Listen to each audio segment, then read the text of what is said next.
Halak. They are probably the people that I'd be looking out for. So Wasamator recently picked up by the org Darkside. We've seen a few of the more PC-known orgs reaching out lately into the console scene and opting for the FGC. I know Smash is quite popular as well, especially amongst teams that often field Rocket League sides. Have you found a similar sort of pattern, Enigma? Recently, organizations have been trying to move into the FGC, Darksided and Esports Gym probably being the front runners of that. But hopefully with the next couple of games, NRS games generally don't have as many sponsors as someone like Street Fighter.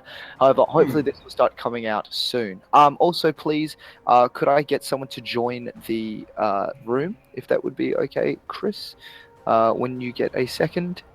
I should have sent you an invite. If not, just click on my name. It should say join King of the Hill. There's troubles with one of the players actually joining the room at the moment. Gilbags is known for having not very good internet in terms of connections. Once he does connect, he's usually fine. However, it's just sometimes he struggles to connect to the matches. So if this... you will be looking for Bilbo 11. Sorry, Chris. Sorry, as we are trying to organize this. This won't take very long. Once we have this sorted, it will be nice and easy. However, like I've been telling... I have been told by Gilbags that he's unable to connect to the match. So once again, we are going to have to change some things up. Sorry, ladies and gentlemen. If we cannot connect this match in the first couple of minutes, then we will probably move on and try and host someone else for this evening. So just give me a moment, please. What I will do, Gilbags, if you're watching the stream, please invite me for your first match. I will then invite everyone else. And yeah. Thanks for being patient with us, ladies and gentlemen. Like we have mentioned, it is the very first time we're trying to run one of these things. And you need to be very, very precise about the way you get into lobbies and get games going. Gilbags, unfortunately, having a few connection issues right off the bat, but hopefully these are minor issues and that hopefully they are ironed out very, very early on as we get later into the night. Heard here that the games are quite fast-paced because, an X-Ray does, a third of the damage players by health. So there's very high damage games, so very fast-paced action, very quick games, very quick rounds, Enigma. Yes, definitely, and particularly as well with the level of players that we are going to be seeing today, whilst X-Rays are going to do a significant amount of damage, you're going to see combos landing 40-50% off of just spending 2 of those bars. So depending on how the momentum can swing within a game, you're going to have people being able to kill each other within 10 seconds. Interesting. I've seen a few Street Fighter games, and it's interesting to see how quick the tide can turn once you land a very good counter combo or something like that. And in Mortal Kombat, I'm just a complete pleb when it comes to online play, and I try to do my best against hard mode single player, and even then I struggle. And some of the combos that you land are amazing. So tonight my eyes are going to grow with anticipation that some of these combos, my jaw is going to hit the floor. I can see it happening. I'm excited to see people like Wasamator, who is spoken about very, very highly, especially when he plays that Devora. Yes, definitely. And as well, you're going to find the difference... Yes, you are. The main difference between Street Fighter and Mortal Kombat in terms of tournament play is actually Mortal Kombat is generally a 3 out of 5 kind of game.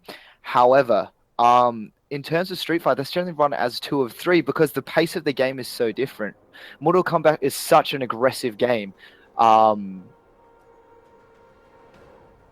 Hold on, sorry. We're just having a few connection issues once again, are we, Enigma?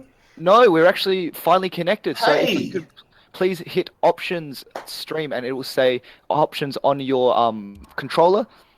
And then it will say enter AFK. Excellent. Beautiful. And then join. And now finally, we are going to have the first game. They are killing each other at the moment, but that is purely because we cannot see the game at this point. After this, I have told both players already that this does not count as their first game, and we will be right underway with Gilbags versus Ghost Police. As a member of the PC race, it's interesting to see how things are done in comparison. I know that a lot of things recently, games especially, have been designed with esports in mind, and they cater for spectator options very, very well. Overwatch being one of those, Heroes of the Storm another one, both Blizzard titles. But I mean, things like Counter-Strike as well, another popular game, Dota. And then, I mean, you look at things on Xbox, on the console side of things, you've got games like Halo, which I believe use custom overlays for their streaming. Yes, they do. Yeah. Mortal Kombat, because it was released, I believe, early last year, if not the year before, is actually lacking several things in terms of just connectivity. However, over the years, this has been changed, and we actually had a complete online overhaul halfway through the game's life, which really changed how the game was played online. The entire meta of how it was played just changed, and it went from being a very horrible online experience to something that's actually one of the best in terms of the FGC at the moment.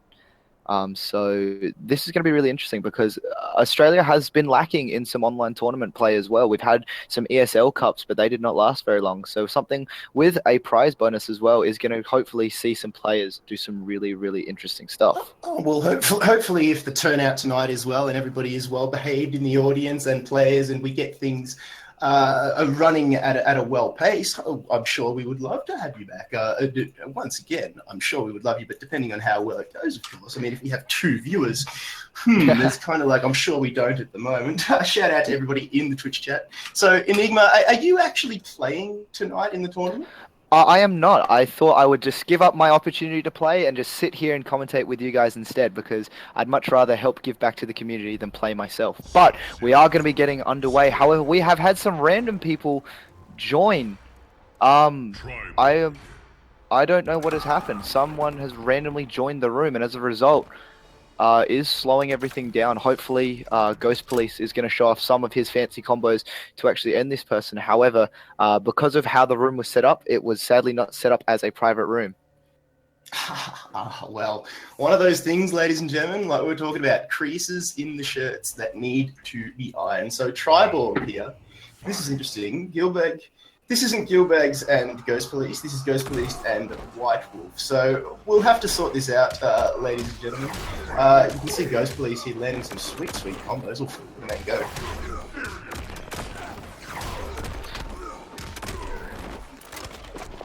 Yes, so this is just going to be Ghost Police kind of showing exactly how good this man is. White Wolf is someone that I have never personally heard of, so Ghost Police should only make this last about 30 seconds.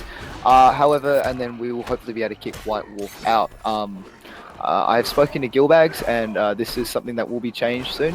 And so from after this, no one is going to be able to join the rooms other than the people that we actually invite. So apologies once again, ladies and gentlemen, but you get to see Ghost Police styling on a Scorpion, who has now decided to give up and is just standing there. So I believe after this he will probably rage quit and hopefully leave our stream.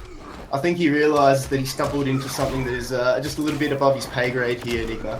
And Ghost Police is absolutely curb stomping him into oblivion. But I'll tell you what, if I was Gilbags, I would be looking at this and studying this very, very closely. Yes, definitely. However, I do know for a fact that Gilbags and Ghost Police are online trading partners, so it would not surprise me if this match could be very momentum based. In fact, it's going to be just who can land the hit and who doesn't actually drop their combos, because Gilbags is actually been known with the changes to Sub-Zero to drop certain combos in a high pressure situation. So hopefully we don't see any of that today.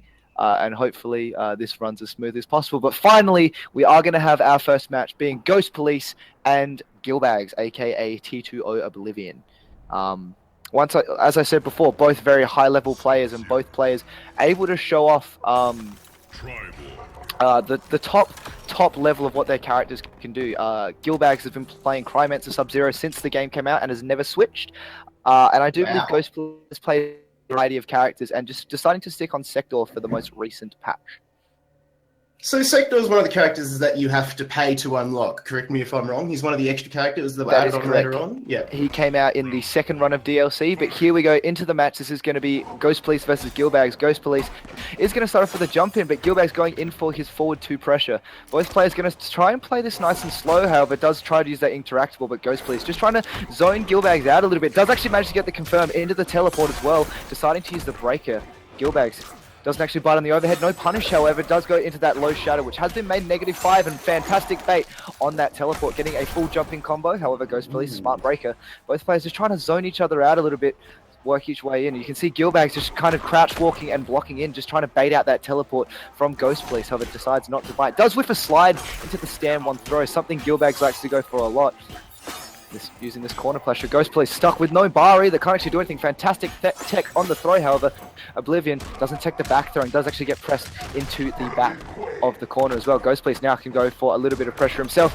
Oblivion trying to press buttons when he's minus, does actually force a break, however, and Ghost Police just sitting back in the corner. Fantastic grab break, however, down 4 from Gilbags is going to stop that pressure, and just like that, he goes for the EX missiles. I'm not sure if I agree with that. Forward 1 staggers, back into more pressure.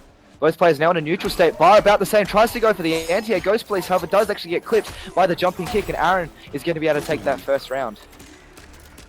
Very nice play there from both players. You see them crouching, moving in, just trying to bait out both of the moves, maybe even the environmental coming out from Ghost Police, but now look at Oblivion here, aka Gilbags, landing a nice combo, but good blocks coming out. EX missiles actually connecting there, so doing a fair bit of damage, 13%, in fact, that's large, still trying to shoot out missiles, and now the players trying to bait one out, the slide goes in, closes the gap, it doesn't really do much damage. A good throw coming out here, dealing a fair bit of damage from Gilbags. But here comes Ghost Police on that sector, trying to land a combo, but it's blocked out. Oh, good burst coming out there. Great flame coming out though from sector. Ghost Police just trying to make his mark on the game here, and a good slide coming out, ducking under missiles, landing some damage. Another excellent combo coming out from Cryman to Sub-Zero. Gilbags, he jumps in there into the teleport. Good combo counter coming out from Ghost Police, but a slide EX coming out again from Gilbags. He's very, very close now to death. This one could be going over to Ghost Police, but no, well done to the Gilbags taking that round. Well done, well played. Fantastic play from Gilbags coming out there, just keeping his composure, whiffing a lot of slides as well. I feel like Ghost Police could do something about that, just try to run in and hold block and punish those slides for a full combo. However, that is going to be Gilbags taking game 1, and for some reason this person has not left. So what we are going to have to do is we're going to have to find a way of kicking him out. We are trying to message him personally. We can, however, because of Gilbags' incident, I would rather not, just purely because he often has connection issues has been shown as previous tonight. So yes. So Gilbags doesn't have connection issues once he does get into the game. However, inviting him just because of where he lives, and as I say that, Oblivion has in fact left the game himself. He could actually be recreating this room. So what we might actually do, I'm going to personally message Gilbags and I'll report back in just a moment. He played well, Gilbags, on the Sub-Zero, landing quite a few good combos. Like you said, did whiff a few of those slides, but he did close the gap. He left himself wide open, but Ghost Police was just unable to capitalise on the opening, just perhaps misjudging the length of the slide a little bit. Perhaps didn't want to get caught by the experts with that extra damage. Throwing the shards into the back does a fair bit. Yes, definitely. And what we're going to do, actually, I've just spoken to Gilbags. We are going to recreate the room. We're going to make sure that no one else can join. And as a result, that way, we're going to just make sure that everything is running as smoothly as possible. The score isn't going to reset. It is going to be still at 1-0 to Gilbags. However, he is the only person in this tournament that does have this internet problem. So after this, probably won't stream any more of Gilbags matches. Fair enough. So Gilbags #benched BLSO. So unfortunate, but this is what happens when you live. Where does he live? In the middle of nowhere? I'm thinking bush. No, he doesn't. He actually lives in Sydney. Wow. But for whatever reason, Wow. his internet is just not happy with how this game works, and it's fine with any other game. However, we should have both just received an invite, and that is correct. However, we do now have players back in once again. That they are going to have to bash up on each other, but the score will not reset. Which is good. So Gilbags going in with the advantage. So I believe you said we're playing best of 5, so first to 3? First to 3, that is correct. Because of the nature of the game, we are unable to play slowly. As a result, we do have 3 or 5 just because it means that we can get the most amount. And because of the volatile nature of this game, you just need that extra game to hopefully adjust and be able to do things. So it's interesting compared to other fighting games. Most are generally 2 of 3. Yeah. So our producers just having a few issues connecting to the game, so you're going to have to get the invite resent out. But it's good that you guys know what's going on, because right now it's like someone's put a blindfold over us and said throw darts this way. Yes, and I don't believe that I am going to be able to commentate this well enough that you guys can understand what is going on. Yeah. I think we see. Our eyes are telling the story, telling us the story. So Yes. What I would like you to do, click on my name, please, and click Join King of the Hill. it looks That like should work. an invite has actually come his way.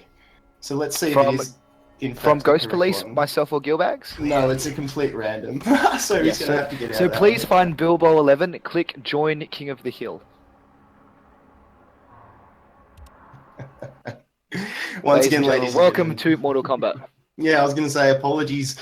It's funny how things unfold. I think personally, I like the way PC things are run, but that's just because maybe I'm biased. Who knows? But hopefully, once we get through this, through the Gilbags boss, everything else runs a little bit smoothly. Hopefully, we wipe him and then we move on. It should say Join King of the Hill. So push X, and then it will say Join King of the Hill. And then you should be able to join from there.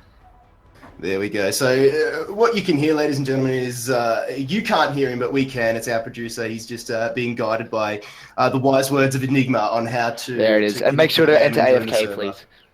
Yes, or else you'll have to brawl, and nobody wants to see that, Chris. Yep, excellent. And hopefully the game should come back up, which means, ladies and gentlemen, we should be able to join. No extra people joining now. We should be able to get into Game 2 of Gilbags versus Ghost Police. Ooh.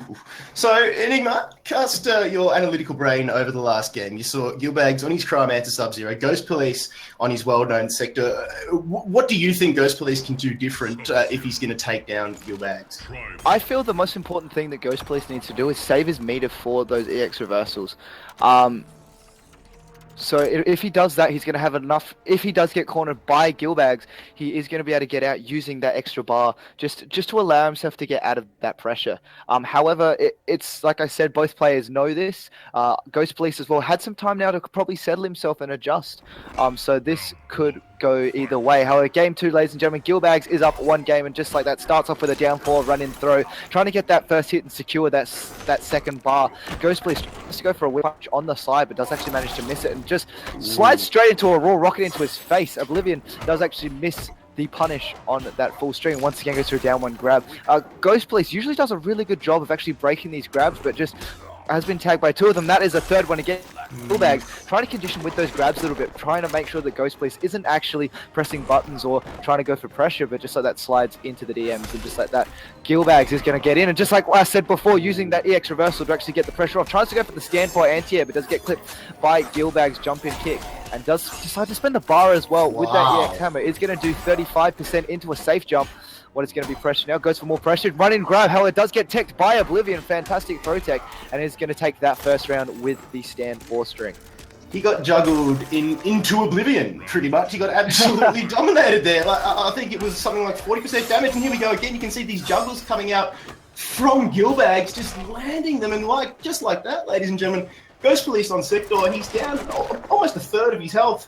And he throws out those EX rockets. Both players now just waiting for the gap closes. Slides coming in, but good jump coming out, and a great grab from Gilbags into another juggle. But great crouch blocking coming out here from Sector. So Ghost Police, here we go. He finally gets his chance to make a mark, but whiffs the slide, leaves himself a little bit open. Crouch blocks coming out. Great teleport, and there we go. Good EX. Well, no, yeah, good EX. It was an EX coming out from Ghost Police. So again, a hush falls over the map.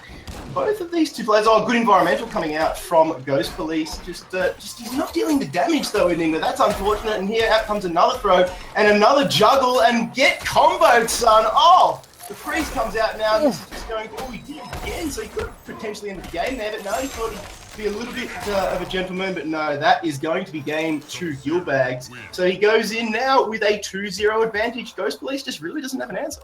What I would like to say as well, Gilbags at the end of that set, after he dropped the combo with the ice ball, what happened was Ghost Police actually decided to go in for a forward 4-3 with Triborg. Now, forward 4-3 is in fact +2 on block. However, Gilbags decided to let go of block, allowing the second hit of that string to whiff, giving him a full combo punish. So Gilbags showing very well that he is on point today. He has not dropped a single combo other than that game-winning combo, but does show that he is in fact listening. And Ghost Police is going to take a little bit of time in the character select screen now, knowing that this Triborg isn't working, but is going to go straight back into sector as well. This is going to be Ghost Police trying to run it back Otherwise, Gilbags are going to be taking it 3-0. But just like that, back to the Linkway Temple, the home of Sub-Zero, as you would all know from the lore. But here we go, Ghost Police versus Oblivion. It will be interesting to see what he can do. I mean, Ghost Police just doesn't really have an answer. We just need to get the scoreboard updated as well. So Gilbags needs to go to 2. Ghost Police still on 0. There we go. The update's coming for Digma. This one's yours. Here we go. So Ghost Police, however, does start off with just a forward 2 into the interactable, and just like that goes for a little bit of a Gilbags himself. Goes for the back throw. A little bit of lag, but that's okay. Back into pressure. Back dashes as well. Gilbags tries to chase it down, but doesn't actually get the confirm. Down one throw. Ghost Police really needs to do something about this, be it tech the grab or just make the read and try poke out. Gilbags uses that EX Ice Ball once again as well. Goes for his own pressure as well. Double down one. Does actually get the throw tech, however. Ghost Police starting to realize how much Gilbags is going for that throw. Trying to zone each other out as well. However, does block the slide, but no punish either. That can be a full combo punish, and just like that, goes in for a slide himself. Goes for the air dash as well. Both players now sitting on roughly equal health. Gilbags is down, however, does have almost 2 bars as well. But in pressure once again. Just like that. Fantastic throw break from Gilbags as well into that corner pressure. Oh, and that was really smart from Ghost Police as well, just using that forward 3 stagger back into the low. Gilbags doesn't actually get the confirm, but does use that down 4 in to try to get pressure. Ghost Police is just getting rushed down. Is he going to wake up with the armor? Yes, he is. Just like that, health is about evil. Once again, though, Gilbags with a fantastic throw tech, and both players sitting on roughly equal meters. But Gilbags does wake up with the EX command grab. Is Ghost Police going to break? Yes, he is. Both players, Gilbags, however, does get clipped with a slide. Gilbags sitting on 2 bars, can't afford to take a risk. Once again, a slide coming out from Ghost Police. Both players just trying to zone each other out. But third slide coming out from Ghost Police, and wow, so tense, almost coming down to the wires. Just like that, Ghost Police showing he is still alive, however, back into that second round. Yeah, big plays coming out from both of the players there. Ghost Police just stepping up a little bit, but look at that. A great combo coming out from Gilbags to open up the round. And again, freezing Ghost Police in place. And the amount of damage that's coming out, that's almost a third in the opening combo coming out there from Gilbags. But Ghost Police answers with a nice back throw. And now we can see the jump coming out. Low play is where it's all going to be at. Another burst coming out from Sub-Zero, but it's not going to find. But a good freeze now. Jumps over the top. Just changes the angle of things. And now Ghost Police is being juggled and just has absolutely no answer. Unable to break the throw. And so much damage coming out here from Gilbags. But breaks the throw. And then here he comes. Here comes Ghost Police. Jumps in, but the teleport is whiffed. Good play here from Gilbags to read that one. But a good teleport coming in. Now Ghost Police finally gets to show us what he's made of. Finally landing himself a downwind throw after the jump.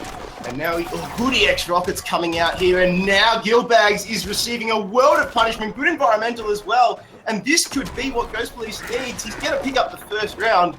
Well done there. Well done, Ghost Police. He's taken one back on Gilbags. Yeah, Gilbags really kind of not freaking out there, but just Ghost Police makes that adjustment. Just shows how much that sector pressure can actually be involved within this match. Gilbags now needs to probably just take a second. Did get clipped with a lot of random lows, but as you saw in that second round, did start to respect them. So Gilbags, now that he's picked up on that, is he going to be able to make the adjustment, or is Ghost Police going to start doing things like running grab himself? It's all going to wait and see. However, both players should be going back to the same characters.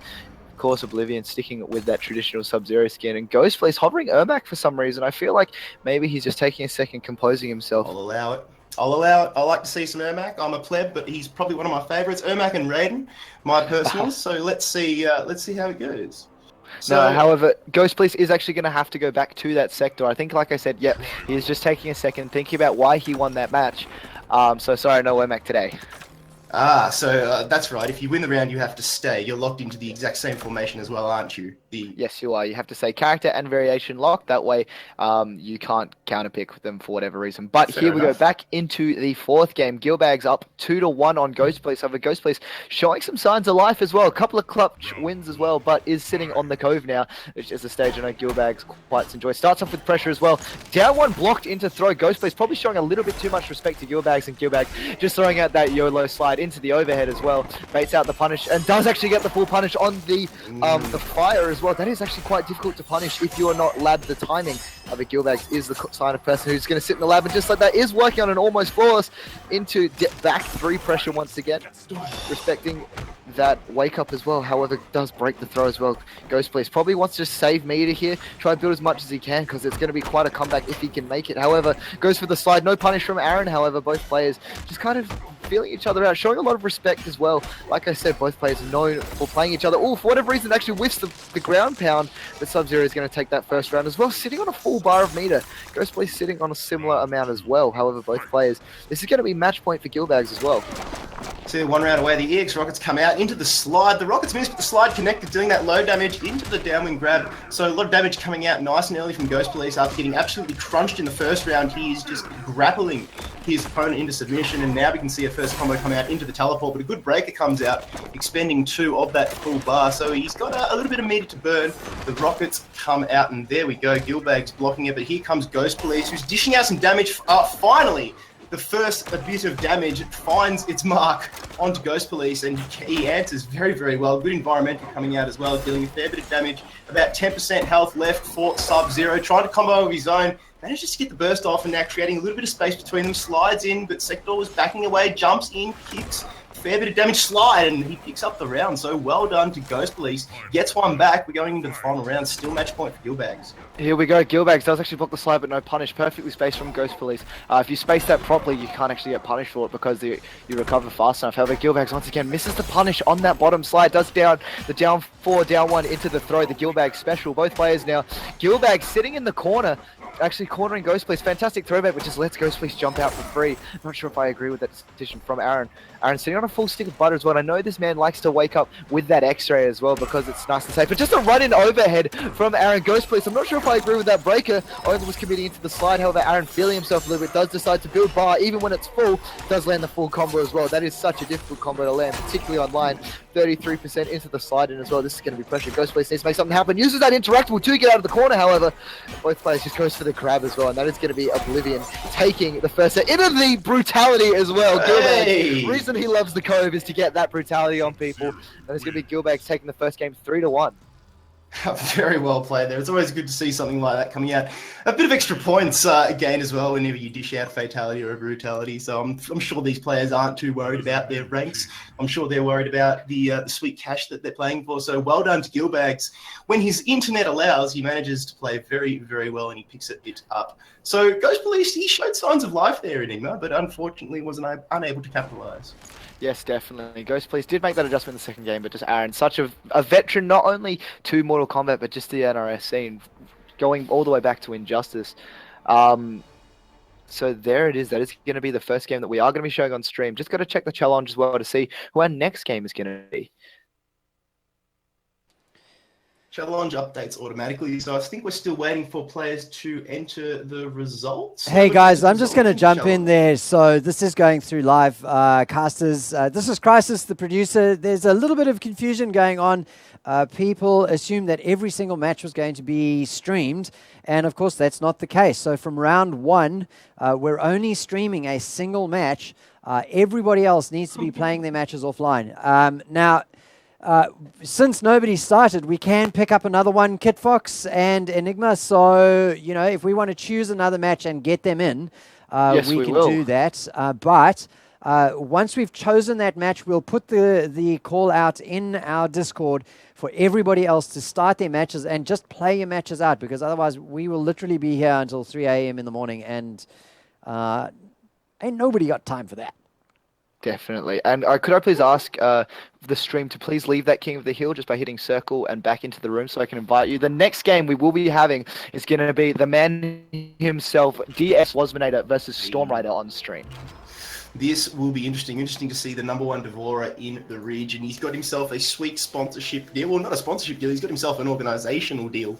So he'll be hoping to do them proud. That is Darksided. He's won a few of these tournaments, and he was actually the one who approached us and asked us, hey, he said, hey, we've seen you've done a Gears of War tournament. Would you like to do a Mortal Kombat tournament? Because, hey, I've got boys that are interested. I've got players that are keen. And, yeah, here we are about, a month later. So thanks, Wasmator. We're going to get you on stream now. And I, personally, am excited to see you play. Yes, he is such a veteran player as well. winning multiple YSBs, placing second at the most recent Mortal Kombat Major, just not able to close it out against Gugu, is also playing a character that internationally is considered not fantastic, but in our opinion, including myself, Devore is such a strong character, even still to this day. Just Tasman plays him to a T as well. Just known just for being able to get full combo punishes, never drops a cancel, online in particular as well. Chris, if you could please go AFK, that would be fantastic. Storm Rider is in fact going to bash up on me, and then we are going to be able to get underway with this match.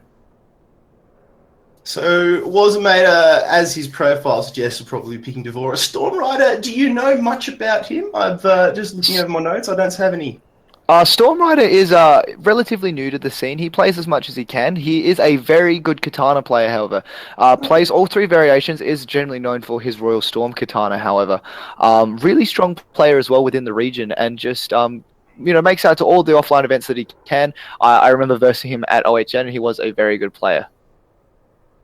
Okay, so it'll likely be Devora and Katana. So two females going head-to-head. We'll see what they can do, but make no mistake, there's going to be blood everywhere, and I personally am excited. Once again, shout out to all the viewers in Twitch chat. This is our first time here at Gamestah hosting an FGC tournament. Thanks to everybody involved. Thanks to you, Enigma, for giving up your game time you were supposed to be playing in this tournament. And you're here carrying us. That's very much okay. I would love giving back to this community as well. Commentating these games for me are so much fun. They're probably the most fun I have commentating any game, which is why I only do FGC games anymore. However, this is going to be... I did just get flawless, so I'm going to punch him once just so I don't get flawless again. Just because I feel a little bit embarrassed if I do that. It's an ego thing, isn't it? It is. It really is. I am a commentator, but I'm also a player. I don't want to get flawless on stream twice. So I am just going to hit him once just so I feel a little bit better about myself. There it is, folks. So now I'm not going to get flawless again. Well done. Well done. There we go. So, ladies and gentlemen, I did not just get double flawless on stream. So now we can continue on with the actual match, which is going to be Storm Rider versus Wasminator. Wasminator, a fan favorite to actually take the whole tournament. So it's going to be interesting to see how he performs here. Oh, I actually got some rewards apparently. Oh, well done. That's Congratulations. Nice. Everybody likes free stuff. Right, everyone does. Particularly as well, ladies and gentlemen, if we do host these tournaments again, just remember they are free to enter. Doesn't matter your skill level or anything. Just remember as well, get out there, have some fun. You're always going to be able to play 2 matches as well. And tournaments are just so much more fun than playing random online sets. And I'm sure they're more fun than playing single player, but what would I know? I don't even play anything other than, the test your luck games are the extent of my multiple, and the only thing multiple about them is the modifiers that you get. So there you go. But I hope I'm doing okay. I hope I'm doing all right. And thank you again, Enigma, for giving up your time and making me look not too bad. No, please, you've done your research. That's the most important thing. I'm incredibly impressed how quickly you've managed to pick this game up, but it is going to be Wasminator playing Swarm Queen Devora versus Royal Storm's Katana. This is going to be interesting. No, as you can actually see, Wasminator is deciding to pick Broodmother, so this is going to be a bit strange because Wasminator does believe that all 3 variations, 2 of the 3 variations are strong. So I was interested to see which one he does go with, but he is deciding to go with Broodmother. It's always good to have a few extra arrows in your quiver, if you will. Not to be known as a one-trick pony, to be known on a few characters or even a few variations. And it's good that, Wasminator can actually make his opponents guess like that as we still go underway. The first hit comes out. Huge play coming out here from Wasminator, but just unable to capitalise on the damage. Good counter coming out here from Storm Rider on Katana. Managing to juggle the champion very, very nicely. 23% damage, so that is a nice chunk indeed, but low damage coming out from Wasminator on that Broodmother. And now the environmental coming into play here from Storm Rider, just creating a little bit more space, but Wasminator playing from down low, getting those uppercuts landing, trying to get the low damage on now, and here comes the fan damage, and Wasminator just baiting it out, stayed low a little bit longer than Storm Rider anticipated, but a good breaker coming out. The fan throw goes out. The range damage is just being thrown out as special attacks go, and now the juggle comes out from Storm Rider, dealing a lot of damage to Wasminator. About similar HP now. And there's just a little bit of a hush falls over as these fans come out and ranged attacks doing all the work. Now Wasminator trying to close the gap, lands a nice range special, and the fan comes out. Good EX, X-Ray in fact, And this is going to be absolutely massive, going to deal a massive chunk of damage. This is what makes Mortal Kombat a delight to watch. 33% damage. Wasminator, take a bow. Wasminator does not care. Decided to jump over that fan, makes a massive read and goes for that X-ray. Over Storm Rider, playing incredibly well. Made some really solid reads in that last round too, but Wasminator is probably in Storm Rider's head a little bit. And just like that, has managed to tag him with the combo. Does force the breaker. It does create that space, but fantastic down 3 coming up from Wasminator. On the down 1 lift either. And just like that, just the forward 1 pressure from this man. He does not care what you do or how you play. He is just going to do his own game. Decides to run in, trying to not use as much stamina for those run cancels, but just with a massive life lead. Is actually low on meter, but doesn't matter. Does manage. Oh, does get the confirm of the airware into the bug as well. That is something he likes to make YouTube videos about because it is so unlikely to hit. Random down 2. I'm not sure if I agree with that, but Wasminator is going to take the first game as well with that down 2.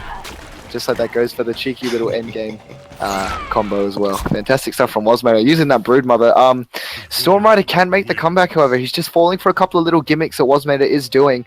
And it's just not... I don't know. Storm Rider, though, showing signs of life as well.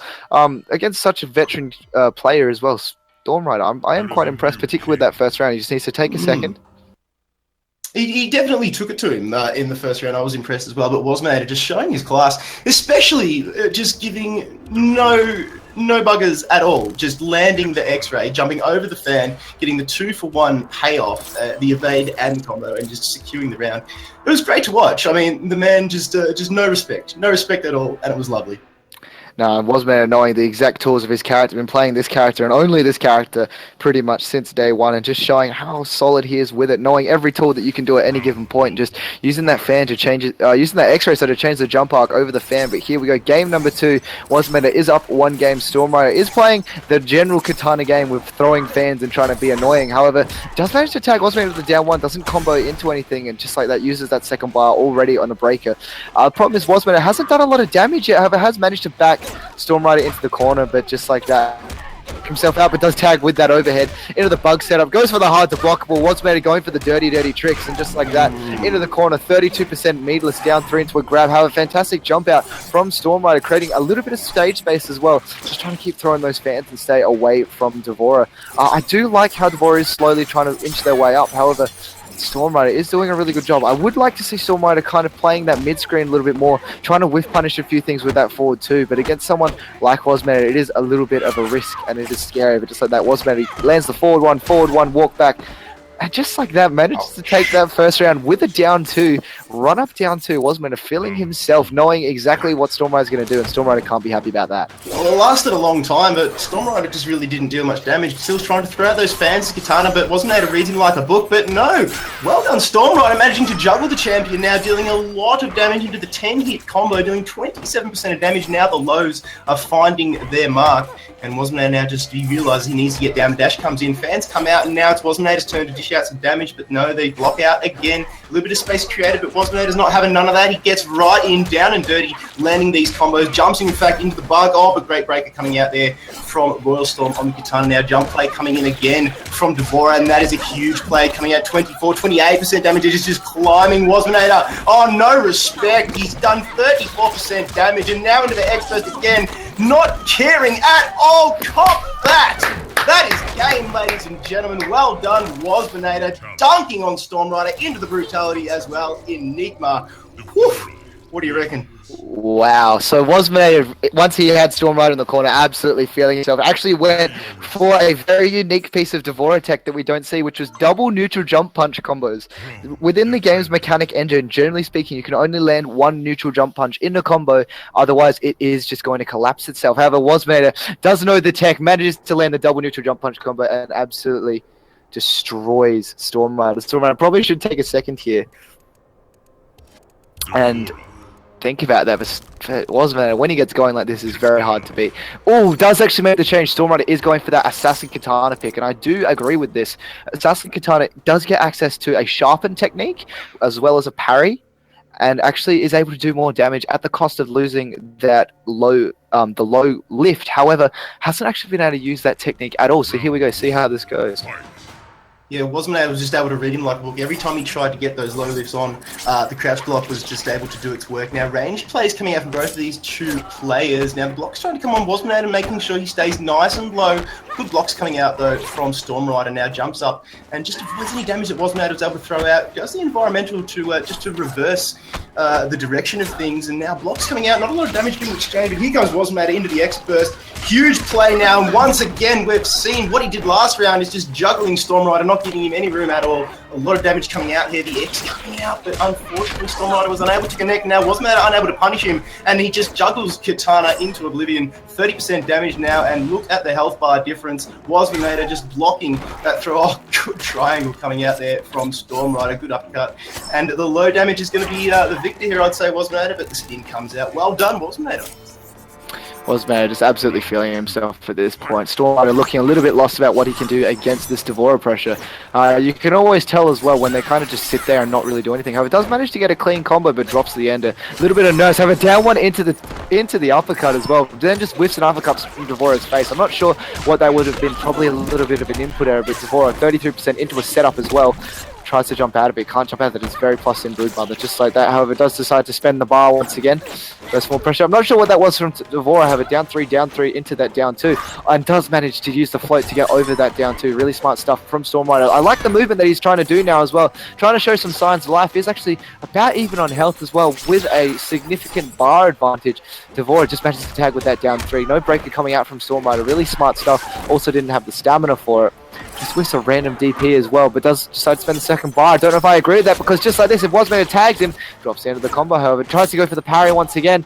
Just like that, a running down two from Wasmanator, knowing that would take it, and just like that is going to go for the fatality. That is going to be Wasmanator taking the game against Stormrider 3-0.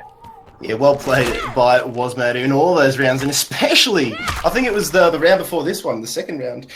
He just chunked Stormrider into that corner, just didn't give him any breathing room. Stormrider on the ropes just had, not that he had no answer, it's just that he didn't get the opportunity to deliver an answer. I mean, Wasmanator was just ruthless in his pressure. Yeah, definitely.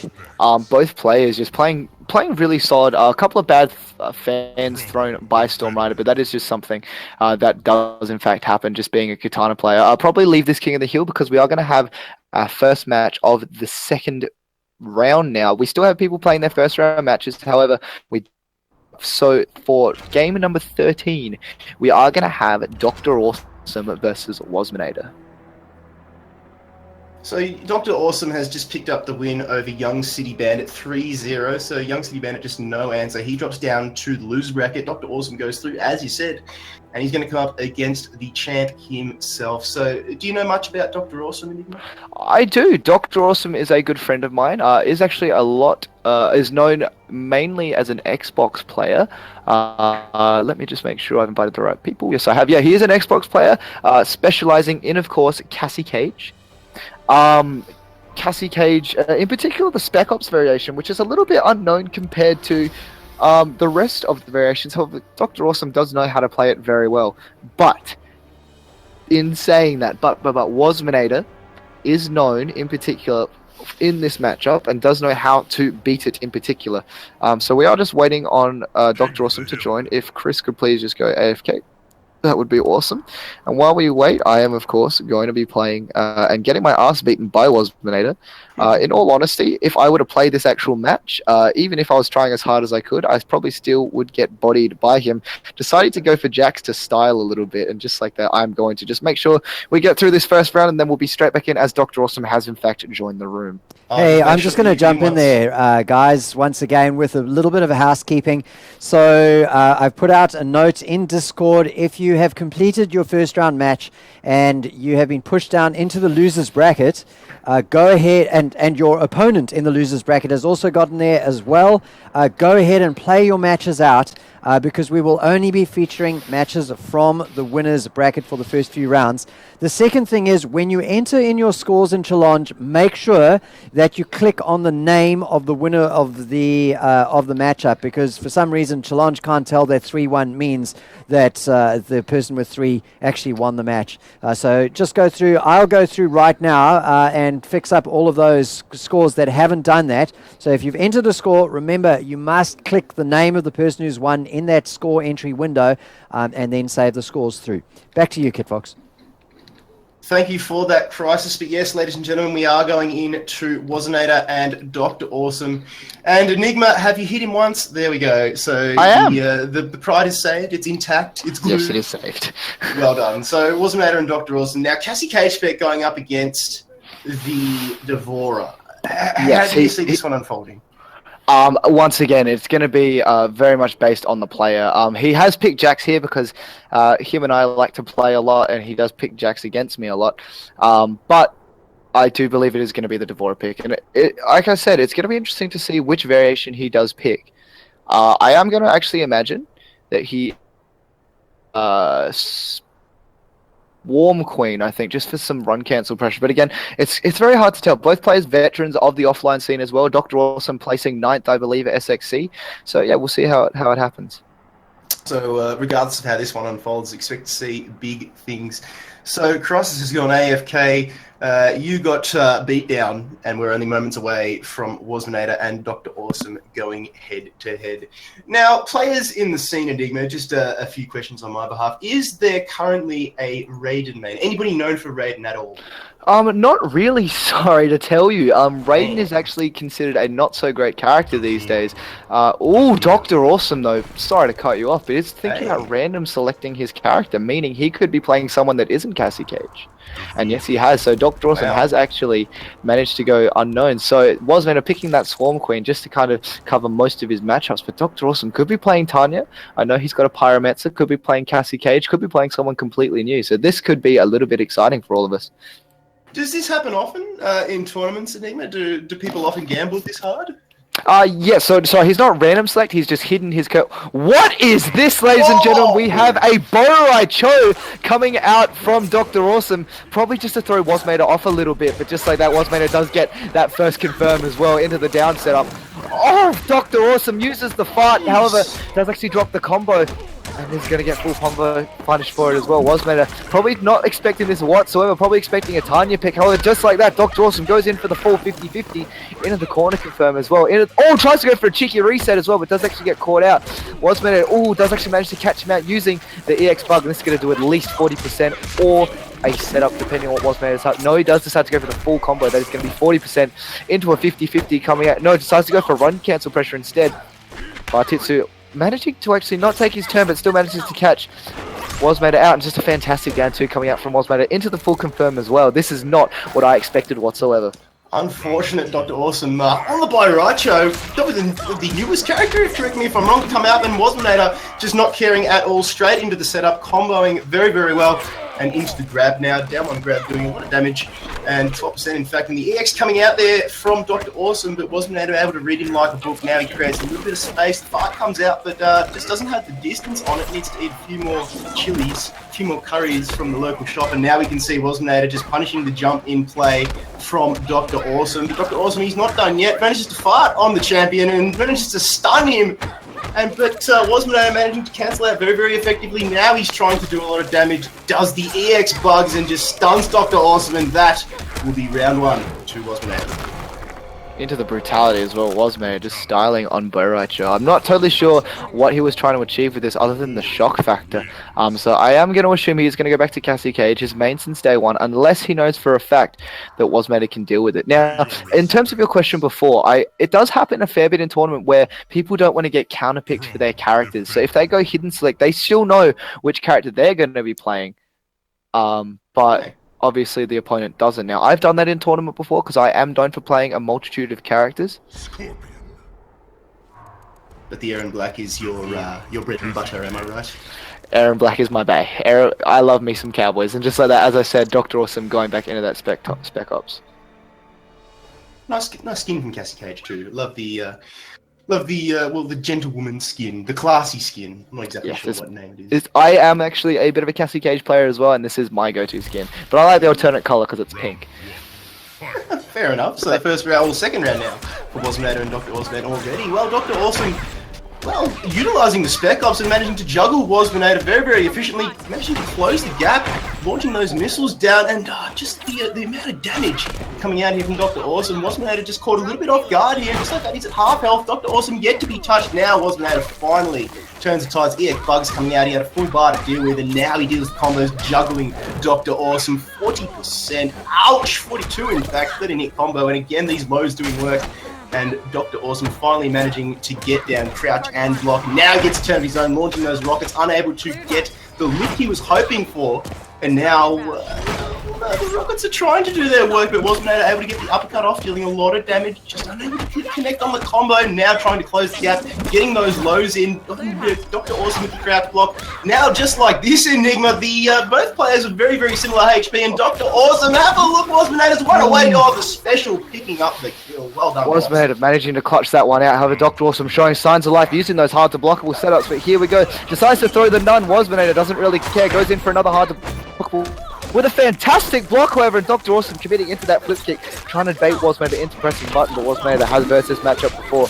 Back into a corner setup as well.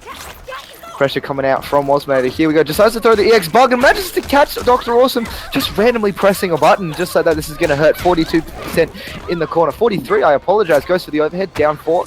Once again, pressure coming out from Wasmanator. Dr. Awesome really needs to be pressing buttons if he does catch Wasmanator doing a dash cancel. However, just a down one into the overposit is going to be Wasmanator taking game number 2 with a 2-0 lead. Yeah, unfortunately, Dr. Awesome just unable to get the combos off that he needed. He managed to deal a lot of damage in the opening half of that second round, but Wasmanator just turned the tides, showed why he is the champ, flexing those Devora muscles, and Swan Queen doing a lot of work, getting those EX bugs off and just stunning Dr. Awesome in place, setting him up for any combo his heart desired, and that's one of the things about Devora. Yeah, definitely. And just like I said, Wasmanator not dropped a cancel yet. I'm surprised he hasn't gone for any back 3 cancels yet, but he just hasn't had to. Devora did used to be known for a 50-50 monster. However, Wasmanator doesn't even need that. Just using forward 1 and forward 2 just to correctly space out his opponent. However, Dr. Awesome switching to a third character, Pyromancer Tanya.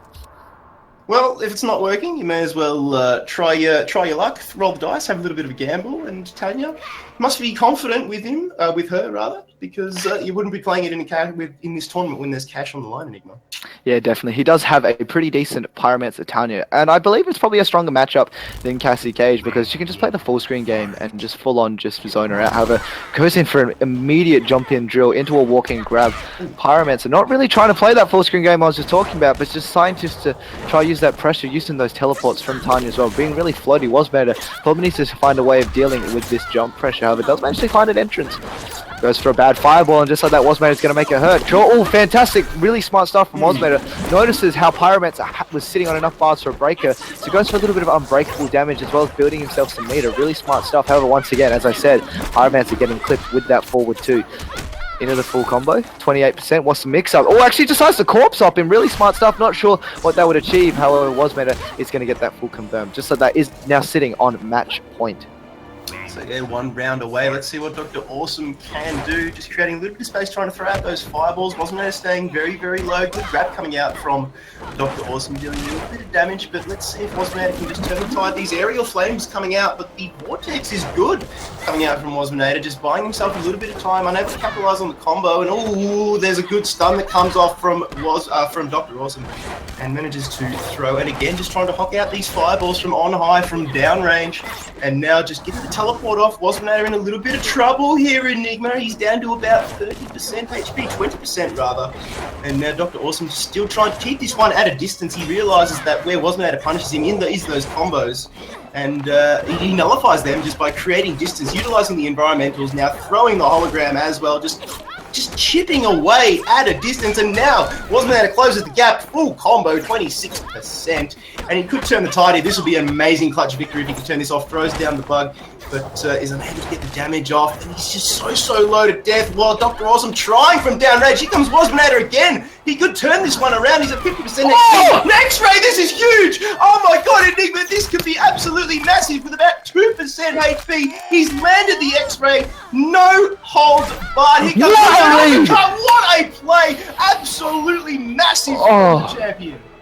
Wow, so that read from Wasmanator at the very end was so godlike. So he managed to pull it back into about 5% health and decided to run into the down 2 because even if he had woken up with armor, which you actually saw Dr. Awesome do, the damage from a down 2 is the single most damage you can get out of a normal button. And Devora just managing to just chip him out just straight away. Wow, what a godlike comeback from the king, Devora. And that is going to be Wasmare taking it 3-0 against Dr. Awesome. Dr. Awesome played incredibly well with 3 different characters, but wow, what a read coming out from Devora. He turned that around from about 5% from 90. So he took only 90% HP and didn't lose anything. And he was sitting on 5%. Man, that X-ray at the end just sealed the deal. He was calculated. He realized that there was only about 33% HP left, and it was just what he needed. And that's why he is the best. Wow, what a fantastic... Well, I wouldn't say he's the best. There are some very good characters, and he did come second, but he is the best. He's one of the best in this tournament. Now, who are we going to have next? I believe we're going to be going to round 3, or are we going to get down to the losers bracket? We'll just have to see with the results come in on challenge. So players are still playing out their round, so we'll see very, very soon what they can do. Remember, ladies and gentlemen, and players, you do need to enter the results and then confirm them on challenge to get things rolling. You understand that was probably a quick game, so Wasmanator and Dr. Awesome need to get on there now, put in their results, and remember, hit confirm. That is the most important part. So a few other results are pouring in from that round. Sinjo picking up the win over Saltman. So Saltman now bows out of the losers bracket. And Beffa Pito picking up the win over Spooder Jason. So Spooder Jason and Saltman, thank you for showing up tonight. And better luck next week. Hopefully we will see you again. So ESG Sinjo and Beffa Pito progress through the losers bracket. Wasmanator picks up the win over Dr. Awesome with one of the biggest turnarounds I've certainly ever seen. And I'm only very new to it, but I can imagine that we don't see that every day, Enigma. No, we do not. Particularly as well, just Tasman managing to just clutch it out there, and really smart stuff from him. I really like the read that he made there as well, just managing just to run in, just smack people around. So really smart stuff from Wasmanator. He is going to be progressing in towards that winners bracket. Does have one more match going to be either between Clint Beastwood or Shade 667. Sorry. However, it's probably not the match we're going to have. I feel like the next match that we're going to have is going to maybe come from that loser's side. We're just waiting still. People are still playing out their matches. We have, at the moment, we've got Gilbags versus Raza Prime. We have Sagat versus Halleck, which would be an explosive match to say the least. Sagat known for that Kung Lao, and Halleck known for the most annoying character in the game, Jackie Briggs. Everybody loves a bit of Jackie Briggs in their life. So Clint Beastwood and Shade, the winner of that will go through to play Wasmanator. But Dr. Awesome's now going up against Beffa Pito in the losers bracket. And there we go, Gilbags picking up the victory over Razor Prime. Now, he'll play the winner of Sagat and Halak, and that will be an interesting game, Enigma. Correct me if I'm wrong. I do believe so. In fact, I was going to say we should have that on stream. However, Gilbags on stream, I'd rather not do that unless we absolutely have to, just due to some of the issues. Sorry, Gilbags, love your work. Yeah, but what I think, let's have a Raza Prime versus ESG Sinjo from that losers bracket side, just so we don't have too much of Wasmanator. Fair so enough. I will invite the players now. Fair enough. Once again, thank you, ladies and gentlemen, for joining us. This is Gamestah's first attempt at an FGC tournament. We've chosen Mortal Kombat at the request of the community, specifically the man himself, Wasmanator. Enigmat, thank you so much for joining us tonight. It's been an absolute pleasure so far. And we're not even halfway through yet, and we've had 2 rounds on stream, and Wasmanator giving us an absolute treat, especially in that second one. Yes, definitely. So I'm just trying to organize this because I'm not sure what Raz's tag is. Just give me a second. Sorry, I'm just going to message the group. But yes, both players in every match so far has been doing incredibly well. And I'm really impressed just with how much people have improved, because it's been a while since I've seen a lot of these people. Well, I hear that one of the main problems is that there are not enough tournaments going around for these people to actually hone their skills and sharpen their wit in terms of a tournament setting. Yeah, definitely. The problem, well, not the problem, but one of the things with Australia in terms of tournaments is that we only have 3 majors a year. So they're the only times we can come out. And because of the short lifespan of NRS games, it means that we only get 6 tournaments per game. So really, people just have to grind online. I am going to see, I think Z Prime is actually this guy.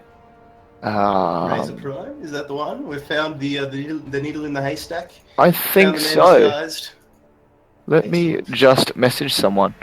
Who did he play before? Sorry, he played Aaron, so I will message Aaron. There you go. He did actually lose to Gilbags in that round just gone. Gilbags, no doubt, in his cryomancer. Sub-Zero. Alright, so it is Z Prime, so I apologize as well for using people's first names. I just know these people quite personally myself. But we are going to have the next match, which is going to be from the second round of the losers bracket, which is going to be Raza Prime versus ESG Sinjo. So, you don't know Z Prime. Do you know Sinjo at all? I do know Sinjo. Sinjo is a very, very good friend of mine. One of my training partners back when I was grinding this game as hard as I could. He is a very, very good man and has a really solid gameplay with the characters he does decide to pick. I am gonna... He's known for his Liu Kang, if I'm correct. He's Dragonfire Liu Kang, and more recently he's Predator. Yes, so he is known, he's probably known best as a Dragonfire Liu Kang man. However, he does have a really, really solid, what character am I thinking of? Predator. Oh, Predator. Yes, he's Predator. You're right, sorry.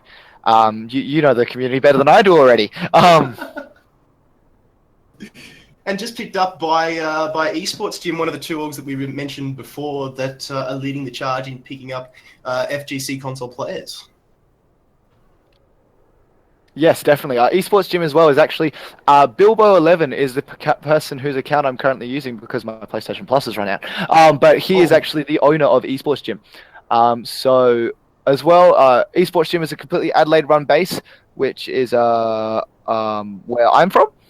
So this is going to be really interesting. Sinjo does get some tournament nerves. But he's not showing any of that today. Is in the losers bracket, however, did manage to take a clean win up just before. As well, he does not play Blood Code Kotal Khan. However, I do understand Blood Code Kotal Khan does the most damage out of any character in the game, and that's why he has picked it. Fair enough to get things underway very, very quickly. So I believe he's got that buff where he gives himself a little bit of damage for a lot of a buff. Yeah, so Blood God Kotal Khan can summon these little totem thingies, which you saw on the ground, which can give him reduced damage, steal meter, or just do a lot of damage. Just deal a lot. Like if you go on YouTube, look up Blood God Kotal Khan damage, and you can see 400% combos coming out from Blood God Kotal Khan. It is ridiculous. That's scary. I don't play online, and that deters me. That scares me a little bit. Yeah, they're very, very, very specific, but I have seen the use of those, of how he does it. But yeah, that's ridiculous. No one here really plays Blood God Kotal Khan other than my boy Travis Styles, but he doesn't play the game anymore. But we are going to be going into it, which ESG Sinjo versus Z Prime. Let's see what Sinjo picks against Grandma. Oh no. Ooh, is he? So, He's going for it. He's going for the Liu Kang. So it looks like Z Prime's going to opt for Sub-Zero. So let's see. I like the Capolero Liu Kang skin, personally. It's pretty cool. I'm not going to go for that one. So it's going to be Liu Kang versus Sub-Zero. And if you were a betting man, Enigmo, who would you be willing to put your coins on? I'm going to say Sinjo, purely because I feel like Dragonsfire and Predator do quite well against the Grandmaster matchup, but in saying that, Z Prime is a very strong contender nonetheless, so it's just going to be who plays the matchup smartest. I believe these guys have actually played offline in tournament before, but just like that, Grandmaster is going to get that first hit. 90% into the corners. Sinjo, however, does spend the bar. Really smart to get out of that corner. You can see Sinjo playing this matchup nice and well, because he can actually use that low fireball to not only... Oh, really smart stuff from Sinjo. Going to the full combo as well. This is going to almost go to the corner, but it's going to be 29%. And what I was saying is Sinjo can use that low fireball not only to use a fireball himself to get underneath the Sub-Zero freeze fireball. So that's why I reckon Dragonfire does okay in this matchup, but Grandmaster is such an explosive character anyway that it's going to take a lot of work for anyone to beat the character, actually. It does use the interactable to try and get out, but just like that, Sinjo spending 2 bars, uses the stagger as well into the full run count, so that's going to be Sinjo taking the first round with his Dragonsfire Liu Kang. Hopefully, for your sake, Kid Fox, that we are going to get to see some of Sinjo's corner combos, because he can do some pretty crazy stuff with this character. Well, he's throwing out those low fireballs effectively, just making sure that Z Prime checks his low box efficiently, trying to throw out the EX freeze balls, but is just unable to find the target because Sinjo is too quick on the blocks. Again, those low fireballs just doing work, chipping away, and into the bicycle kick. EX well blocked by Z Prime. But Sinjo again just creating a little bit of space. Those low fireballs again coming out. Z Prime needs to be careful that he doesn't jump into them. And now a slide, just unable to close the required distance again. So Whipstay uses the environmental again, and now he gets juggled a little bit by Sinjo. Elbows him away, closes the gap effectively into the EX bicycle kick. Blocked again by Z Prime. Goes to the back throw this time, just changes the angle on things a little bit. Now it's his turn to play. Just needs to be careful not to jump into the clone. Sinjo not getting greedy. Good throw coming out from Z Prime. He's taking a lot of damage again. Oh, good EX counter coming out there from Sinjo. Good high fireball this time, and that will be game number 1 to Sinjo. Sinjo showing not only that his Dragonsfire has not changed, considering how much time he's been putting into Predator and another secret character that I won't say, but Sinjo just showing not only his execution still on point, but the matchup knowledge as well, playing that matchup to a T, not getting too overly aggressive, not double counter poking like a lot of people do against Sub-Zero, who then get caught by a clone full corner combo and then suddenly you're having to guess on a 50-50. So Sinjo playing that round exceptionally well. I can imagine Z Prime is going to be going back once again to that Grandmaster, and we're going to see an exact mirror match just before Grandmaster Sub versus that Dragonsfire Liu Kang, and hopefully Sinjo can keep this up. Now, Z Prime needs to be a little bit more aggressive, I feel. He's doing a lot of good reads on the blocking of the fireballs, but he's not really moving forward with that screen space. So he needs to start making some reads, maybe with a jump over those fireballs, just to try and get in Sinjo's face a little bit. However, Dragonsfire is known as a character who's very good in your face, so interested to see how Z Prime tackles this matchup. But here we go, back into the second game. Starts off with a downfall EX fireball, and just like that, as I was saying, it jumps over that low fireball into the full combo. Sinjo not having a breaker at this point. 30% into a corner. Yes, does for the back 3 clone setup, but Sinjo decided to spend the bar to use to get out of that setup. Really smart stuff coming out from Sinjo.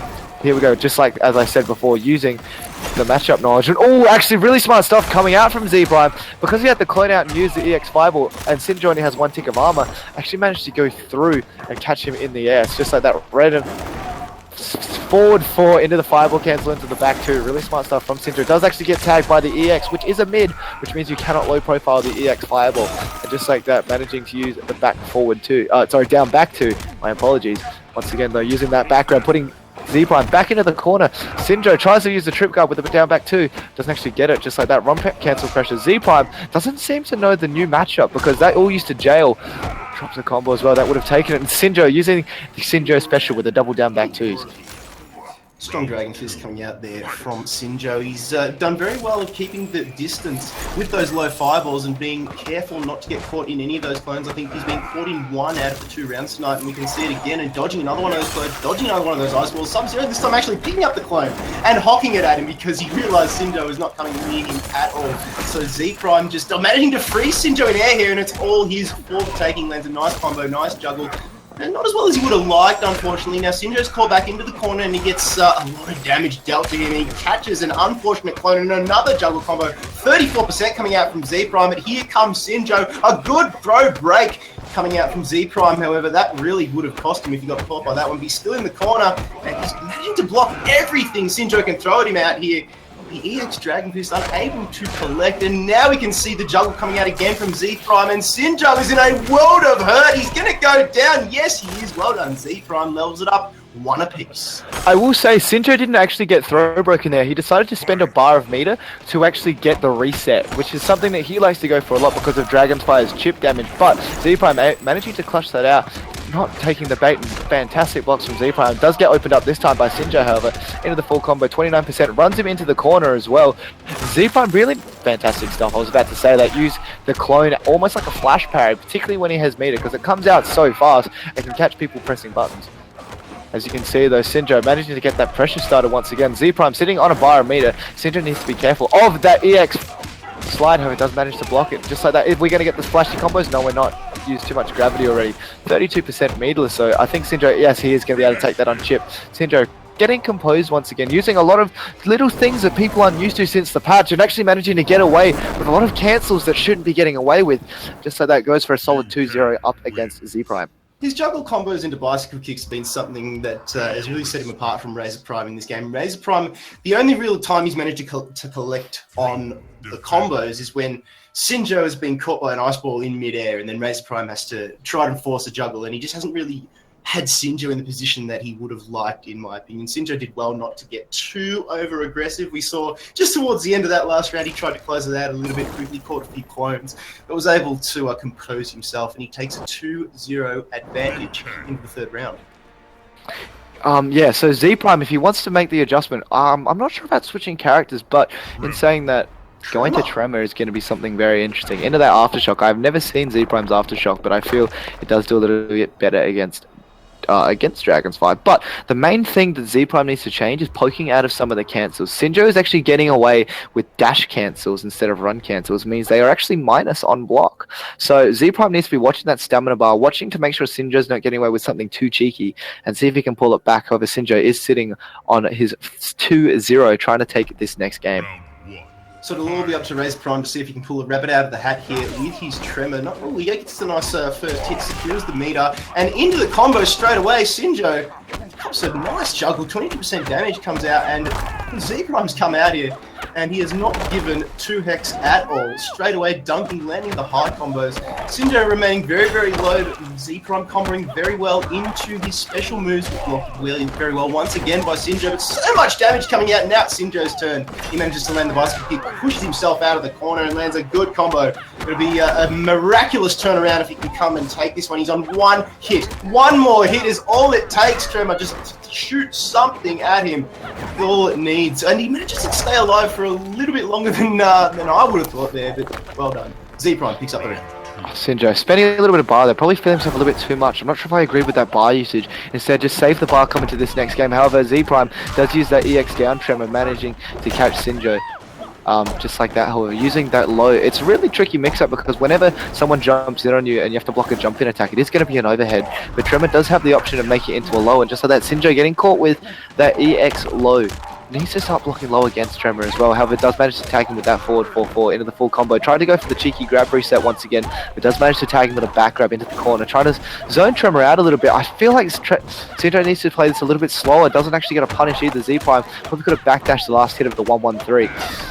Oh, fantastic stuff from Z Prime as well, showing he does in fact know the matchup. And just like that, Sinjo decided not to spend that second bar, and Z Prime with the Tremor is going to take that second game. Sinjo needs to make an adjustment here.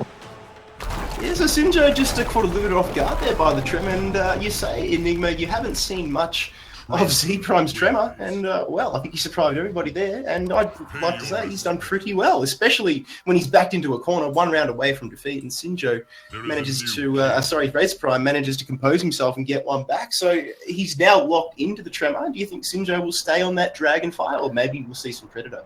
I feel like Sinjo in this game will probably take a second, probably switch to Predator to see how it goes, and if not, switch back to that Liu Kang, because he is on the loser's side. He does actually manage to have the opportunity that if he loses, and just like I said, switches to the HQ10. If he loses this one, it is going to be 2-2, and does have the option to go back to that Dragon's Fire, or even switch up to a second or third character that I know he plays, which again I won't unveil for his sake. But this is going to be Sinjo now, still up 1 game, but Z Prime is probably feeling himself with that momentum from the previous match. So locked into Tremor counterpick now, so it's interesting to see what Sinjo can do here on the Predator. Personally, haven't seen much of Predator, but well, Tremor opening up the accounts nice and early, lands a very, very early combo, secures the bar, so well done to Z Prime. And poor Sinjo, just like that's taking a lot of damage. Tremor not caring at all, managing to juggle very, very efficiently, lands those combos, and Sinjo just really doesn't have no time to answer here, because poor old Z Prime on Tremor has given him no room to breathe at all, Enigma. Wow, exactly. Syndra probably a little bit caught off guard by the amount of pressure this Tremor is putting out. It's some of the best cancels that I've actually seen coming out from a Trevor in a long time. Just like that does get opened up by the armor. Syndra, is he going to spend the second bar? No, he's not. Wants to sit on that breaker. Fantastic use of the back 3-3. Try and chase him down, but manages to drop the combo a little bit too far away and is going to get punished for it. But Z-Prime is going to spend that bar. And Syndra drops the combo, does actually confirm into the overhead though. No cancels coming out from Syndra because it was on whiff. However, tries to use that down 3 to poke out. That is plus. Actually, Z-Prime, I'm not sure if I agree with that. Moving away against Predator, particularly in Hishku 10. Hishku 10 has just got some of the best zoning, in my opinion, in any fighting game. Just that fireball coming out so quickly with those lasers. Down 3, does actually manage to get tagged with that low rock, just like that back 4 from Tremor. Tremor just putting out so much pressure. I'm not totally sure what's going on. No breathing. Just like that, however, wow, I look away for half a second and Syndra is lost down. Now it's 2-2 with all the momentum in Z-Prime's favor. What is Syndra going to do from here? Well, Predator did not work. I think that's been proven now. He got absolutely dominated. So maybe he will go back to the Dragon's Fire Liu Kang. Maybe he's got something else in the bag as well. Who knows? He was thinking about Ermac for a little bit there. Maybe we'll see some of him. Yeah, I hope Syndra doesn't switch to Ermac, because between you and me, his Ermac's pretty fraud. And he hasn't really played it since the patch. However, I can't imagine he is going to go back to that Dragon's Fire, or is he going to pull out that new character?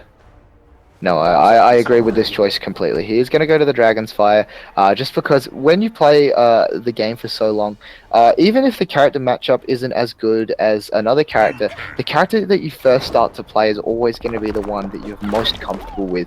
Just what to do in a kind of scramble situation, how to deal with pressure that you don't really understand as well. Because I'm seeing a few little gaps in Syndra's play, just like not armoring through certain things and possibly just a little bit of unfamiliarity coming through. But we'll see if the Dragon's Fire can close out. Last match of the set though, ladies and gentlemen, down to the wire.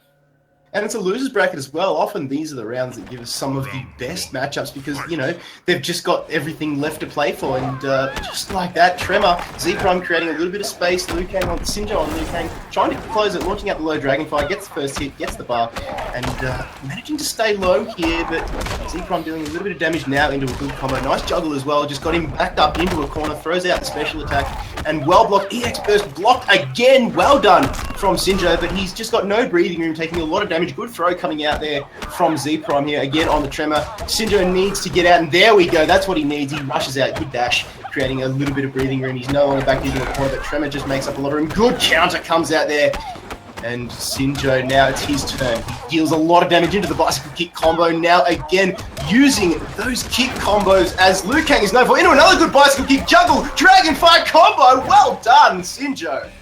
Syndra just like that. I wonder if he's paying attention to the stream, because does it actually use that armor to get his way out of it. And just like that, uses the pot. Fantastic stuff to stop Z-Prime getting out. Down 1 into the full confirm from Syndra as well. Now the problem with Aftershock in this matchup is that if Syndra uses the back 1-2 from Liu Kang, he can actually break every armored option that he has. And just like that, if we're going to see it, let's go 1, 2, decides only go for 2 fireballs, can actually get 5 off of certain confirms at 36%, uses the back 1-2, drops the cancel, however, and this is going to be Aftershock going in for that pressure. Can he make the comeback, or is Syndra going to be able to pull it through? Does actually tag him with the overhead. Syndra is sitting on a round, so even if he does lose it here, but just like that, goes for the OTG, 5% for a bar. I don't know if I agree with that, but does manage to even up the life lane. No confirm off that. Down 2 from Syndra. Let's use the EX as well. Both players, fantastic stuff from Syndra. Uses that instant fireball. Can he get the read? No, he can't. Decides not to hold block, and just like that, Z-Prime is going to go into the final round. 1 round each. Here we go, ladies and gentlemen. Things getting spicy all up here in the Gamestah Mortal Kombat Mark 1. He tries to launch the kick and just whiffed it. That's unfortunate. Now he's taken a little bit of damage. Z-Prime would be a little bit too disappointed he didn't capitalize on that. Dragonfire still coming out. Aftershock now all in close. That's Z-Prime. Another close range Dragonfire in the mid, but it's countered very, very well by Z-Prime. Another EX is blocked by Z-Prime. Syndra just expending a little bit too much bar here. Now they're staying low, getting the blocks off. And another bicycle kick blocked. Just closing the gap here is Syndra, keeping things nice and close, and a good throw coming out, dealing a lot of damage, 12% now. And the health bar is relatively even, but these low combos are finding their mark. And Z-Prime just is a little bit of a loss at the moment. Another good bicycle kick combo coming out here from Syndra, into the lows, into the highs. Again, another bicycle kick combo. And just creating space again with that Dragon Fist. Again, another one. Now he's pushed Z-Prime back into the corner. Good win from Syndra. Well clutched. Sinjo managing to clutch it out at the very end there. It's making 4 or 5 really smart decisions in the past 10 seconds that are really hard to follow, but just using the correct staggers into the forward 4-4 and just all sorts of shenanigans. Sinjo is going to manage to take that 3-2. The closest set we've had this evening on the stream. Fantastic game coming out from Sinjo and Z-Prime. Z-Prime sadly is going to be knocked out of the tournament, but Sinjo is going to advance through that loser's bracket. And wow, what a game. What a game indeed. Now, Gilbags is going up against Sagat at the moment in the winner's bracket, as is Wasenator and Clint Beastwood. Now, Gilbags and Sagat, that will be interesting. So Gilbags, he loves himself a little bit of Sub-Zero. Sagat, on the other hand, he loves the Kung Lao. He loves to get a little bit of a spin to win action going. Correct me if I'm wrong. Yeah, no, that is definitely correct. Spin to win and Sagat seems to go in hands, but just like that, it is going to be interesting to see who comes through, because otherwise we could have a Sydney runback of Wasminator versus Oblivion inside the finals. But who are we going to have next up on the stream? Let's have a look. Just going to load up the bracket on our screens now. And hopefully we can get a game for you very, very soon. Remember, teams, if you are listening to the stream, you do need to enter your scores and push confirm. That is very, very important, because for some reason Challenge can't math from there. You need to tell it what to do. So scores in, select the winner, and then confirm. So Sinjo going through again into the loser bracket. Now, Doctor also manages to pick up the win over Befa Pito after being taken down in the first round by the champ himself, Wasamator. So Dr. Awesome, now he goes through into the loser bracket. He will play the winner of Shade 667 and Ghost Police. That will be an interesting game. Yeah, I always will have a special place in my heart for Pepito. If that is Pepito, the one I'm thinking of, Aaron's brother, because he was the first person I ever played in terms of online tournament. Oh, it's cute. It's cute. Unfortunately, he's going away with nothing, empty-handed. But hopefully, we'll see him next time we run one of these tournaments. Perhaps even I said next week before, but this is just a one-off event, ladies and gentlemen. Don't get too excited just yet. I got excited. I thought we were going to make this weekly. I know. If there's demand for it, then why not? Hey, if we're going to have a consistent turnout each week, I'm sure that's something that you and our producer can shell out behind closed doors. Me, on the other hand, I'm too derelict for that sort of stuff. I don't like to pretend I'm rich and sip Chardonnay behind mahogany desk. That's Crisis's thing. So Wasminator and Clint Beastwood now still going head-to-head. But if you were a betting man, who do you think would take out the winner between Gilbags and Cigar? It's going to be dependent on how much Sagat spins, in all honesty. No, Gilbags and Sagat is really... they play each other a lot, and I feel like Gilbags is probably going to come out ahead unless Sagat's come up with some new tech that we haven't seen before. But I think the next match that I would like to actually get in just a moment is I think I'm going to get the semi-finals from the winner's bracket, which is going to be next, which will be the winner of DS Wasminator and Clint Beastwood and the winner of Tier 2 Oblivion, a.k.a. Gilbags. Oh, I thought they were playing their game at the moment. I apologize. Well, then let's choose one of them. Yes, was. Yeah, sorry. Yeah, let's get now. I'm sorry. I don't mean to sound like I am going towards Wasminator a lot more. It's just his internet's a little bit better. So I am going to be picking Wasminator versus Clint Beastwood. Hopefully, I can find Clint in the game. Clint Beastwood, there he is, and of course, we're going to get this match. We are going to do both. Fantastic. So what I'll do, I'll also contact Aaron, make sure he can get that stuff set up, and we are going to start from there. However, I cannot see what... There you are. Found the stream. Here we go. We're going to have Wasminator versus Clint Beastwood on the stream. One like, one prayer. Send Gilbags your energy in the Twitch chat and pray that he can get into that game against Gart once we get that one on stream. But yes, it's going to be... Wasminator versus Clint Beastwood, rather. So no favoritism. It's purely a logistics things, right, Enigma? I like both of these players. In particular with Oblivion, he's actually the man that taught me how to play the game. Essentially, all of these players that we are speaking about are all people that have helped me become a better player. So it's always interesting to see them play and commentate them because of how much they help me in the community. It's good to give a little back, isn't it? I felt the exact same way. I was a Battlefield 2 player when this all started out, and I just had a passion for Eddie. And when I found two random strangers joining into my game, and they were spreading the word of both radio and video games, I thought, hey, you know what? I want in on that. And ever since then, it has just blossomed. So I know the exact feels, my friend. I know the feels as you get your ass beat down by Wasminator in this first round. But then we'll have him and Clint Beastwood on stream. Who do you think Clint Beastwood will play? Depends. I haven't played Clint Beastwood in a long time. But I do believe. Well, the last time I actually saw him, he Cyrax, was. maybe? Yeah. So last time I saw him, he was playing Aaron Black, which I hope he does play because I always love commentating a little bit of Aaron Black. But I feel like he might go for Cyrax or someone Triborg. Now, if you'll excuse me, please, I have to just very quickly get a new water. Not a problem at all. So once again, ladies and gentlemen, you're here on Gamestar TV. My name is Kit Fox. I'm your host, and my co-caster, your other caster is Enigma. You'll know him in the FGC community. You'll know me if you've listened to any Heroes of the Storm or Overwatch broadcasts. And the other person we have on tonight is Crisis, our producer. Big shout out to him. Big shout out to everybody involved who made this night happen. And shout out to you, ladies and gentlemen, in the Twitch chat. Thank you so much for joining us. Hopefully, we've ironed out all the creases early on, and hopefully that this stream is, it's just ticked all your boxes for your Saturday night esports pleasure. So we're just waiting for Enigma to get. I have returned. I have returned. You're still losing, and I think that's going to be, what's that, another double flawless? Oh, no, I did take some. I killed him a little bit in the first round. It's not even your account. That's a good point. Yeah, I don't care. It's not my account. Sorry. But no, also Wasmeta showing that his katana is in fact a little bit flawed. But that's okay because he is not a katana player. Oh, I got a salt shaker emoticon. That's kind of fitting. So Wasmeta is going to be playing, of course, that Devora. I am very interested to see who Clint Beastwood plays over because if he's playing some Aaron Black, I'm going to get very hyped, and I might talk a little bit more than I have been if he does pick that Aaron Black. However, I'm the only person in the country that seems to think he's not complete trash tier. So in terms of playing, he is going to play the Aaron Black. Okay, Clint Beastwood is going to be my man. I'm sorry, Wasminator. As much as I feel like you might win, I am going to be cheering the other direction for this one. Clint Beastwood picking my main ballet. The gunslinger himself, Mr. Aaron Black, considered by many low trash tier. However, I still think he's pretty decent. And that is going to be, of course, he has gone gunslinger, the best variation in my opinion. The only one worth playing. How do you rate Marksman? No, he did go gunslinger, you can tell. No, how do you rate Marksman? Oh, sorry, how do I rate it? I think it's trash. I think Marksman is in fact trash too. There's no reason to play it. All his run cancels have been nerfed. It's just not good. However, Wasmeta is going to start off with the double combo using that 47%, as I was saying, almost 50% for 2 bars.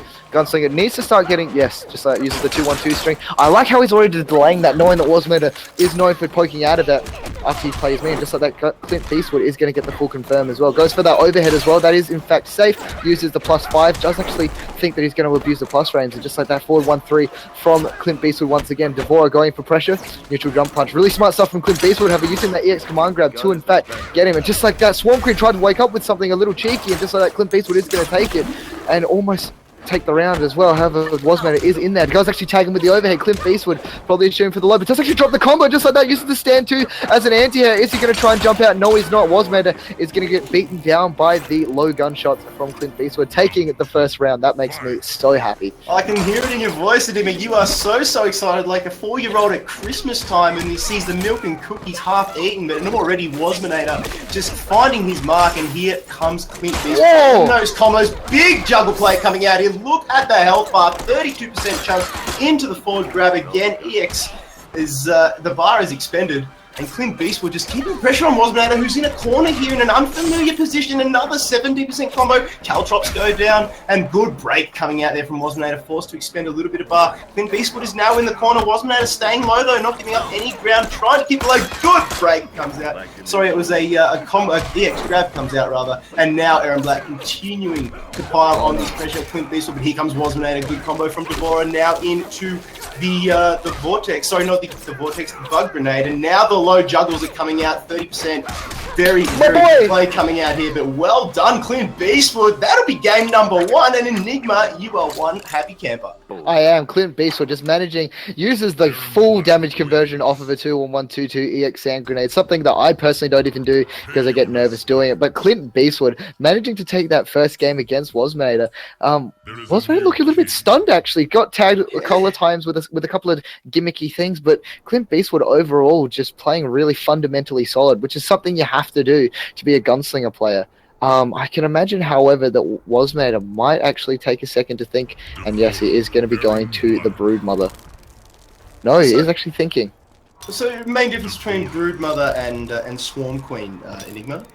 So Broodmother has the access to a low crawling bug, as well as some of her special moves do change. Now Broodmother is actually a setup heavy character, meaning she wants to have that bug on the screen as much as she can, while Swarm Queen is actually wanting to get in your face using the wasp grenade cancels that you're seeing Wasmeda do all the time, just to keep up that pressure.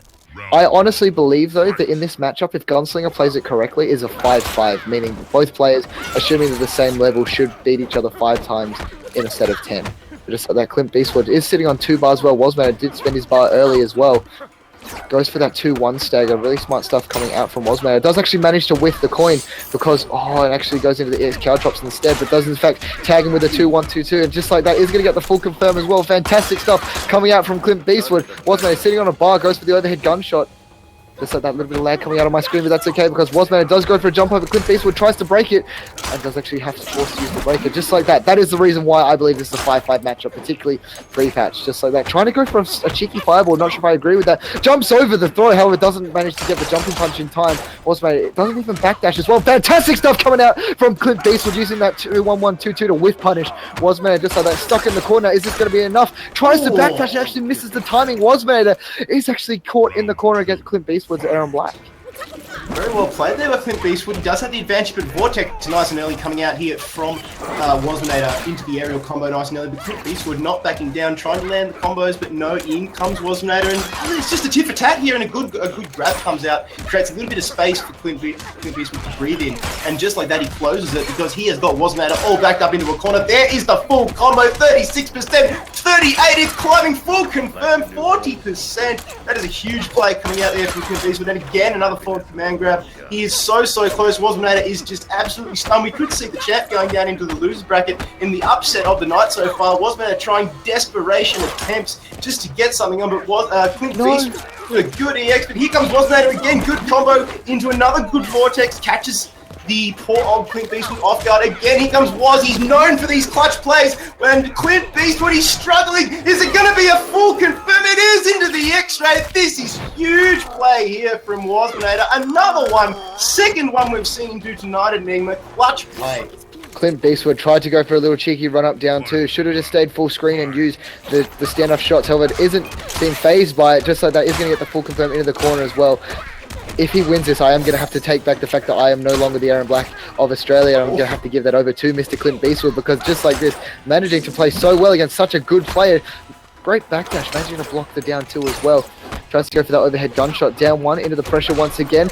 Swarm Queen is actually managing, sadly. Tries to OS the command grab, but just like that does get caught for the pressure. Just so that Clint Beastwood, just like that, is going to take it as well. And that's going to be Clint Beastwood taking the second game against Wasmeda. Wow. Should take a second here to think about it. Honestly, I feel like he should change character to Smoke if he still plays Smoke. Fair enough. Hey, if it's not working, you need to change something up because if he comes up against the gunslinging Aaron Black Clint Beastwood again, I think he might actually just take your advice on that, Enigma, just swapping things up a little bit, putting another arrow into the onto the bow and shooting that one. Let's see if it can find its mark. But into the losers bracket he goes now, and he will. No. There's one more game left. Oh, sorry, you are correct. My mistake. Getting a little bit too eager. So Clint Beastwood, he's now 1 round away from victory. And just so that I do actually agree, though, Wasmeda is going to stick with that Devourer. I was going to say maybe change the Smoke if it's at the level it used to be, but Swarm Queen, he knows how to beat this character. He versus me all the time and quite often will put my ass in a jar and just send it off to China because he absolutely destroys me. But Wasmeda just needs to think about how to beat this character. There's a few things that he's not abusing that Aaron Black has problems with, but can Clint Beastwood do this? Can he take it through to the next match and continue on in the winner's side, dropping Wasmeda into the losers bracket? But here we go, down 3, just like that. As I was saying, abusing the fact that most of his stuff is a high. Once again, back into that Swarm Queen pressure, just like that though. Clint Beastwood spending his bar, that EX command grab, just like that. So hard to deal with if you're doing run cancel pressure because you have to run cancel into an immediate jump, and unless you've got incredible reactions or reads, but just like that, Clint Beastwood does get caught with that EX bug.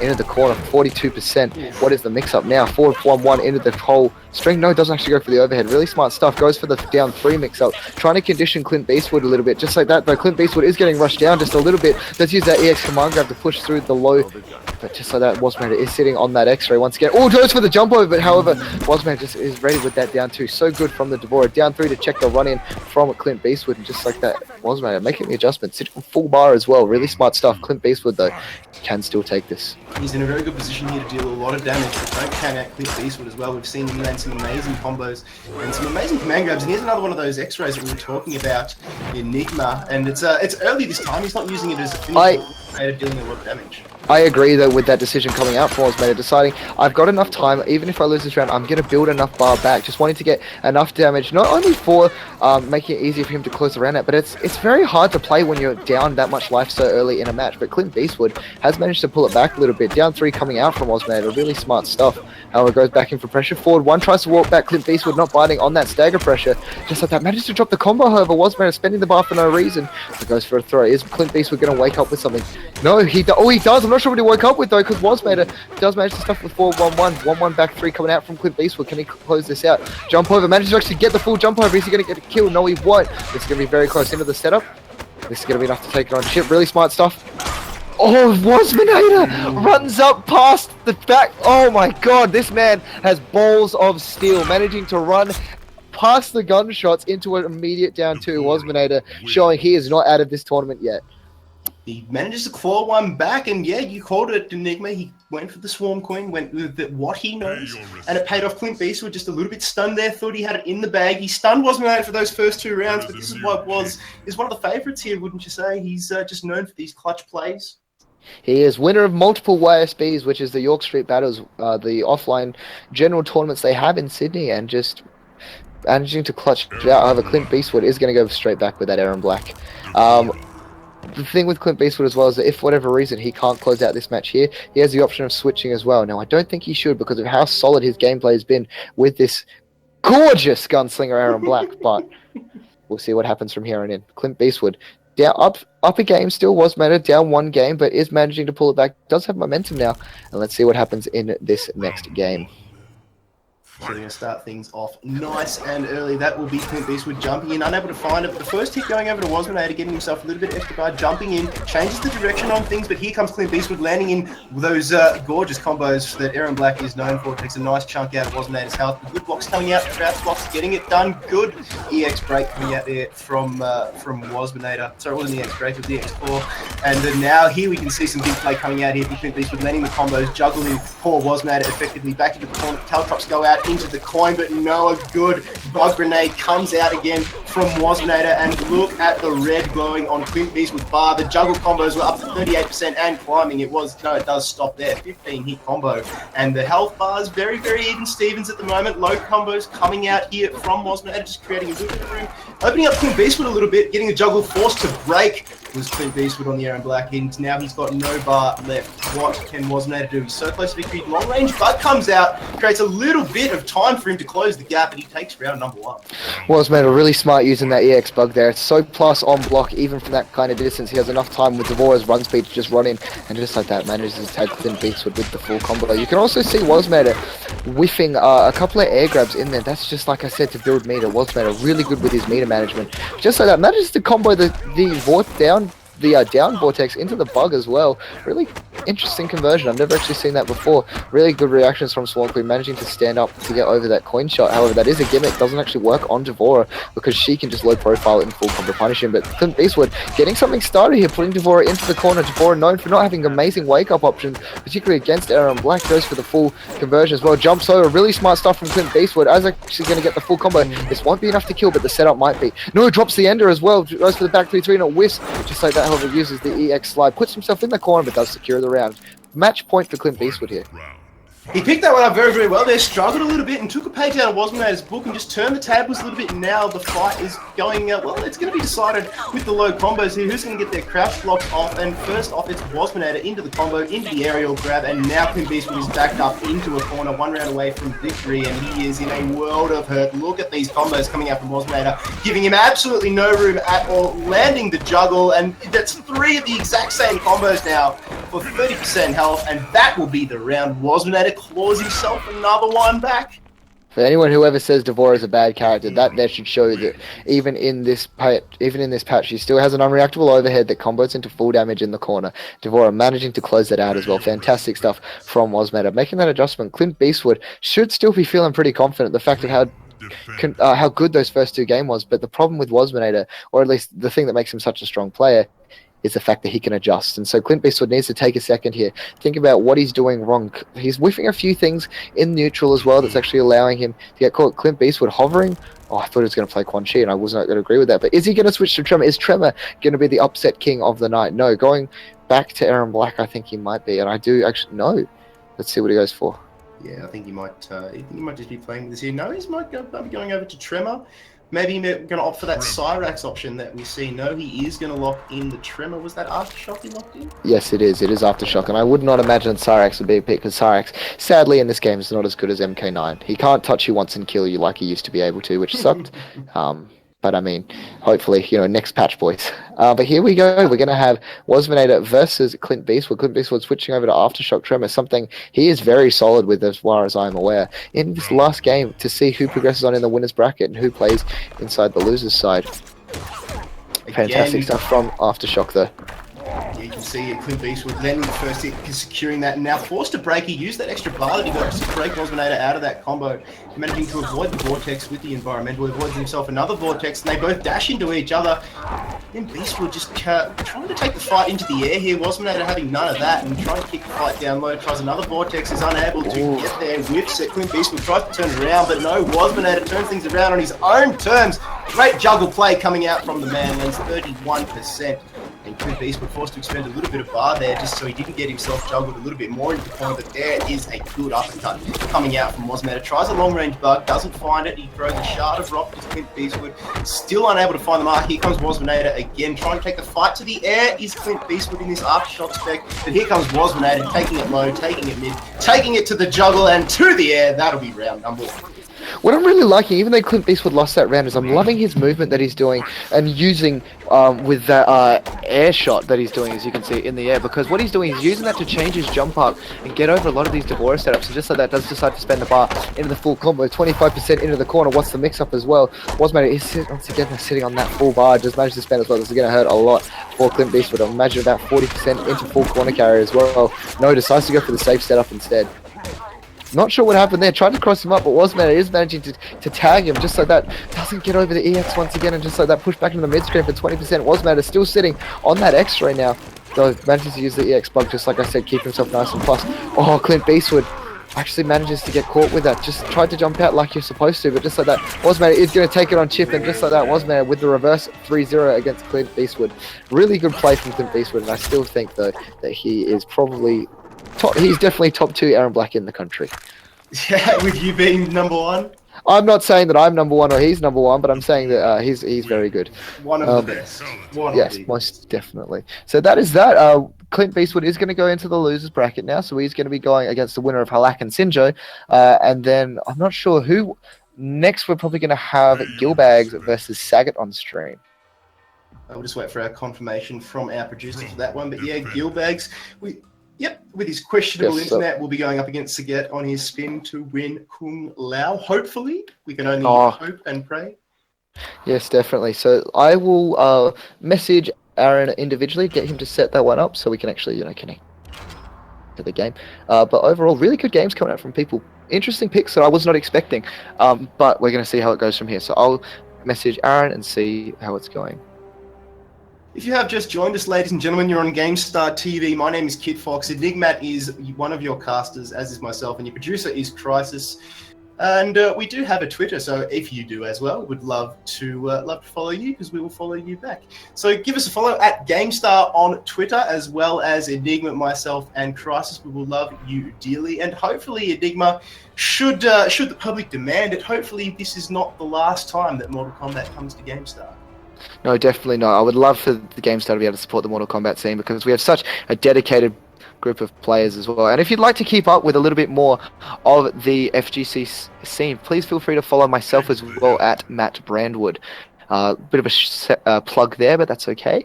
But hopefully, yes, we have been invited to the King of the Hill from Aaron, so hopefully this will work out just nicely. There we go. Our producer enters AFK. He's getting the hang of that one. For a man who had to go get his nephew to complete the tutorial for him because he couldn't combo, it's a good achievement. It's a good achievement. He says he didn't, but we'll let that one slide under the table, through to the keeper, if you will, as we get into Gilbags versus Sagat. Gilbags known for that Cryomancer Sub-Zero. Does he play anything else, just out of curiosity? Not professional, not in tournament. Now, I am struggling to join the match, however, that is okay. I will be able to commentate off the stream. I believe that's how you're doing it, correct? Yes, it is. All but right, I will send you the link. I have a raw feed. I have a completely different feed to the stream, but it's... I'll send you the link in the Discord. This probably is an easy way, because once again I failed to connect. I'm going to try connect once again, however, but just in case, I do have now a raw feed from someone. Thank you very much. We will be able to pay attention to this. And I also followed the stream, everyone. Oh, there are other users connected to this channel. So I'm going to try and join again. However, you might be running this one by yourself. What have you done, Crisis? What have thou done? The memo call is apparently full. Apparently. So, hang on. No, I should. Having a little bit of trouble connecting. So he's going to give you. You're going to get your own random link as Oblivion and Sagat. I don't think they're playing the game. I think they're just having a little bit of fun in the pre-game, if you will. So we'll get into that one very, very soon. Yes, Oblivion is getting dunked on pretty hard. I doubt Sagat would have got a flawless just quietly. No disrespect to Sagat, but hey, these are top-tier players, and I think Gilbags, especially after what he's shown us tonight, would not allow that in the slightest at all, Enigma. No, definitely not. I've also managed to crash my PlayStation, so this is going incredibly well for me.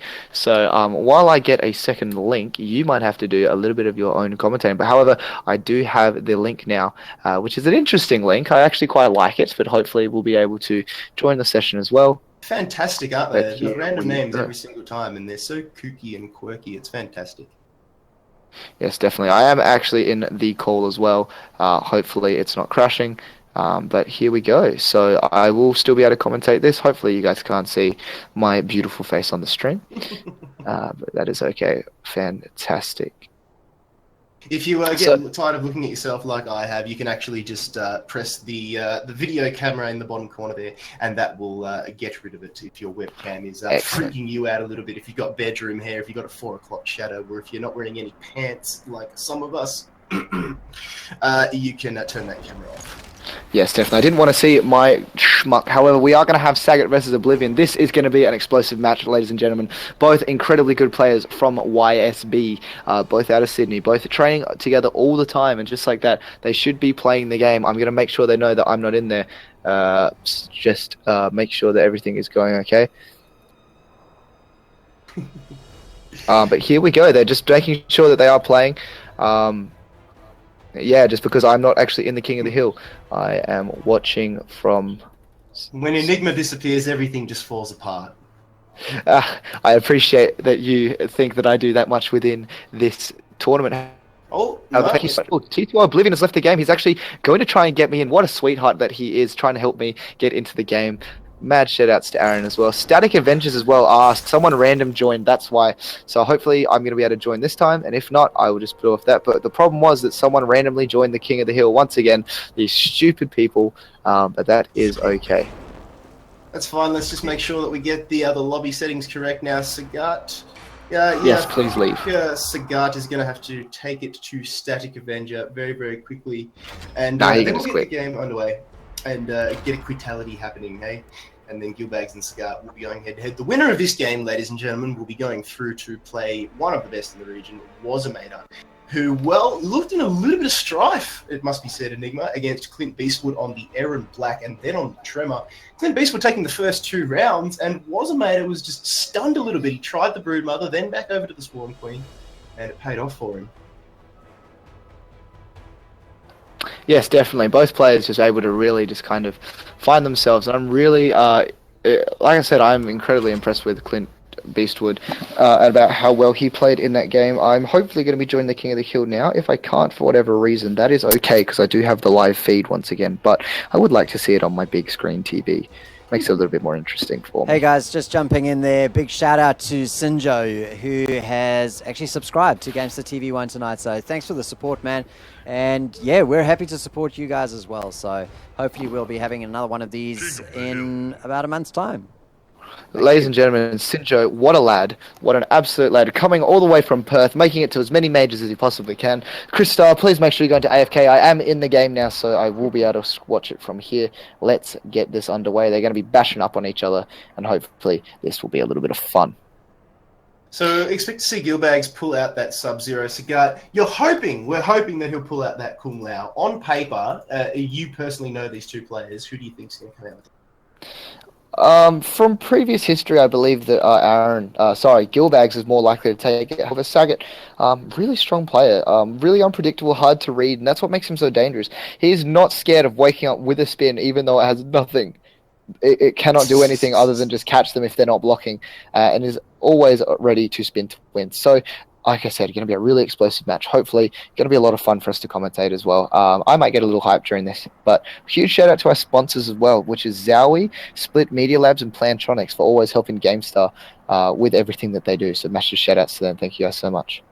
Oh, thank you. They have done a lot of tremendous work for us. It must be said. We use all of Split Media Labs products to power our broadcast. So they have got Player.me, Challenge, and XSplit. We use all of those. All the players are using their tags into Challenge at the moment to get this tournament underway. We're using XSplit to broadcast, and Player.me is just a damn good social media platform for gamers, by gamers, and it's all going to be, well, there's a little bit of a surprise coming the way of Split Media Labs, so stay tuned to that very, very soon. Burnout, you would know in the fighting game community, does a lot of work for those guys and is currently doing a lot of work overseas at the moment. I believe he might be over in the States at the moment. I could be wrong. The man travels quite a lot, but he is doing a lot of work for the FGC community in and around the region.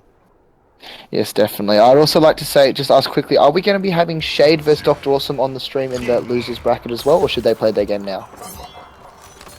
It looks like they should play their game now. So Shade 667 and Dr. Awesome should play the game, and Clint Beastwood and Kinetic Halak, the losers bracket round 4, they should wait. So there we go. There's the official confirmation coming out from our... And here we go, straight back into it. We're going to be having Aaron, of course, on that Cryomancer with Sagat picking that Buzzsaw, and just like that Oblivion opening up with that EX slide, pushing his way all the way into Sagat. Sagat trying to use that low hat for that pressure, however, Oblivion does know this matchup like the back of his hand, as I said before. They play with each other a lot, and just like that, Sagat going for block strings into teleport, something I've never seen him do, but a fantastic whiff punish from Cryomancer with that back 1-2. Make sure as well that he's trying to get in it nice and close, just like that. However, down 4 coming out from Sagat. Sagat tries for that jumping kick, 1-1-2-1-2, and a low hat. Problem with Buzzsaw, as amazing as its mix-ups options are, doesn't get a massive amount of damage unless you spend by in the mid-screen, just like that. Cryomancer getting a clean jump in onto Sagat into the full combat. Is he going to drop it? Yes, he actually does manage to drop that combo. However, it is a difficult link, and just like that does make up for it with an amazing stand 1 anti-air on Sagat. Decides to spend the bar as well, manages to drop the end of that as well, but that's okay because it does use the EX slide to take the first round against Sagat. Sagat is sitting on 2 bars, however, you know what that means. 2 spins. Let's see if he does that. He did pick the Buzzsaw, so now that hat is his speed. There is the spear. We see forced to use the breaker now, throwing out those hats along the ground in the air, trying to find a mark, keeping distance, but here comes Gilbags. But a good throw comes out from Cigar, good counter. Now the hat's still doing a lot of work. Good throw comes out from Gilbags. Now in closes the gap again. Another spin comes out, but countered red very, very well. Good freeze comes in, crashes again, and there comes the combo. Good juggle coming out from Oblivion. Manages to get the full combo in. Grab a lot of damage, 33% in fact, as much as an X-ray. Just that bar, ladies and gentlemen. Another full grab comes out again. Gilbags getting it done. He did take the first round. Cigar just without an answer at the moment. Now without a hat, finally gets one back, throws these hats out, trying to land these combos. The blocks are just too good from Cryomancer Sub-Zero. Gilbags did. Now here comes the juggle. This is the first time we've seen that Cigar gets a full combo off, but a good counter throw comes out. But breaker comes out from Cigar. This is huge. The health bars are very, very even Stevens at the moment. Good teleport comes out, and they both hit each other with the high, but the juggle's going in favour of Gilbags, and that will be the round. So he takes a 1-round advantage into this best of 5, and Enigma, you have to tip your hat to. I'm just Sorry, I'm just caught up in the fact with that Sagat combo, the one with the double hats. I've seen him drop that many times, just able to confirm into a really good stuff from Sagat. However, Aaron, of course, with that really strong fundamental play that he's known for, not making sure he can't get crossed up, jumped in on, just really smart stuff coming out from Aaron. Sagat, I can imagine, is not going to be changing character, not going to be changing out of the buzzsaw variation as well. I would love to see his hat trick, but I don't think he plays it anymore, which kind of upsets me because it's always such a fun thing to watch. But as you said before, Gilbag's taken that first round. He tried to throw out a lot of low hats there just to try and deal a little bit of chip damage, but as you mentioned, the ones that did land didn't really deal too much damage, and perhaps that's the problem with the buzzsaw, the buzz hat variation. Would you rather see him pull out something like a hat trick, Enigma?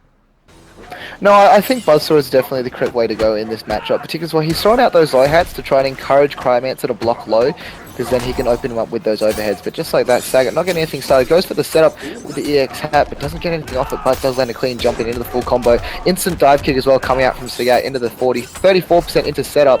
Here we go, though, uses the teleport into the grab. Does actually catch the backdash with the low hat, no punish coming out from Aaron, however, back 1-2, just like that. However, but Sagat with that jump back dive kick to punish, 20%, nothing to sniff at. And just like that, Cryomancer trying to get his way in, jump over punch, no anti-air coming out from Sagat, goes for a throw, resets the neutral, whiffs the slide as well, down 4 into that low hat. Kung Lao is going to take that first round. Great adjustment coming out from Liu Kang. Yeah, Liu Kang? Kung Lao. Sorry. Kung Lao. Kung Lao. Poor Sagat definitely not shy to throw out these hats, and there we can see another low hat, another high hat, and a mid hat even, all three coming out and getting to the low, just trying to do that chip damage, forces the block out from Sub-Zero, now into the combo, forces the break, in fact, from Gilbags, whiffs another slide, just not finding the required distance, but does connect the down one throw, and now manages to get the aerial juggle into another throw. This is great play here from Cryomancer Sub-Zero, but teleport throw comes out from Sagat. Now it's his turn. Yeah, this is where we go. Look at the damage coming out here, 43%. Oh my goodness. And poor old Gilbags is hurting. He is hurting so bad, and here comes another big combo from Kung Lao. That is big play. Sagat gets one back. Fantastic confirm coming in from Sagat there. I'm surprised Aaron didn't check that EX teleport with the down 1. However, it does actually get caught 43% for it as well. And just like that, the momentum completely shifted into Sagat's favor. Managed to block the reversal slide as well, and managed to get the full confirm with that EX hat as well. So really good stuff from Sagat. I like the adjustment as well. Gilbags probably going to take a second, just go straight back into it. I can't imagine him switching off anything other than Cryomancer. Every tournament I've ever seen him play in is using, of course, this character. So I can't imagine he'd be switching anytime soon. However, he does have a really good cyber sub, which I don't think is doing any better than his Sub-Zero, but I enjoy watching it. But here we go into that third game, 1 apiece at the moment, both players equally skilled. Let's see how this goes. Aaron is on the training stage, and let's see, he's going to start off. No, just decides to kind of move away. Goes for the EX slide. Don't know if I agree with that, particularly because now he's got no bar. Sagat is going to build that second one with that first hit. Forward 1-3. Once again, does spend 2 bars. It's going to be 40% in the mid-screen. Deciding to use the bar. I like that because of how much bar Kung Lao does actually build using those hats. The problem that Sagat has with this variation, how fantastic read on the jump. Cryomancer probably in his head a little bit. 23% into that overhead as well. Let's see what happens. Aaron tries to go for a back 2. Bit risky. Does actually manage to trade. Goes for a dive kick over the top of him, however. Up hat once again, EX up hat. Sagat just on point with these reads, and just like that is going to secure a really decisive first round. That up hat was supreme. It just caught poor Gilbags just off guard, and Sagat just really turns the table here, but here comes Gilbags, manages to get the freeze in midair as well, and now forces one of those juggles and now into another very well-timed grab. That's 26 damage, nothing to sniff at all. Throws out another ice ball. But Sagat just bided his time a little bit before he woke up, and now we can see here with another big combo that comes in, and this is going to really hurt for Sagat. He takes a lot of damage, but the combo was dropped, unfortunately, by Gilbags, and now the spin comes out, and there is a big play that comes from Sagat. Here we go, it's huge, he's landing these buzzsaws, into a huge combo. He managed to get 70% off that one, but before that he managed to drop it for another 20%, so about 40 in total. Here we go, teleport, but well read by the Gilbags man. He takes the advantage. As I said before, though, Sagat not afraid to spin just like that. Why I called it out because of what he's known for. Aaron going for that EX slide as well to get underneath that hat and just go through. Goes for a grab as well. Sagat is almost sitting on an X-ray, however, so be careful of that EX spin just like that. However, goes I'm not totally sure what happened there. Goes for almost like a cross-up in terms of it doesn't actually work in this game because there is a block button just like that. No whiff punish coming out from Crymance. Once again uses that EX teleport, the only armored move that is actually worth anything that Kung Lao now has. Life about even, but of course Aaron sitting on that meter advantage. Almost build a breaker as well. Sagat trying to jump out, does actually use that EX bar to catch him in the mid-air, otherwise that wouldn't have worked. Doesn't drop the combo either this time. Here we go into the setup. Down 1, down 4 coming out from Sagat. However, goes for that mid-hitting hat. Oh, fantastic punish coming out from Sagat into the side switch as well. Really smart stuff into the corner. What's going to be the mix-up? Here we go. Goes for the overhead. Overhead low, low once again. Can he go for more pressure? Yes, he does. EX into the full teleport into the grab back as well. This is going to be enough to take it. What a read from Sagat using the grab instead of going into a full combo as well, just so he couldn't break it. Fantastic read coming out from Sagat. I am incredibly impressed with that sequence of events. Wow. Wow. Fantastic stuff. Goes up 2-1. Jaws off the floor, everybody, ladies and gentlemen, casters included, producers, because wow, Sagat just surprising everybody there, including Gilbags. And wow, he got the freezes off to Gilbags. He managed to catch Kung Lao in the air quite a few times, but I think we've seen it in the previous game that Gilbags had. It's just not the combo that he's after. He's forced into one of those jump juggles. Maybe it's just not finding the damage that he's hoping for, Enigma. Overall, like I said though, this is nothing to do with either player particularly having one more powerful combo. It's literally just because they're neutral, and because they play each other so well, there's a lot of mind games that we're not aware of that they know just from playing each other hundreds of times. So really good stuff. Sagat is going to be up 1 game, however. He's going to be up 1 game, however Cryomancer does go for that slide. Here we go. Pressure coming out from Sagat.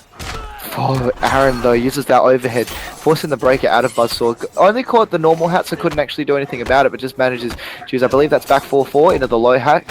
Tries to abuse his plus frames. Jump back coming out from Cryomancer, but here we go. Both players goes dash into the overhead as well.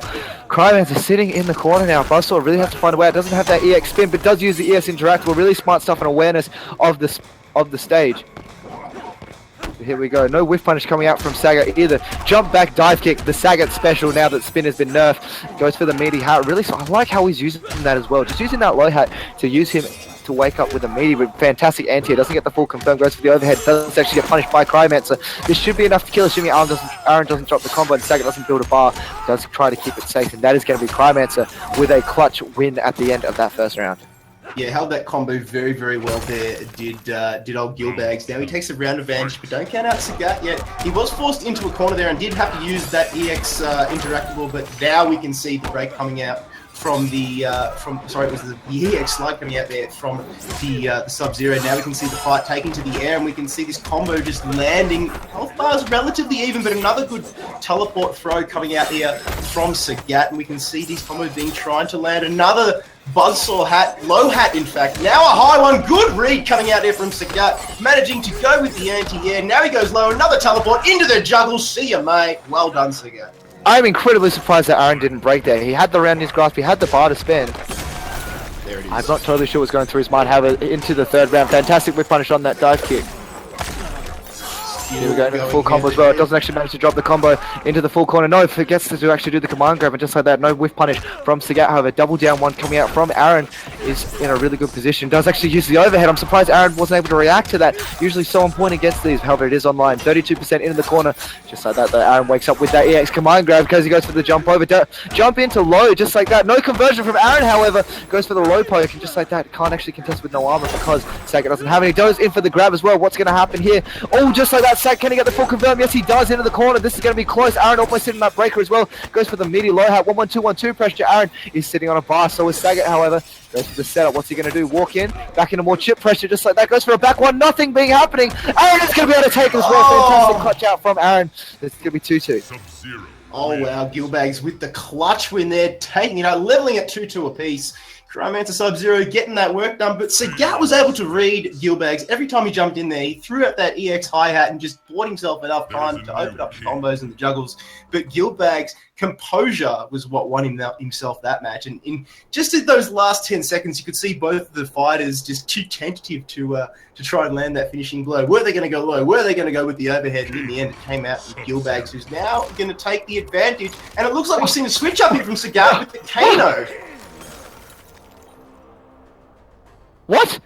Okay, hold on. No, what? Okay, Sagat, I know. Oh my goodness. This is astounding. I am stunned. Okay, here we go. Sagat is going to be using that. I believe. What variation did he pick? Did he pick Cybernet? He did. So I know that after the nerfs to Kung Lao, he didn't really like a few things. So he picked up Cybernetic, but I don't know if he should be switching. These games have been so close. And just like that, Aaron is going to hopefully abuse a bunch of stuff. Uses the EX knife throw because that is plus. And just like that, once again, down for EX knife throw. I think that actually comboed as well. That's surprising, but just like that. Kano, I do actually understand why Sagat likes this character. It fits. He's got wake up ball. Like he's got wake up Kano ball. It's like in the new slide, but just like that, manages to backdash to jump in. Really smart stuff into the eye laser as well. I'm not sure how versed Gilbax is in this matchup, but just like that, does get the full confirm. Sagat making this character look really good considering going off and playing him myself after this, but just like that, Gilback's not out of it yet, goes for the jump over, trying to abuse the fact that Sagat might not be so comfortable with those anti-airs with this character, does decide to spend the bar as well, gets the full confirm, really proud of him for getting that one, he often drops that 35%, great backdash though from Kano, just like that, down 4, full pressure.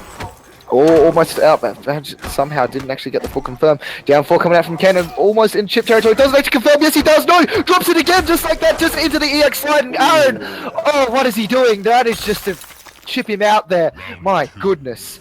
Big play coming out there from Gilbags. Clutch again, but do not count out Scuddy with the Cybernetic Kano. Surprising everybody, eye laser again blocked very, very efficiently by Gilbags. Again jumping over, just turning it around, and now the breaker is being forced out by Scuddy. It's into the corner, into the Kano ball. Now another good command grab coming out here from the Cryomancer Sub-Zero. Again, Sagat back into a corner, copying a lot of low damage. Another good grab coming out.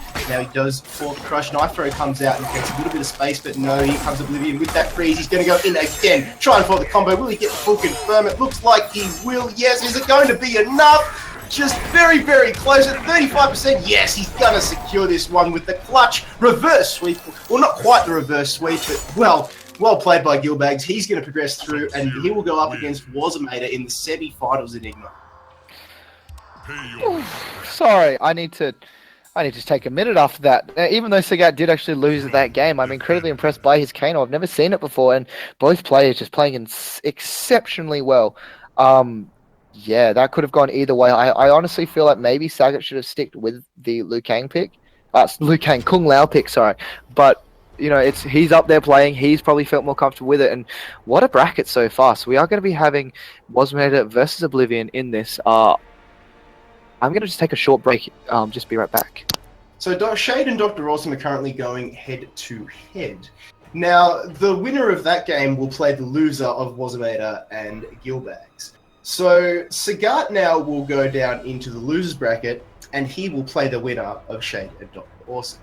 I believe that's the way it's going to fold out. So the winner of Gilbags and Sagat, which was actually Gilbags, will now play Warzamator. And in the losers bracket, currently Dr. Awesome is playing Shade, and the winner of that will play Sagat. So currently, Clint Beastwood and Kinetic Halak are going head-to-head. So what we're going to do, ladies and gentlemen, is we're going to take a quick 5-minute break, so don't go anywhere. Well, in fact, you know what? I'll let you off with the pass. You can go to the toilet. You can go get yourself a coffee, because that's exactly what we're going to do. But 5 minutes, we'll be back right here, so don't go anywhere.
Welcome back, ladies and gentlemen, to Gamestar TV here for the Mortal Kombat Mark 1 tournament. It is the first time FGC has come to Gamestar, and I'm sure that means it is the first time for a lot of you in the audience. If you have just joined us or it is your first time here, my name is Kit Fox. I am your host. I'm a Gamestar veteran and an esports veteran, and as is Crisis, our producer, both put a lot of years, money, effort, and blood, sweat, and tears into esports, and as has this man who is my co-caster tonight. A very good evening once again to Enigma.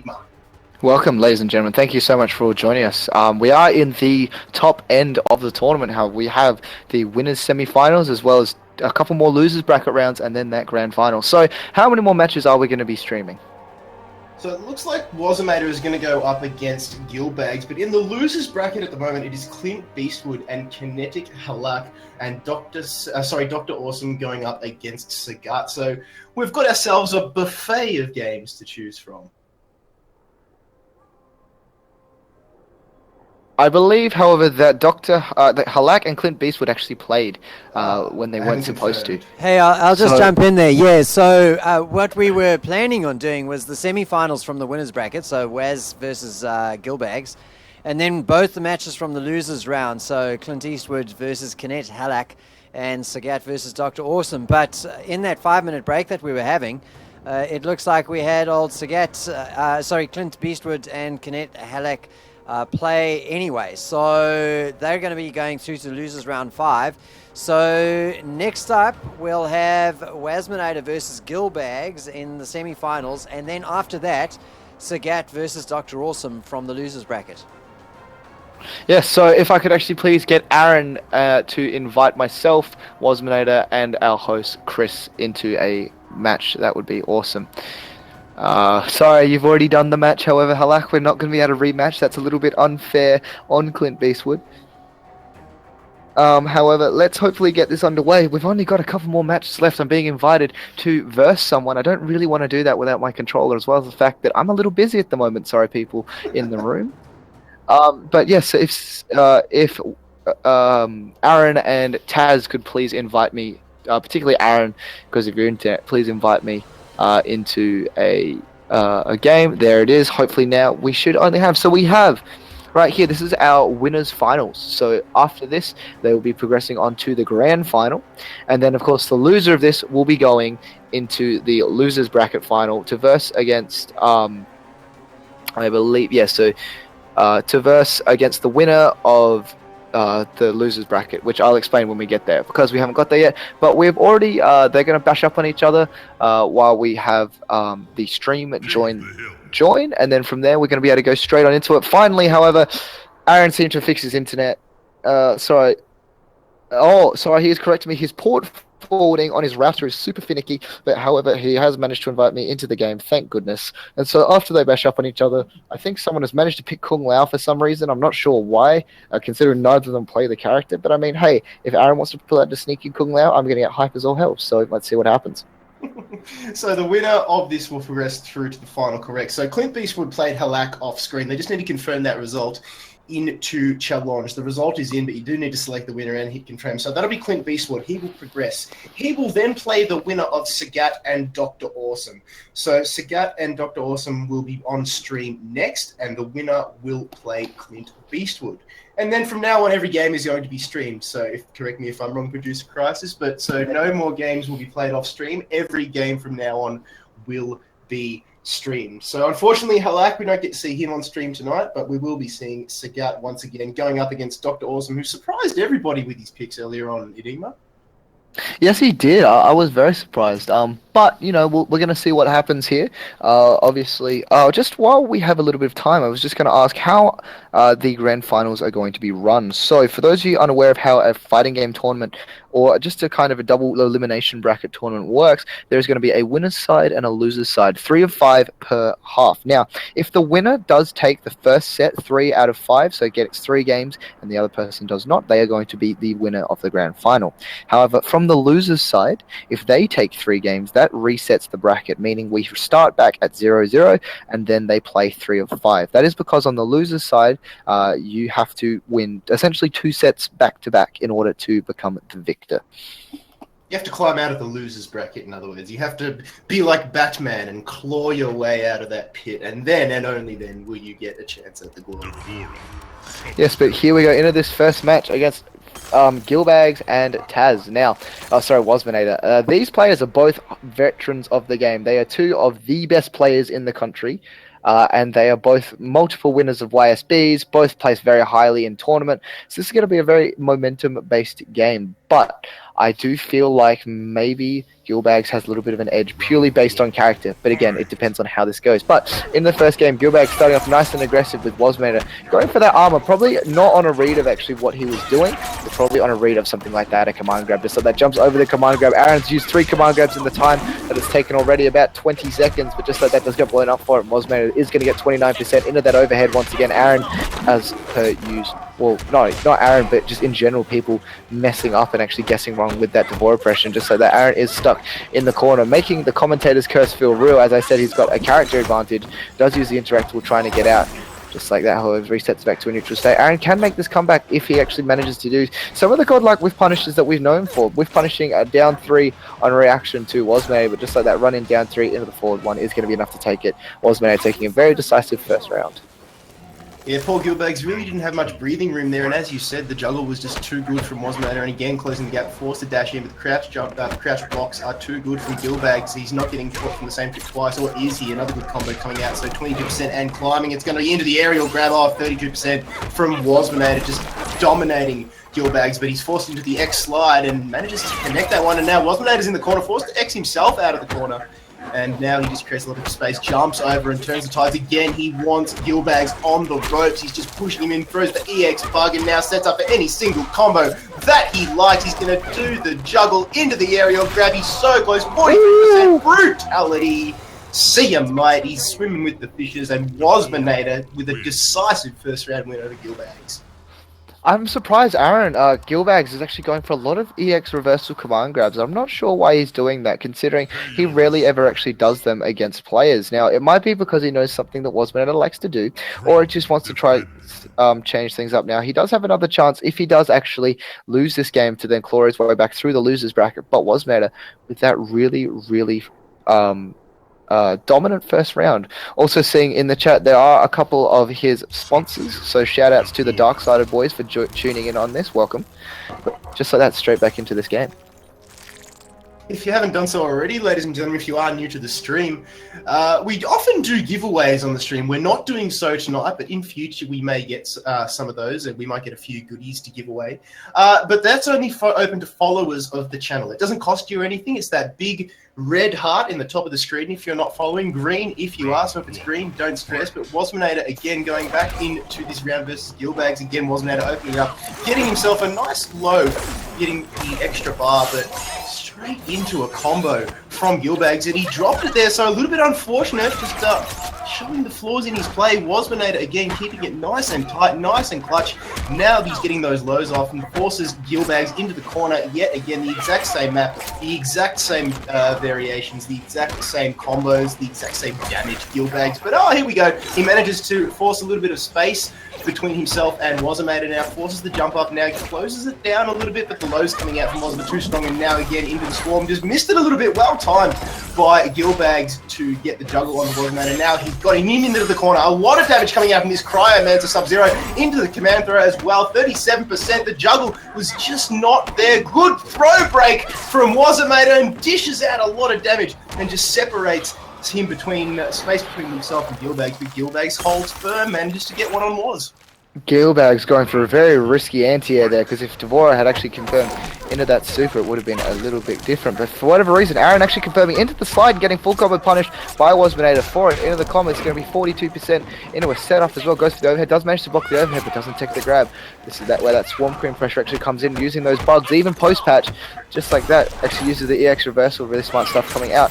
Oh, tries to whiff punish it, but because he used the EX, actually does more damage. Stand 1, doesn't get the full jumping combo, but does tag a throw for measure, just like that goes for that. Wow, I'm sorry, I'm a little bit speechless. Wasminator pressing buttons in between the gap there, just has a read on Gilbags at the moment. Gilbags is sitting on a tiny bit of health and just goes for that YOLO slide. However, is just going to be love tapped out by Devora, just like that. Into the last round, however, both players sitting on about equal bar, and just like that, forward 2-2 is coming out from Wasmanator. Both players now back into the corner, though. Wasmanator goes for a 4 anti-break combo, just like I said before, spending the bar, just getting as much meter as he can, doing some damage, and forcing Gilbags to come off that 2 bar, just like that, trying to react. For whatever reason, manages to corpse hop Gilbag, however, and just like that, goes in for the full combo, spends the bar as well. Gilbag's into the corner. It's going to do at least probably 38%. Yes, it is. Into the safe jump once again, into the grab. Just like that, Gilbags knows exactly what he needs to do on the Oki against players, and just like that, goes once again for a grab. Whiffs a button, but manages to trade with Devora's button with the down 4. Just like that, both players building up a lot of momentum. Gilbags not seeing on any bar, however, and Wasmanator does actually get managed to take it out with that down 2. Really smart stuff from Aaron, even though he dropped a couple of combos in that second round, managing to pull it back to 1-1. Yeah, Wasmanator just unable to capitalize on those aerial combos that we saw him do in the first couple rounds. He was able to push Gilbags back into those corners, force the juggles, and then into the aerial throws, and was dealing about 33% every single time, and he's just unable to do that. So Gilbags, the old one-trick Cryomancer Sub-Zero, it didn't work for him the first round, but hey, with a player of his caliber, it's just how you're feeling, I suppose. Yeah, Gilbags is incredible in terms of his He's incredible in terms of his neutral game. So when I say neutral, for those of you who don't really follow the scene, is how he can get the hit. So not just through 50-50s, but just through punishing, in this case, Devora for doing things that they probably shouldn't be doing. So Aaron always been known throughout the FGC having a really solid neutral. And yeah, here we go. Straight back into it once again, though. I'm not surprised neither of them are changing characters. And hopefully we do get the Cove. No, we did get Sky Temple, the map that is the bane of the FGC's existence. But that is okay because we will push through. Game number 3. So Wasmanator and Gilbags, once again, ladies and gentlemen, the rest of the games are going to be played on stream. So if you are still a player in contention, please do not play your games like Clint Beastwood and Kinetic Halak, because we're going to get Sagat and Dr. Awesome on stream. But this is what it's about, Was and Gilbags. But here we go, both players is actually doing a whole bunch of damage to each other. Wasmanator is managing to actually tag him with that. Manages to drop the combo. A very rare drop coming out from Wasmanator. Run cancels into the throw, however. Working on a flawless at this point. Aaron is sitting on a lot of bar. Just like that, I'm really surprised that Wasmanator probably just decided to walk up, but just like that manages to walk himself into the fists of Aaron, but just like that. A little bit of a scramble going on here, but decides to back up. Fantastic whiff punish on that jump in coming in from Gilbags. I guess you could say it was a trip guard if I actually knew my terminology, but just like that, 33% into the corner, jump in. Is that going to be safe? No, goes for the low as well, forcing the breaker out of Wasmanator. Now, the thing about, fantastic whiff punish on that crawl coming out from Gilbags, just showing once again why he's known for his godlike neutral. The thing about breaking with Swarm Queen Devora is that when you break, you can't run straight after. As you see, the stamina meter just underneath their health actually disappears. Oh, what a read from Wasmanator, however, going for the hop over the top of that and tries to chip him out just like that. Aaron's going to use the bar. Wow, that was absolutely godlike. Just going over the slide, not taking any sort of chip damage, and gets the full punish as well. Fantastic stuff coming out from Wasmanator. But Gilbags does take the round. Let's see if Wasmanator can turn around, but it's not looking likely because Gilbags just punishing. He's completely landing every single one of these combos. 29% now. Good throw break coming out there from Wasmanator, however, and this is where he turns it around into the EX bugs, and he gets the juggle on. Oh, Gilbags is forced back into a corner, drops the combo, but now he's straight back into it again, into the Vortex, and another one of these Devora combos, 27%. Thanks for coming, and look at the damage that is being taken here by Gilbags. There is no mercy coming out from Wasmanator. Into the aerial throw. Oh, this is absolutely massive. Here we go. Finally, a little bit of room is created between Gilbags and Wasmanator, and there we see the EX come out, and well done by Was. Wasmanator really being kind of frugal with that EX, something I don't usually see from him, just because it does so much chip, and he just knows the space that it's going to hit, but just like that, Aaron does manage to tag him with an overhead. Wasmanator probably trying to call out a stagger there. I'm not sure, Gilbags probably tried to run out of that, is sitting on a full bar. Don't be surprised if you see an X-ray coming out, because Sub-Zero's X-ray is in fact a parry, but fantastic down 2 coming out from Wasmanator. I'm not sure what he tried to wake up there, but it had no armor, but just like that, Wasmanator is going to get a full combo, forcing the breaker out of Oblivion, just like that, back in that neutral state, tries to jump over, manages to block in time, but just like that, back in this corner pressure, Wasmanator trying to get him to way out, but just like that, Oblivion. Oh, fantastic use of that forward advancing string to get over the Swarm. That Swarm, once it has started being played, is actually only in a certain principle. Wow, the 1-1-2 coming out from Sub-Zero, just like that, into the full confirm as well. Can he get the combo? Yes, he does, 33%. Let's go. Joe's for the jump in once again. Fantastic anti, I can't get the confirm, however, Wasmader almost sitting on that breaker, just like that. What a confirm coming out from Aaron, able to kill him just before the breaker comes in as well, and then it's going to be Aaron going up 2-1 against Wasmader. Yeah, well done, Gilbags. He takes himself the advantage, and this could be one of the upsets that we've talked about so often tonight here, but we can't count out Was just yet. He was looking at being absolutely dominated by Clint Beastwood with his Aaron Black play, but came home strong with the reverse sweep. So let's not count him out yet, even though he does have the disadvantage, but wow, Gilbags playing a very, very solid Cryomancer Sub-Zero here.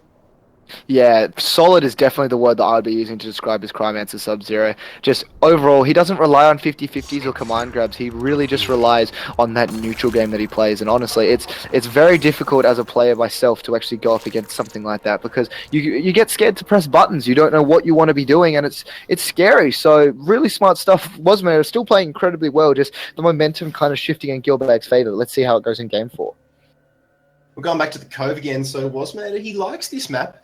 So we saw him do the brutality early on when he picked up that first round over Gilbags, but Enigma, I'm going to let you take this one away. No worries. So here we go, back into the full conversion. Wasmader just trying to space him out, as you can see, using that down 3 just to create the space to not let him play his neutral game. However, goes in for a gimmick. Doesn't actually get blown up by Gilbags. Probably a little bit of a delay there just because of the internet, but that's okay because both players run in forward 1 coming out from Wasmader, going 4, 5, 6 dashes into the corner as well. Does he get the full confirm? Yes, he does. Won't get the corner confirm, or maybe a little bit, just like that. 42% for a bar, nothing to shake a fist at. Fantastic job from Gilbags using that down 1 to get underneath the bug cancel.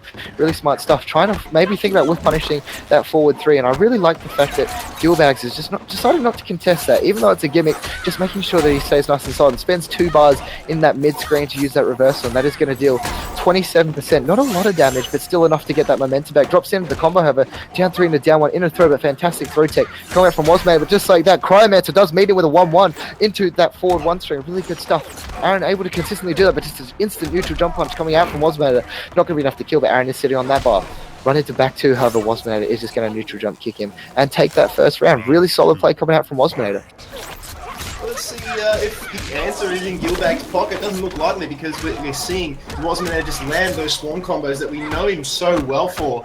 And now, once again, he's got Gilbags forced back into the corner. Doesn't get the full confirm, eats an EX slide, and that is good. Gilbags turns it around, now tries to land those highs, and forced to environmental away is Wasmader. And now, once again, another EX slide, turns the tables again, but the EX score comes out from Wasmader. He's down to about 50% HP here, is Sub-Zero, but there we can see a good combo come out, but here comes Wasmader into those bug bombs, doing a lot of damage, dealing heaps and heaps of damage to Sub-Zero, and there's another brutality. Cop that big play coming out here, and the Cove seems to be one of his favorite maps, so now it's level 2 apiece.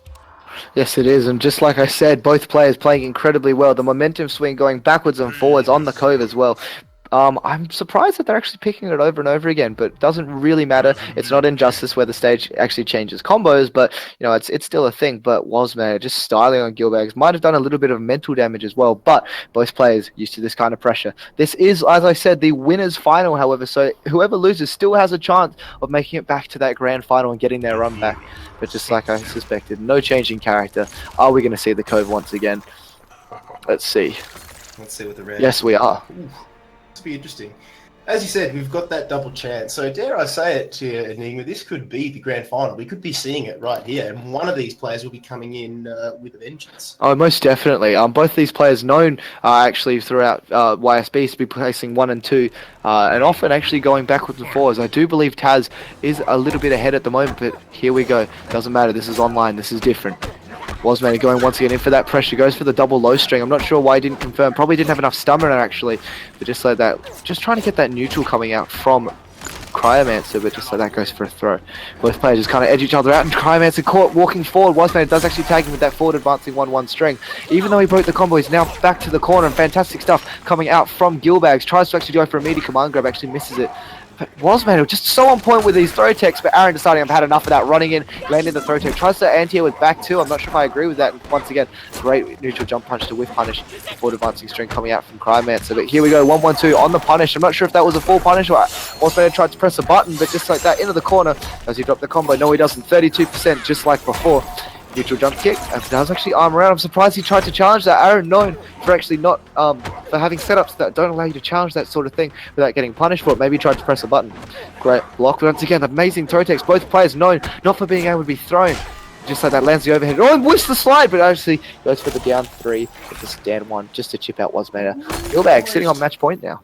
Almost lost it there when he whiffed that slide, but was able just to land that mid. But Wasmader, don't count the man out yet, tries another vortex, but is punished hard by Gilbags. But a breaker now being forced out here by the Devora player, Wasmader, trying to land some of these lows, but it's all coming up here. Sub-Zero tries the overhead, doesn't really connect. A good throw break coming out from both these two players, but the freeze comes in here, and Wasmader's just being caught out there as the damage buff. Oh, look at these combos coming out here from the Cryomancer Sub-Zero. Drop the combo into the corner there. Probably a little bit disappointed with that one. Wasmader needs to get himself out. Might be able to environmental way, but no, another down 1 throw comes out. Another throw tech coming from both these players, not being thrown, but the combo coming out. Another breaker forced out from Wasmader. He is in trouble. He's barely landed a hit on Gilbag, but here we can see now he goes for a back throw, changes the direction of things and forces him into the corner, forces out a breaker of his own, does Gilbags, and tries the overhead, doesn't really land, and here comes Wasmader closing down the gap, throws down that bug, lands himself a throw. So he's going to kick Gilbags into the corner here, tries to land, here we go, the juggle comes out into that vortex.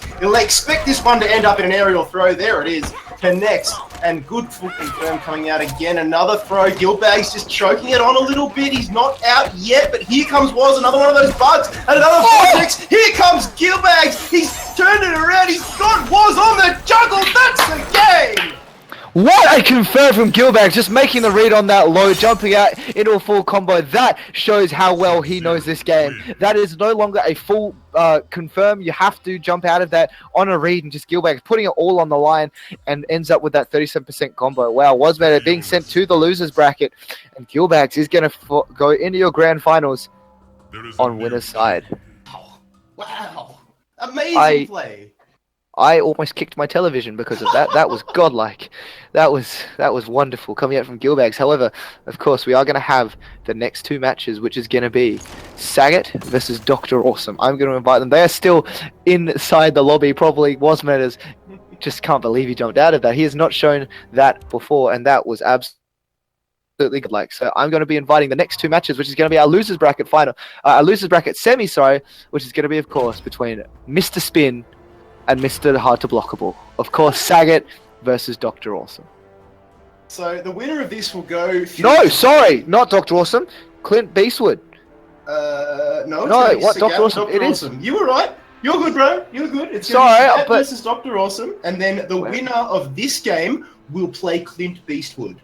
And then the winner of that will play Was. I didn't actually see him in the room, so I freaked out a little bit. All right, but here we go. Dr. Awesome, Saget, and of course our stream. Thank you guys so much for joining. Wow, what a game. Shout out to the 41 viewers that we've got in Twitch chat at the moment. Thank you so much for your support. It is the first time Gamestar is doing an FGC tournament. Hopefully it's not the last. Hopefully we can dish up enough to sate your appetite, but then keep you hungry for more, so to speak. So hopefully this isn't the last time, and should the support call for it, we will be back for round 2 fight. But here we go. It's going to be Dr. Awesome versus Cigar on the Kung Lao versus the well-known Spec Ops Cassie. But this man pulled out a Bo Rytro before Enigma. Yes, he did, and Tanya, I still can't get over that Bo Rytro pick. But yeah, I can't imagine him going for anything else other than, of course, that Cassie K. It's done him so well, and it's really, really solid. So definitely imagine the Cassie Cage coming out tonight. But of course, I'm going to be versing Sagat right now, playing, of course, the king himself, Goro. I'm just going to land one little hit so I don't get flossed, and then... It's not your account, man. It doesn't matter. It's my pride, my friend. It's my pride. It's not the stats, it's the ego and the weight that you carry in the community. I love it. It's fantastic. Yes. Sagat actually showing some Blood God Kotal Khan combos. I'm impressed. Are we going to see a surprise Blood God? Probably not. It'd be interesting. I mean, you did say he does deal the most damage in the game, so hey, why wouldn't you? Is there a downside to that? Oh, he's got no spin. No, he's got no confirm. He's got no wake up options. You have to be really fundamental. Oh my goodness, 53%. Sagat showing why this character is so good, but just like that is going to body me. Goes for a little bit of cheeky teabag. Sagat. Wow. Please, Sagat. It is, of course, a family shirt. Stop, Sagat, please. Why do you do this? But now it's going to be his turn to take on Dr. Awesome. The winner of this is going through to play Clint Beastwood, the man who almost dominated Wasmator on the Aaron Black, which I think made you a little bit too excited. That's one way of putting it, my friend. Definitely made me a bit excited. A little bit messy. Anyway. I did have to go for a bathroom break. So anyway, not the point. Family show. Ladies and gentlemen, we are going to be going into the next match. Sagat versus Dr. Awesome. Let's see what they can do. It'll be interesting to see what Sagat pulls out. Hovering Katana here. And he's going to go for Katana and Tanya. So this is interesting. We weren't expecting this one, Enigma. See, I don't know. Sagat has always been a massive believer in Mournful being a secret top tier, so it doesn't surprise me against Pyromancer Tanya, but it all depends. I've never actually seen how good his thing is. Oh, sorry, it's pronounced Drawsome. Sorry, I apologize. I think they're trolling me. Just so that uses the Jade Pole.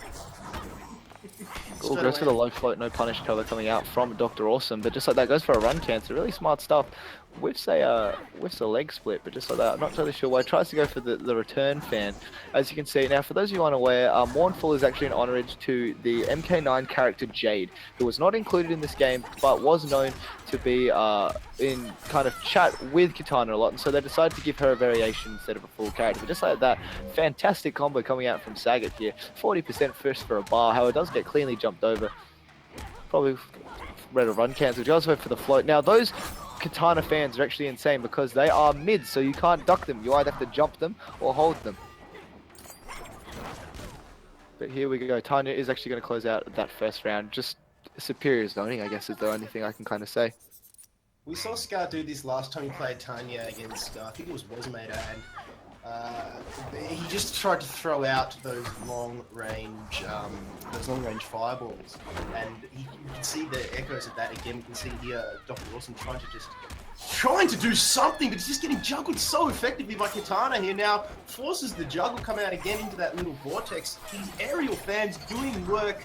Katana now with the reverse fan, but forces out a bit of the bar play from Dr. Awesome. Now the fight goes the aerial route. A lot of these fans coming out here, and we can see a good grab coming out here from the Pyromancer Tanya, Dr. Awesome, but they're turning the tides again, especially Sagat. He does not want to be backed into a corner very, very quickly, using Katana's mobility and getting over the top, dealing a lot of damage here and forcing Dr. Awesome back into a corner here with a sliver of health, and you can see this long-range fight. They're just shooting skill shots at each other. Who is going to land it? Katana trying for those down-range fans. Now the back fan, but Tanya very well held there, but the long-range fan finds its mark. It's one apiece. I'm impressed, honestly, with Sagat. Not because of how his katana is. I've known he's got a good katana, but just he's playing so lame. He's known for being in your face the whole time and just pressuring over and over again, but just using this katana, really able to adjust his playstyle. Still has that glow on, and actually does manage to disappear. That glow from Tanya, does actually increase damage from her fireballs as well as her throw. So really good to have that disappear, because it even does extended chip. But Sagat with the katana combo as well, 28%, sitting on 2 bars as well. Goes for the EX, does actually manage to catch the drill out of the air. Really smart stuff. No punish on that with drill either. Katana uses the armor, does actually manage to get the confirm, tries to go for the overhead to confirm, however would have been broken by Pyromancer, but Pyromancer is sitting almost on that full stick of butter. Tries to wake up with buttons, goes for a back throw, and this is actually going to be enough. No, it's not! All tries to go for the meaty, just like that. Oh, and just like that, Elder Sagat is going to get taken down. Dr. Awesome does take the first game. Yeah, very good long-range fireball. So we saw it both from both of these two fighters tonight, Enigma. They are not shy of the long game at all. When both of the HPs are down to under about 20%, they are not shy to just sit back. And as you said, Sagat, known to get all up in your face with that katana, he was very, very timid tonight. We could see him just more than happy to create space between himself and Dr. Awesome. And Dr. Awesome, when it favored him, was happy just to teleport in through the aerial route and then drop on top of him. So well done, he'll take the advantage. Yeah, I would be surprised to see if Sagat actually went back into that katana pick. I feel like Kung Lao does actually quite well against the Tanya. Using that low hat, obviously, is going to be a really good zoning tool. But not only that, he's got the teleport to get behind Tanya and close that space, particularly because it was buffed a little bit. The EX teleport is so fast. So he's going for that buzzsaw build again, it does look like. So He threw out a lot of low hats last time we saw Dr. Awesome play. Let's see if he opts for that exact same route again. Looks like You mean we're Sagat? going over... sorry, yes, Sagat. My bad. Now we can see a spin coming out from Sagat. And already just trying to land these combos and forces out the EX from Tanya nice and early. Now he's got a little bit of a glow on, as we can see from Tanya. Sorry, at the hands of Tanya. But these combos coming out from Sagat, getting the juggle on very, very efficiently. 31 damage. Thanks for coming. And just like that, you can see Dr. Awesome. He turns the tide. He gets the throw off onto Sagat. Now he's taking a lot of damage. Now the teleport is forced. Just turns the tides a little bit. Breaker comes out though from from Sagat on the Buzzsaw. Kung Lao deals a lot of damage. 29%, thank you, in the air. Teleports again. Forces himself into a corner here. Needs to be very, very careful because Dr. Awesome gets the throw off. Spin though. Spin! That will be the clutch play. Just like that, Sagat waking up with a raw spin. And even though it's got no armor, if you mistime your meter, you are going to get clipped by that spin. And Sagat probably feeling himself a little bit after landing that spin. However, does get dive kicked for his pleasure. Down one coming out from Sagat. Walk back to make his down one whiff. And does get the full confirm. Really smart stuff from Sagat. That's going to be 40% into the corner. No punish on the drill either. Just like that, does whiff a spin for some reason. It's really smart run cancel coming out from Dr. Awesome. Goes for the teleport once again. Does whiff into the dive kick. Sagat not caring what his opponent's going to be doing right now. Tries to kick him into the hat. However, doesn't manage to get it. Lots of jumping coming out into the full teleport as well. Into the corner conversion. No break coming out from Pyromancer. However, into pressure goes for the grab as well. This is going to be chip toy unless, of course, Pyromancer does wake up with some kind of armor. However, both players just trying to go for a down two. Into the... I'm not totally sure what happened. The hat auto-corrected just like that. Anything will do it. Sagat is going to take it with that up hat. Shows how good his Buzzsaw is. Fantastic stuff coming out from Sagat. That was a convincing win there by Sagat. We can see that Kung Lao definitely his bread and butter on this Buzzsaw variation. Don't count out Dr. Awesome there. I mean, he did play those long-range fireballs very, very well. He had a lot of glow on Sagat, so that's something he needs to be proud of, but he didn't really connect any of the fireballs, didn't really land the combos he liked, and Sagat was just too strong. That spin to clench that first round, that was beautiful to watch. Beautiful is one way of putting that, my friend. Yeah, it was definitely an interesting decision. However, it does actually manage to make it through, and that is going to be Sagat tying it up 1-1. Dr. Awesome, yep. Spec Ops Cassie Cage, something that he is known for. So they both went for their zoning characters first. Sagat decided to change off into his pressure character. Dr. Awesome choosing to do the same. Now, the thing about Dr. Awesome is that he has a lot of what's called hard to blockables. So where you're hit overhead and low almost at the same time. So let's see if Sagat understands the matchup and does know how to block these hard to blockables. But here we go. Does use that EX hat, however, to get in first. Actually walks into it, Dr. Awesome. Tries to call a missile in the neutral. It's so hard to do that against Kung Lao. Great blocks coming out from him, however. Tries to go for a down four and does actually tag overhead with that missile setup. Something he likes to go for a lot. However, just like that, you can see Sagat trying to zone him out. Doesn't actually use the gunshot. Tries to get a jump in, but just uses more pressure. Oh wow, does actually manage to get the teleport kick into the full confirms. It's going to hurt a lot. 40% into the corner. I'm surprised. Goes for the double overhead in the mid-hitting one. Probably tried to block it low or just didn't block, and just like that couldn't actually get the whiff punish on the interactable. But trying to call missiles in the neutral against Kung Lao is something that's really difficult. Does actually get the jump in, but no confirm either. Down four does get tagged low. However, Sagat needs to make the adjustment. He needs to start pressing that button a little earlier, just holding the pressure. Just like that, down four. I'm not sure why Dr. Awesome was trying to respect him there. Maybe thinking he was going to do something, but just like that gets the dive kick into the EX hat. Those long-range hats are definitely something that Dr. Awesome needs to be careful of. That's a couple of times tonight we've seen Sagat throw those EX hats out, the slow-moving and then panning the map across. And now these low-range hats just trying to keep distance between himself and Dr. Awesome. Now he's left without a hat, needs to get a teleport off. He's unable to do so. These EX missiles but a good read there from Sagat, managing to get the juggle off, and that will be 21%. Drop the combo, but hey, it doesn't matter because he's creating a lot of space now, and he's forcing Dr. Awesome all the way back, forced to use the environmental. There's another EX missile. Doesn't really have the desired effect. Low hat, mid hat, another low hat. Let's see what it can do. The combo comes out as blocked, or is it? No, the low coming in and finding it. Well done there by Sagat. Now another low hat, but jumped over by Dr. Awesome. Good combo. This is the juggle that Cassie Cage needs. 25%. Thank you very much. And another play coming out, but there's a good teleport comes out from Kung Lao. Another good spin, another good aerial combo, and that will be game. Well done, Sagat. Dr. Awesome now without an answer. What a conversion from Sagat as well. I didn't know you could actually confirm that into the X teleport to keep the combo going. So really smart stuff. But really, it's just an amazing play coming out from Sagat here. Now, Dr. Awesome, I honestly feel like he should stick with the Cassie Cage pick just purely because It does well in neutral. I feel like if he has a Hollywood, I would definitely be switching to Hollywood Cassie Cage just for that fear of that EX nut punch. But I guess we'll see what happens. Is he going to stay with Cassie? Is he going to go to Borocho? He's going to go back to Tanya. Now, I do... No, maybe not. See, I don't think I like I said, I don't like the Tanya pick in this matchup just because Kung Lao can break the armor and stuff like that. Is he going to go back to Mr. Borocho, the fat man? Is he going to be in the house? It'll be interesting. I mean, this is do or die for the man. He's hovering it. He's definitely thinking about it. It is just one button press away. Will he go for that Hollywood Cassie Cage? His Specos play wasn't too bad. He's certainly thinking about it, taking his time. Just needs to compose himself because if he loses, he knows he's out. He is. He's going to go into Bar Jitsu. This will be interesting.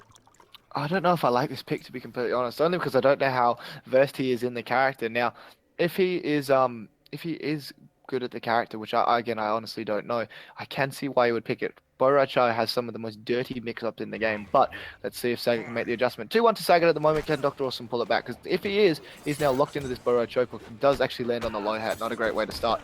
Goes into the monkey flips, however, armor. And just like that, that's what I'm worried about with Sagat. Does he know how to block these mix-ups? Because Borocho can do a lot of things. Actually misses up the jumping punch, but gets a grab. No, the combo grab as well. Really that's about that. Forward 2-2 into the full confirm. 15. Wow, does actually get the confirm, but manages to drop the spin at the end. Here we go, though. Fantastic stuff. Sagat, known for those instant air dive kicks as well. Really good. Just like that jump back, even if it didn't confirm, it just doesn't confirm it to the dive kick, but really smart stuff. 26% into the meter build as well with that spin. Can't go into the fart cloud because obviously you're not going to feel very well after that, but as well because actually trap you into a setup. Uses the interactable. Great stuff from him. Because isn't using that ground stop as well. I do like his use of ground stop in this matchup. Sagat doesn't know how to block that string as well. Dr. Awesome needs to start abusing that if he wants to win it. Wow, runs straight into the fart cloud as well. The active frames on that is just absolutely insane. Drops the combo. Can Sagat make the comeback? I'm not sure. Does actually get down one out of it for his trouble. That was very, very close there. He almost threw it to Sagat. He ran into that fart cloud, but yeah, you're correct. I mean, it's very, very, it's got a very big hitbox, as you did mention. Now, these low hats, mid hats, they still keep coming out here. Another fart is teleported behind. Now he gets thrown into it. Oh, good play there from Borocho. He forces out the breaker from Sagat. So, sorry, from Borocho. So well done there. We can see him again up into the top, taking the fight into the air. They're still jumping into each other. Now they take it low. Another low hat, but that butt jitsu combo just trying to do work. Not really getting it done. A good spin combo into the buzz hat. And again, this juggle is so good here from Sagat. He's got Dr. Awesome all the way back into the corner. 25% and climbing. It's going to get 30%. Drops the combo at the end. And well, it was forced the EX out of Dr. Awesome did Sagat, and Borocho is in a world of hurt here. This one's going to go to Kung Lao unless something short of a divine intervention comes and helps Dr. Awesome. There it is, an aerial kick seals the deal, one apiece. I do really like watching Sagat's Kung Lao purely because of how fast he is, and it really fits Sagat as a player. Does actually get that low hat as well, manages also to jump, but as you can see, that fart cloud, almost like an insurance policy, couldn't confirm off it because if he would have been trapped by that fart cloud and been full combo punished. Good blocks, however. I'm not sure if that was a full punish or just tried to catch him jumping, but here we go. Sagat now in 1-1-2-1-2 into the EX spin, something we haven't seen him use in a very long time. 30% into the corner. What's going to be the mix-up? Low hat, mid hat. Does actually use the monkey flips to get out. Does take a fair chunk of damage though, even through the armor, just like that. Here comes Borocho. Can he get the mix-up reset? Just like that. Whoa, fantastic jump back dive kick. That is going to be Sagat taking the game 3-1. Fantastic work from Dr. Awesome, showing us a plethora of characters, but not able to close it out. Fantastic. Sagat moving on to losers finals. Borocho nearly surprised everybody there. I think Enigma did pick up the round over Sagat's Kung Lao. He was just a little bit shaky. He threw out a lot of low and mid hats, and I think only a couple aerial hats. But yeah, he was definitely taking the range game, especially against Borocho. That was his bread and butter, and then he was able just to capitalize. He threw out a lot of slow EX hats, which was just like his insurance policies, like the fart clouds for Borocho. He just sort of tried to pan the map once that was in play and seal the deal. Yeah, and really smart use of the low hat as well. It's a massive conditioning towards how he gets his damage because all of his starters are actually overhead, but Kung Lao, just with that low hat pressure, you always have to be guessing. But we're going to have our losers semi-finals now, which of course is going to be Clint Beastwood versus Sagat. This will be interesting. So Clint Beastwood, we saw him pull out an amazing Aaron Black against Wasmader, who even caught Wasmader by surprise. One of the best of auras going around at the moment. But Sagat did try to take it to him. I mean, this will be an interesting matchup. Sagat and Dr. Awesome was a great game. But those spins, those combos, they're just very, very good to watch. They're easy on the eyes and easy for the viewers. Yes, definitely. However, I do love a good Aaron Black. You can well imagine. Aaron Black is just such a fun character to watch. Has a lot of mind games that you can do, and just overall, I think both of these players are really, really solid. We are getting to the pointy end of the competition, however, and it is going to be, of course, Sagat bashing up on me, so I got to touch him once at least. Otherwise, I'm going to be embarrassed. Just going to wait for Clint Beastwood to enter the lobby. There he is. He's got the Aaron Black in his profile. It'll be interesting to see what he can do. I mean, I reached level 50 Lin Kuei without even playing an online game, so I don't know what he's doing there with Brotherhood of Shadows at 43. Come on, mate. Lift. Thank you everyone as well for watching. We're sitting over 50 viewers now, so thank you guys everyone for watching. I hope you're enjoying the stream. We are getting to the pointy end. So the winner of this one is going through to play the man himself, Wazamada, I believe. And then the winner of that game will play Gilbags in the grand final. So we're getting, yeah, as you said, to the very, very pointy end of things here for the first time here on Gamestar. It is the Mortal Kombat Mark 1 tournament. Hopefully Mark 1 is the first of many marks. Should the public demand for it? Should they ask for it? Should everybody be happy? Viewers, producers, everybody involved as you get beat down. And we will soon, very, very soon, in fact, have Clint Beastwood versus Sagat. If you were a betting man, who would you put your money on? Well, I would have said Sagat any day, but Clint Beastwood showing how well he's actually been playing. I honestly can't call it. Sagat, however, in saying that in terms of matchup, Buzzsaw does beat Aaron Black, in my opinion. Fair enough. I don't know any combos. So they're just, you just reckon it's done on paper in the variations? Yeah, honestly, as I said, I don't know enough about the characters, so I don't know enough about Clint Beastwood just because of how good he has been. So again, I wouldn't bet on this match, to be completely honest. Like any other day, I would have said, Sagat free, but Clint Beastwood showing that he is a very big force in this game, and hopefully we're going to see some gorgeous Aaron Black play coming out from this beautiful man. It was very good to watch, from my point of view anyway. From the noob's point of view, from the beginner's point of view, it was very, very good to watch. As you said, the mind games come into play. He'll just land this combo, and when you think you're done, he'll tackle you and unload his 6 shooters in your face. So Gunslinger, do you think you'll opt for that one? Marksman not being so good. Yeah, Gunslinger again. But it looks like Cutthroat Kano. Cybernetic Kano, actually. Not going off that. No, he's gone back. He's going to go Cybernetic Kano. Okay, so the reason he would pick Cybernetic Kano here is purely because this beats Aaron Black zoning. Aaron Black, really, really good zoning in this variation. However, the speed of the Kano knives are just too much for Aaron Black to deal with. So really smart stuff from Sagat. However, I want to see how, like I said, I'm interested to see how well Clint Beastwood knows this matchup, because Cybernetic Kano, not something you see a lot of. And you can wake up with that Kano ball as well, which is so quick at closing the gap. So when you're going up against someone who's Aaron Black, who is known to be, well, more of a range character than anything else, he's got those coins, he's got those caltrops. That is one of the most important things, especially when you deal so much damage. There's the first hit with those knives, as you said, just finding their mark. The first hit and the bar going in favour of Sagat. Those knives again coming out. Gunslinger from Beastwood trying himself a combo, didn't really work, but Sagat more than happy to keep this fight at a range. Here comes Aaron Black, forces the EX, but good breaker comes out in for Sagat. Deals a lot of damage, but counter comes out from Clint Beastwood there. Well done, shooting his target out of the air. And once again, this fight is at a range, and there the dash comes in for Clint Beastwood, but Sagat is too good. Now the lows coming into the mids. Will they land the combo? There is the grab. Well done by Clint Beastwood. Now into that coin, deals a lot of damage, buys himself a little bit of room to move, but the blocks are too good from Sagat into the highs and the lows, and there is an EX that comes out from Aaron Black. That's going to be the round. Well done, Clint Beastwood. Yeah, really good stuff from Clint, really mixing up his pressure. I do know Sagat does know the matchup, at least with Kung Lao, because he plays me a fair bit. However, Clint Beastwood just really showing his really solid neutral, his good use of 2-1-1-2-2, as well as just his command grab mix-up. So really good stuff. Staying nice and patient here, trying to walk his way through the minefield, I guess, of lasers and knives. How it does actually get clipped, and just like that instant air, Kano ball goes for the overhead, keeps himself plus with that EX. I'm not totally sure what that even was, but just that wakes up with that EX slide, something that is really punishable, but often not. So here we go though. However, Sagat is going to take a very decisive game too, showing, hey kid, you know what, this is my territory. But here we go into that third round, just like that, throws the knives once again, trying to zone each other out, running grab, fantastic tech coming out from Clint Beastwood. However, uses that interact, we're trying to get in, jumps over, 2-on-1-2-2, into the full confirm, really good stuff, into the full damage combo as well. This is going to hurt, goes for the cow chop setup, baits out the Kano ball, but no punish either.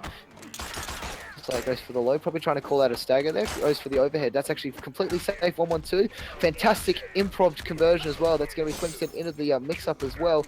Trying to keep him on the ground, I like that because of the cow chops being there as well. Just so that grabs at down 2. Clint Beastwood taking a very decisive game 1. Almost Wow. flawless. I'm impressed. There. Those caltrops just did work. I mean, just get somebody on the ropes into the corner, and all you have to do is keep them there. Even if you're juggling them, you'll be dealing a tremendous amount of damage, and that's well played there by Clint Beastwood. How are you feeling, Enigma, after that round? I feel like I'm not going to play this game anymore because he is Clint Beastwood really showing how amazing he is at this Aaron Black character. Someone considered not very high tier by a lot of players, but just using all his tools incredibly well, mixing it up, landing the full damage combos, and Sagat is hovering over Katana. And I can imagine why. But I would not be surprised. I honestly would expect him to go to Kung Lao here.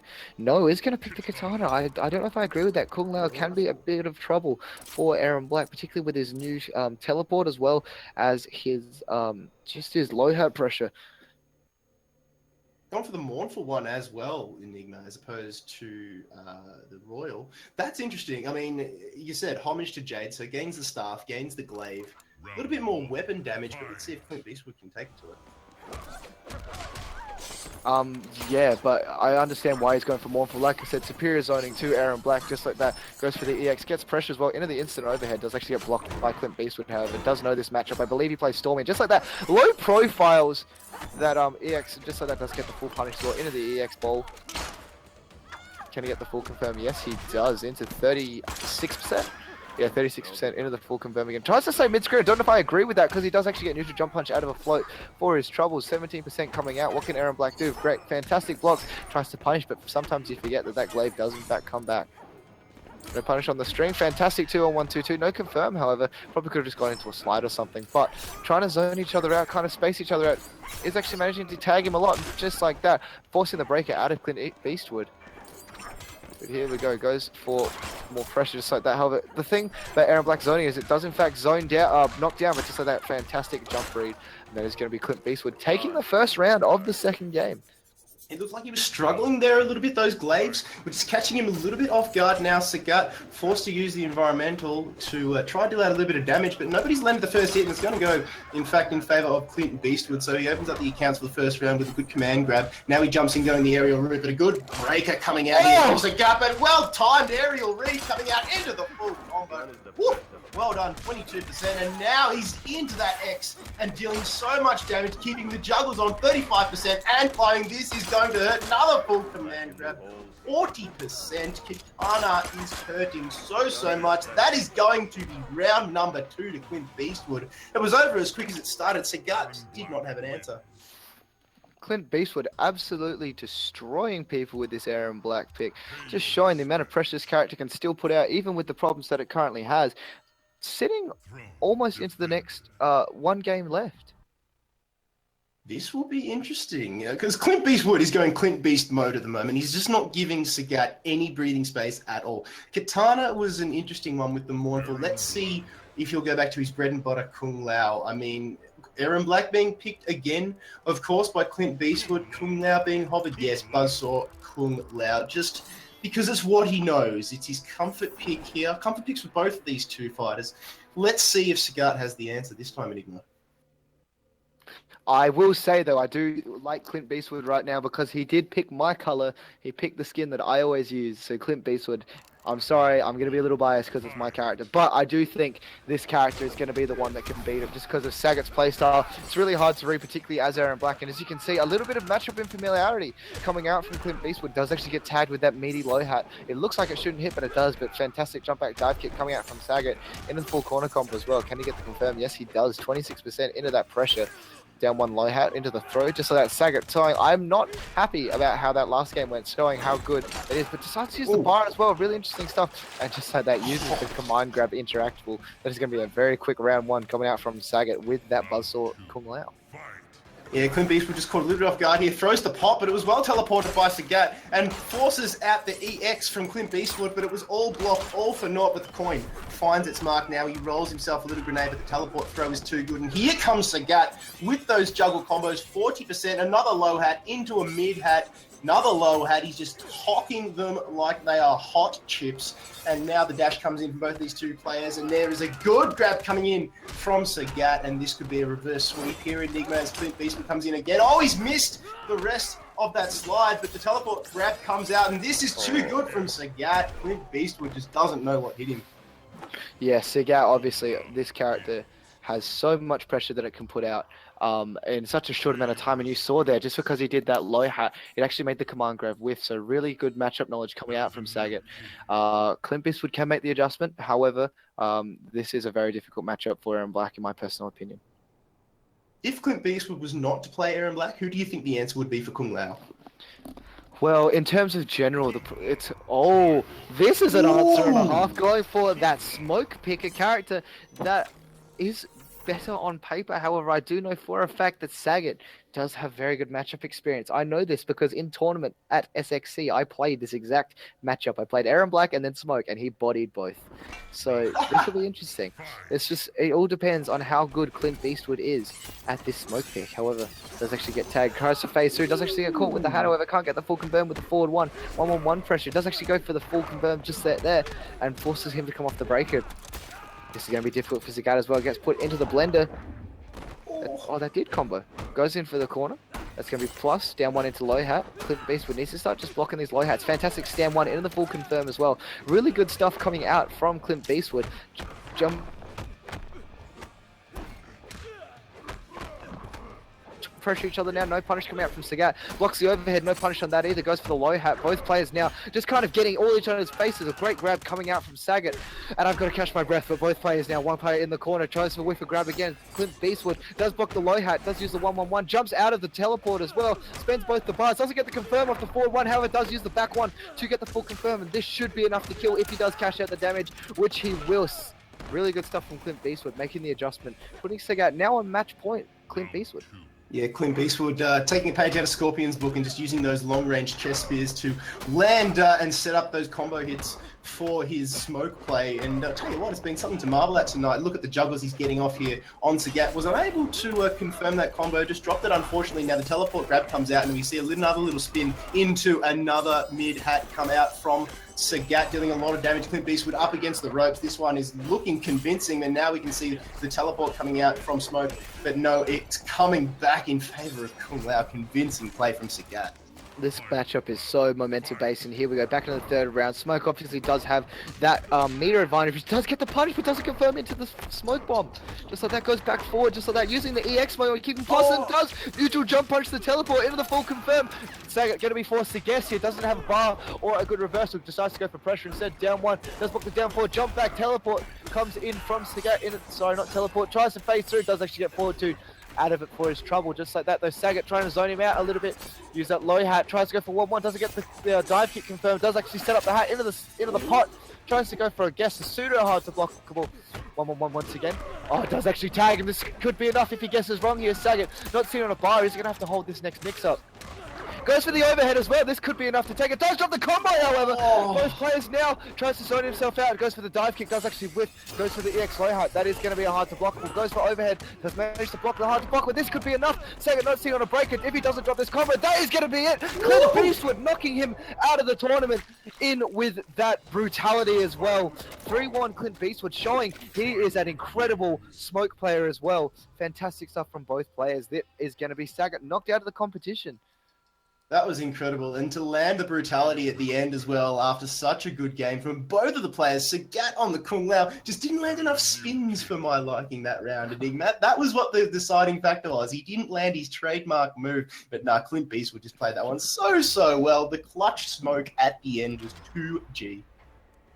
Oh man, Newman's just such an incredible player. However, we do have our losers final now, which is going to be DS Wasminator versus the man Clint Beastwood. Now, they did have this match before. Clint did 2-0 originally, Wasminator, but did get reversed 3-0. Now, Wasminator, if you are in the chat, please rejoin the room. I can't see you there. But, wow, this is going to be a run back from earlier in the bracket, so hopefully it goes nice and well for both players. We could, I mean, we could have already seen the grand final in the semis between Woz and Gilbags, and that was an absolute nail biter for both of them. Gilbags, the old one trick with that Cryomancer Sub-Zero, and hey, if it ain't broke, don't fix it. And I'll tell you what, it ain't broke because you're through to the grand final. So let's see if it'll carry him through the whole way. But I'll be interested to see that up against Clint Beastwood's Aaron Black. Yes, definitely. Now, I am waiting on Wasmer, who should be joining the room any second now. But yeah, this is getting hype, ladies and gentlemen. We've only got 2 more matches to go. This being losers finals and then the grand finals. Thanks for joining us too, because this, like I've said so many times tonight, it is the first time we've done this.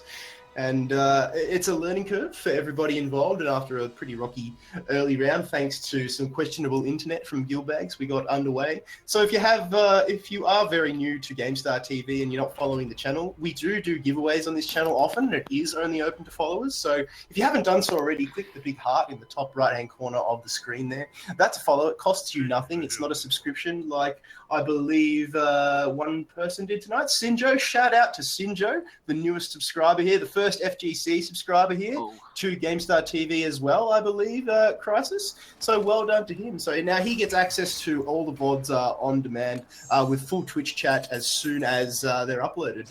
One quick thing, Crisis, could you please select a character? You were the first person to join, so I have to beat up on you.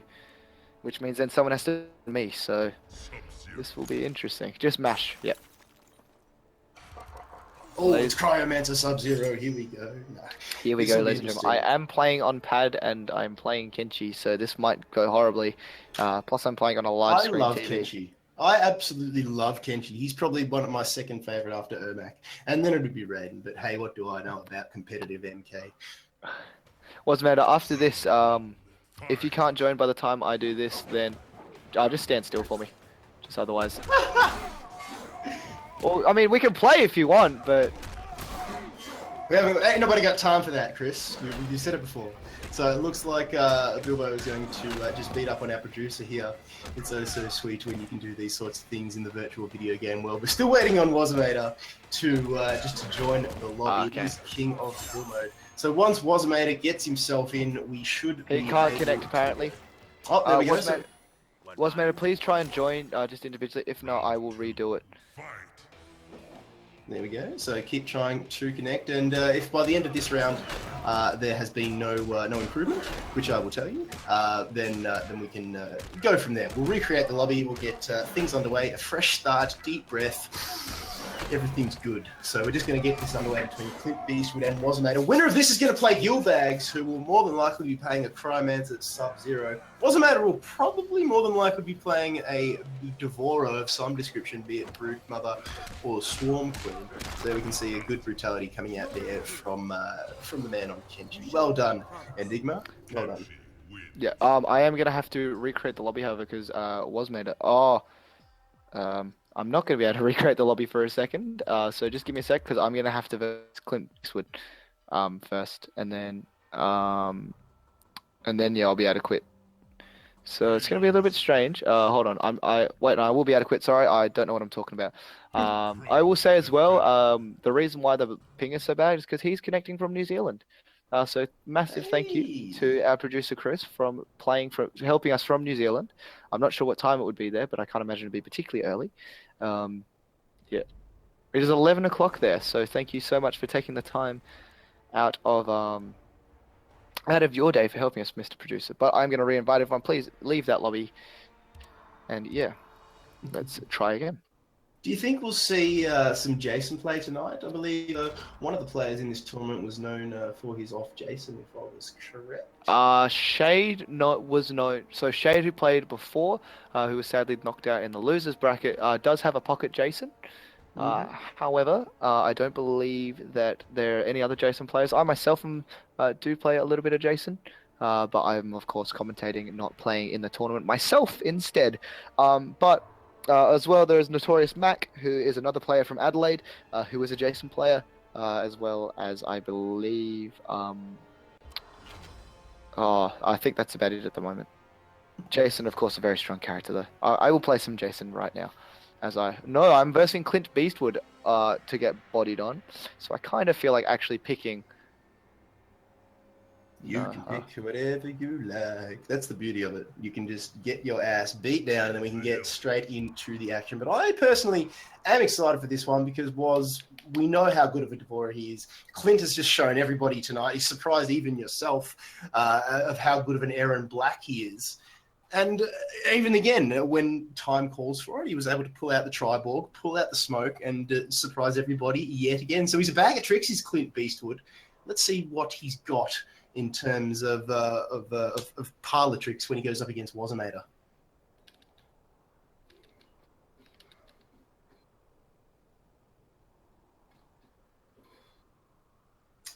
Shout out to the sponsors of Gamestar 2, ladies and gentlemen. Zowie, Strive for Perfection, as well as Plantronics, official headset sponsor of Gamestar, and Split Media Labs, whose products we use to power our broadcasts, such as Challenge for all our brackets, XSplit for our broadcast needs, and of course Player.me, one of the best social media platforms for gamers by gamers, and the man who you'll probably know in the FGC community as Burnout, big in the Street Fighter scene.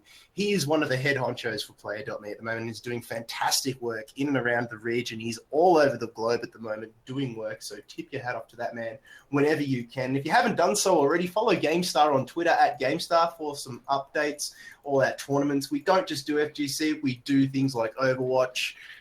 We do other things as well, Paladins, Heroes of the Storm every Tuesday night at 8 p.m. So if that's more your flavor, you like a bit of MOBA action, get over here. Tuesday nights, 8 p.m. Heroes of the Storm is fantastic. Plenty of giveaways thanks to Blizzard for that one. But Enigma, as we just we wait for the usual things to take place, for the usual beatdown, the usual curb stomp. Oh, you guys aren't seeing the Cyrax combos. No, we aren't. It's we've got ourselves a nice match in progress screen. But Wazimator and Clint Beastwood, who do you think, honestly, is going to take this one away?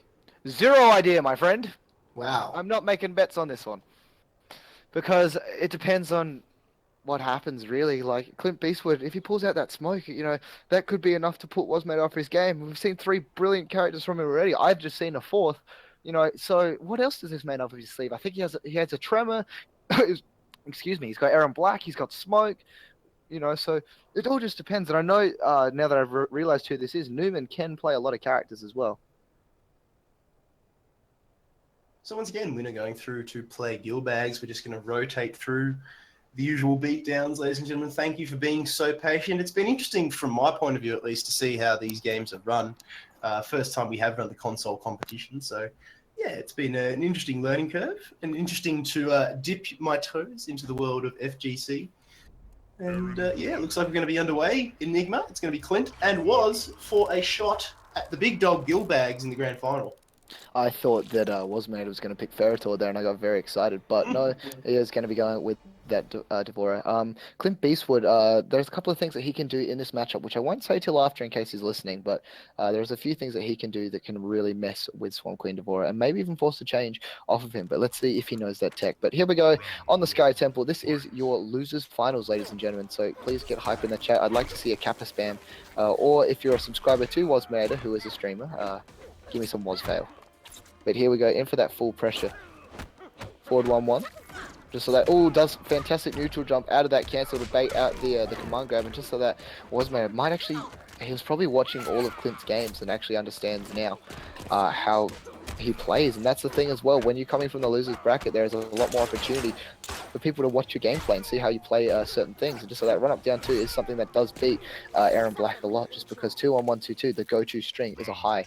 Just so that Swarm Queen taking a very decisive game in round number 1. Yeah, Wazimator landing those uppercuts and just putting Clint Beastwood in his place again with a neutral jump, trying to land a combo with an overhead. Doesn't really find it, and now Aaron Black deals a fair bit of damage, 35% in, climbing in back into that corner, full confirm, full damage, 41%. Thanks for coming before, and now forces the reset. Wazimator turns it around with those bugs, and Aaron Black is just standing there swatting, and this is the damage combo that Wazimator is known for. Doesn't go for the aerial grab, but instead goes for 41. Nice EX slide comes out, though, in counter from Clint Beastwood, but here comes Wazimator, forcing Clint to just decide high or low blocks, and here we go, another one of those combos. Drops it, unfortunately, would be a little bit disappointed. That one is a straight-up neutral jump. Combo break, it comes out, though, from Wazimator. He's in a little bit of trouble. The low comes out from both of the players, forcing themselves into a little bit of a lift, but unfortunately unable to capitalize because they were in midair. And here Wazimator, within an inch of his life, gets beaten on by Aaron Black. It's 1 apiece here, Enigma.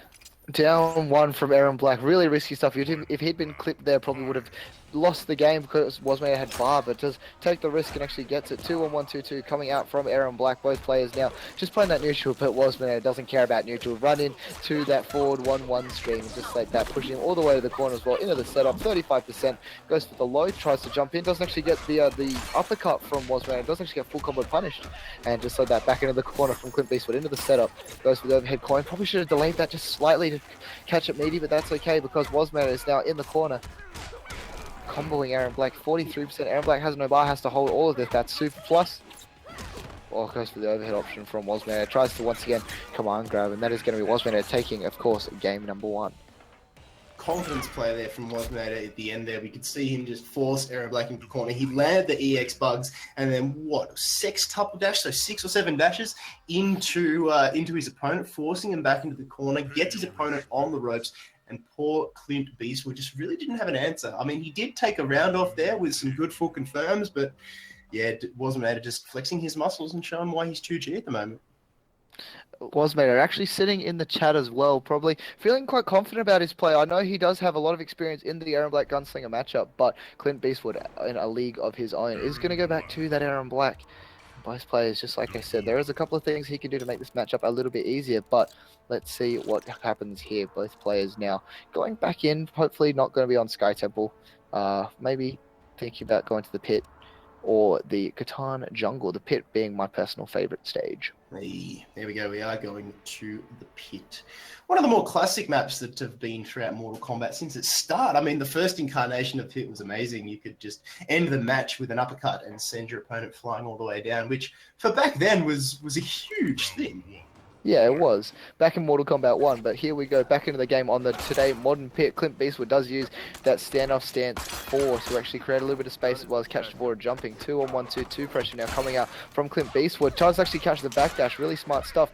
Oh, doesn't get the confirm here. That confirm is always so risky because of the risk of it dropping, but just misses that anti-air slightly. Really hard to anti-air Devora with a very stupid jump in arc, but that's okay because Clint Beastwood has created space. Really good whiff punish on that down 3 just with the range shots, and once again goes for that low, probably trying to call out stagger there from Devora. Now just in that situation there, when he sees that happen, he can in fact neutral command grab, not even EX, and it actually pushes him forward enough that he can't be punished for it, as well as it does about 13% onto Devora. So something he may or may not know due to the matchup, but of course Wasmate knows how to change that as well.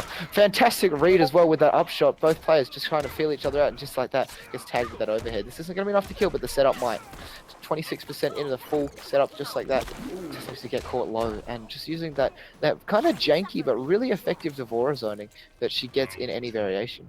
Yeah, those long-range bugs coming out from Swarm Queen are really doing work, just trying to catch Clint Eastwood off guard. Now, the low-range EX was unsuccessful here, forces out the breaker from Clint Eastwood. Now, another low vortex comes out into a high coin. He's catching out Devora here, who's forced to environmental away, but now he goes into one of those full confirmed combos. Is he going to get it all? Yes, he is. That's going to be 29%, 21 hit combo, and Wasmanator is forced back into a corner, but now tries to create a little bit of space, but here comes another one of those combos that's blocked out. Another EX combo blocked, and Clint Eastwood is in, well, a little bit of trouble now as Wasmanator turns the tables, lands an EX bug, and tries another one, was unable to land it now into a down one grab. Finally manages to force back Clint Beastwood into the corner now, goes for the lows, throws out those bugs. It's something that Clint needs to be careful of, watching those low bugs, those low vortexes. Wasmanator just trying to break it. There's a low vortex, and Clint Beastwood reads him like a book, forces out the breaker from Wasmanator. Another low vortex now. Here comes Was. He jumps over the top. He's going for the juggle play. Will he get the kill? I don't think it's going to be enough. No, he forces him back 26%. And this Swarm Queen Devora doing work. Neutral jump into the overhead, and that should be enough. Is it? Yes, well done. Wasmanator picks himself up the round. 2-0 on the scoreboard. He's got the advantage. Oh, sorry, I'm just trying to analyze that play. Both players playing exceptionally well. A couple of mistakes made on both ends. Wasmanator dropping a combo during that, and Clint Beastwood just making a couple of choices that could have been different, but is showing signs of life as well. He knows the matchup, you can tell, jumping out of the correct things and making sure he punishes, but just Wasmanator with that neutral, so godlike from the young man himself. Only I'm not sure how old he is, to be completely honest. I think he's 19, but don't quote me on that. But is Clint Beastwood going to change? I honestly feel like Aaron Black is doing well for him. Wasmanator accidentally picking a raid. I thought you got excited for a second, but he can't actually change.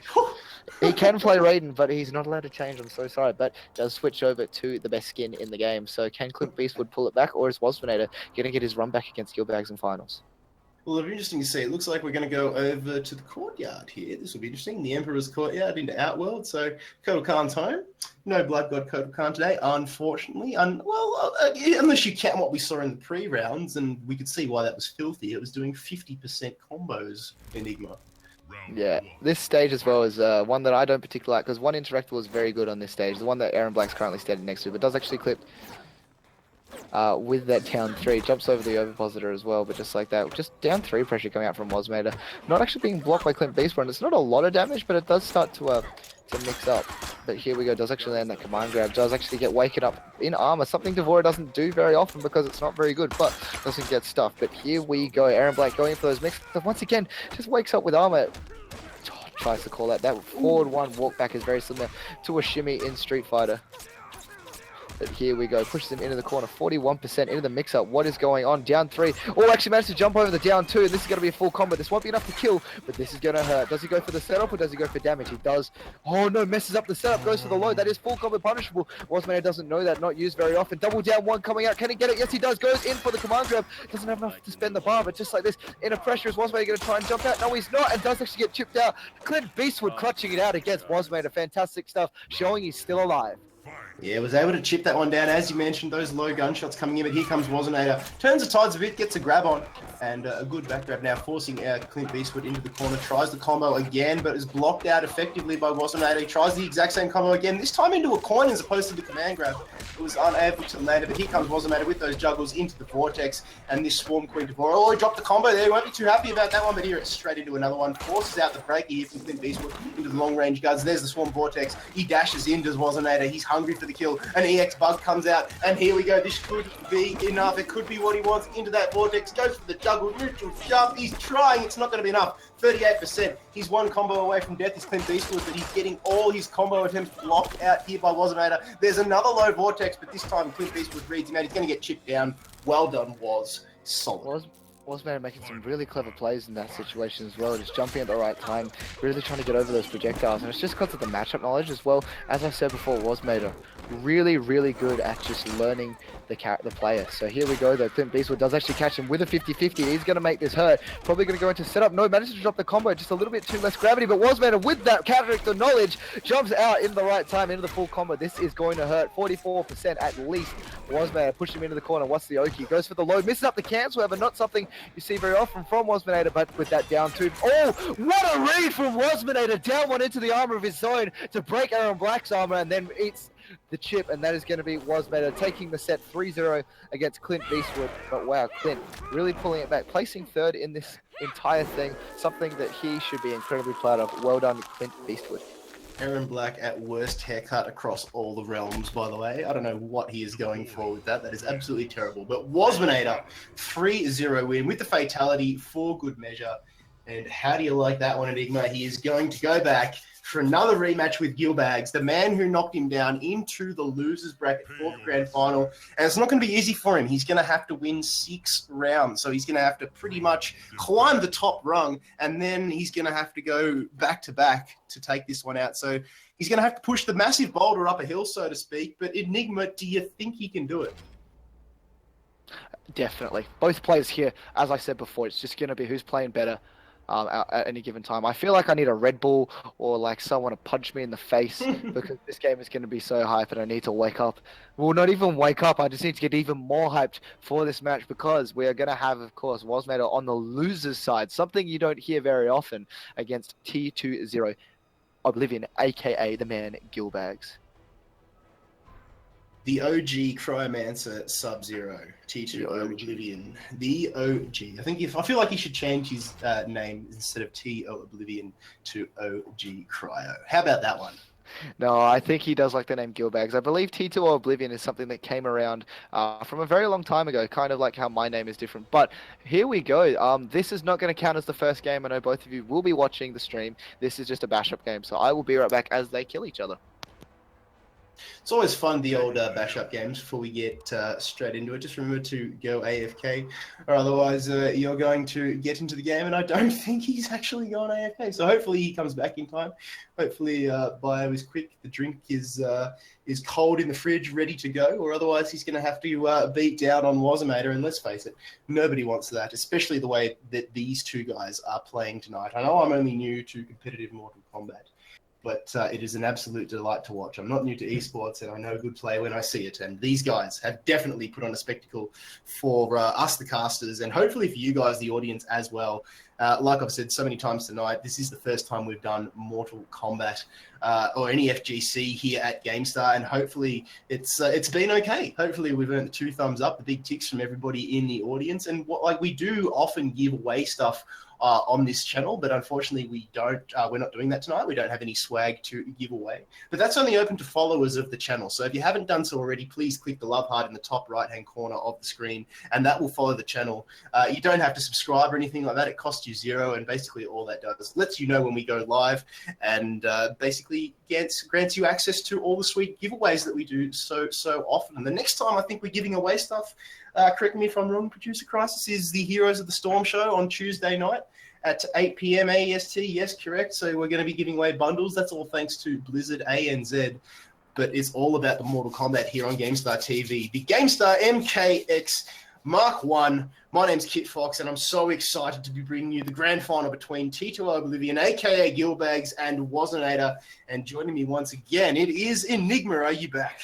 I am, ladies and gentlemen, back. This match is going to be hype. So, Wazinator is coming in from that loser's bracket side, meaning he needs to beat Gilbags in 2 sets to take the tournament. Of course, this is a tournament. Can you check it from your phone? Oh, sorry. I thought Gilbags was trying to tell me something. But this is going to be a hype match. Gilbags only needs to take the 1 set against Wazminator. But it's going to be hype, man. We both know the characters they're going to play. We both know how they're going to play. It's just going to be interesting to see how it goes. It's going to come down to skill and how well both these players can read each other. I'm sure they're familiar with the matchup. Oh, definitely. So, the OG Cryo versus the OG Devourer. Now, correct me if I'm wrong, but some people say that Devourer is not so good. I would say, have a look at this man. Yeah, there is one man in particular on Twitter known for not liking Devourer anymore. He was a Devourer player, but he feels like he's not very top tier. And I believe Taz has actually had several arguments with this man about the character. But here we go, ladies and gentlemen. Grand Finals hype. Please get some spam in the chat. Let's get this moving. T2O Oblivion, aka Gilbags, versus Wazinator, picking the Broodmother. I'm not sure how I feel about this. I'm pretty sure Gilbags knows the gaps, but we'll see how it goes because Wazinator is getting that first hit, starting it off nice and easy, but does actually drop the combo or just misses the setup. However, down 3 is going to be into pressure. No punish actually from that, but there is a gap that he can armor, and I'm sure that he knows that. Down 4, just exchanging post, doesn't actually get the neutral jump punch finish, but just like that. Gilbags is going to get the throw. Down 4 coming out, just like that. Here we go, though. Both players now, but in the corner, Wazinator getting the full pressure. Goes for the low bug. Into the low bug. No, it doesn't actually get the confirm. That would have been very awesome if he did. Down 3, not actually whiff punished from Oblivion, just like that. Does whiff some ice balls in Wazinator's face. Doesn't really care, but here we go. Both players sitting on a full stick of butter as well. Any point, an X-ray could be popped, but no, just uses the armor instead. Backdash is trying to create some space. He can pull this back. 1 touch, but just a run in down 3 coming out. That would be going to be enough to take it anyway. So Wazinator flexing his muscles, getting himself off to the perfect start to take out the title here for the first Mortal Kombat like one here at Gamestar. But now here we can see Gilbags landing some damage, but quickly answered by Wazinator with some good claws. He does have the full bar available. He doesn't have access to the bug bombs that he does in the Swarm Queen mode. Opting for the Broodmother this time. He still does have a few low bugs, so he's throwing them out. But here we go, see a good freeze coming out here from Gilbags, and these are the combos that won him the last round against Wazinator and into those tech grabs. Very, very good there, getting the juggle on into the combo. There's another one of those grabs and we can see him now forcing Waznader back into the corner. This is echoes of the semi-finals here, Enigma, and just like that, Waznader, he's forced back. He's got half HP, less than half HP, a low bug, just trying to keep here the OG Cryo on his toes. That is Gilbags. The burst comes out now, but there's a long environmental coming out here from Waznader. This is what he needs. Could have thrown the dead body there, but no, opted for the low bug instead. Into the down one grab, good throw, forces him back into the corner now. Just misses the neutral jump punch there, but we can see him now forcing back poor old Gilbags. There was a whipped slide there, was unpunishable, and he's got so close. There's an EX slide that actually manages to connect here. Waznader in a little bit of trouble, needs to be careful now. Both players up in each other's faces. Good read there from Waznader. Finishes that one off. He's going to take a lead. You can see the respect from both of these players, however. It doesn't really matter what's going on. You saw them just sitting there holding block for 30 seconds. However, Waznader is going to take that first game. A long road ahead of him, but he can definitely do it. Oblivion is going to take some time here and is going to be able to just regroup himself just as we go through. But wow, what really solid stuff from both players so far. And it's only been game one. This could be a long set. It could be a very, very long set if Waznader continues that dominating play. And that was Gilbag's map as well. Correct me if I'm wrong. I am wrong. That was Waznader's map. He loves the Cove, loves the brutalities, loves everything that Devora offers on that one map. So, yes, I will swallow my words there. Now it's Gilbag's turn. So let's see which way this one goes. Refugee camp this time. So interesting choice here, Enigma. Yeah, Refugee Camp is actually also one of my favorite maps. Now, as I said, both of these characters don't really need to rely on those interactables to get out of the corner, which is lucky. But yeah, so it'll see. Also, apparently someone made an interesting noise on the stream, but that is okay because here we go into this second game against Waznader and Gilbags. Gilbags does actually get opened up with the throw, however, forward 1-1 pressure into the bug splat. Aaron Gilbags needs to start armoring that gap in clutch situations. I believe there is a massive gap there. A double down one coming out from Broodmother. Here we go, back into more pressure. Just walk back into forward one. That is plus, however, does use the EX armor to get out. Really smart stuff coming out from Gilbag. So the forward one pressure once again. Jumps over, can't actually get the anti-air because it goes for the jump kick. Aaron known for his godlike anti-airs. Just again, the armor coming out from Waznader. Probably getting inside Oblivion's head a little bit. Just uses that armor that's not even very good. But here we go, down 3, down 4 coming out from Waznader. Both players now just zoning each other out with those normals. Uses that down 4, jumps over, does actually get the confirm. This could be the start of things to come with the mix-ups, including the down 1, the command grabs or the 50-50, but he's going to get the full confirm as well. 37% into the safe jump. What's he going to do? Does go for the command grab. Is he going to spend the bar? Yes, he is. This could be enough to kill, assuming he doesn't drop the combo or the setup. No, he does actually drop the end of it. Once again, tags him with the overhead. Gilbags pulling it back. Nice and composed. Well done from him. He had me a little bit worried there to Gilbags when he dropped that combo. I thought Waznader was just going to pop another one of those armors, break any sort of momentum that he had, but now we can see Gilbags gets the first grab off, and there's another armor that comes out this time from Devora. Unable to find the mark into the freeze this time. This just sets it up for Gilbags. He can do whatever he wants. Sub-Zero, such a strong character, into another command grab. Now needs to be careful that Devora doesn't pop the environmental here. Turns the tides, in fact, as Waznader, and now forces Gilbags back into the corner. Pressure is on. Needs to get the jump over the top, but no, he was able to throw away. And now again, trying these combos, these juggle combos, trying to come out here from Sub-Zero, but Waznader is just too good. Going the first, just the squares, just all up in his face, just the square, bang, bang. There we see another X burst comes out with those low bugs, doing a lot of damage into the swarm as well.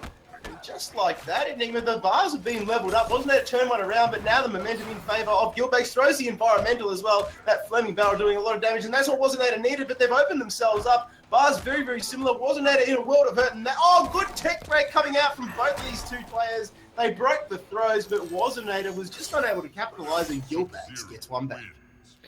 Gilbags just playing so fundamentally strong there. Doesn't miss an anti-air, doesn't miss anything like that. Using the interactable as well, because they are plus on block, even if they are blocked. So really smart stuff coming out from Gilbags, and just using that slide even to chip out. It's so fast that it's very hard to react to. But again, very close game. Even though it was, I believe, a 2-0 in the rounds, both players just always going down to the wire. So again, I can't imagine any kind of change coming out from both of these players, and just... yeah, see what happens. 1-1 each way. Gilbags, obviously, with a little bit of a safety barrier, can actually afford to take a couple more risks because he does have that bracket reset to make sure he's got inside Waznader's head, but Waznader does know how to pull himself out of these situations before. So he's going here we go. Yeah, he's going for Broodmother again, is Wasmate, and we know how good his Swarm Queen play is and how he's able to get those long-range EX bug grenades on and just set up any combo he wants. It kind of cost him a little bit in that round because he just didn't have the setup that he required. Now we can see the first hit again going in favor of Gilbags here. Throws out the Ice Ball, was unable to get it, and then the low coming out from Was. Now these mids coming out. Low bug again.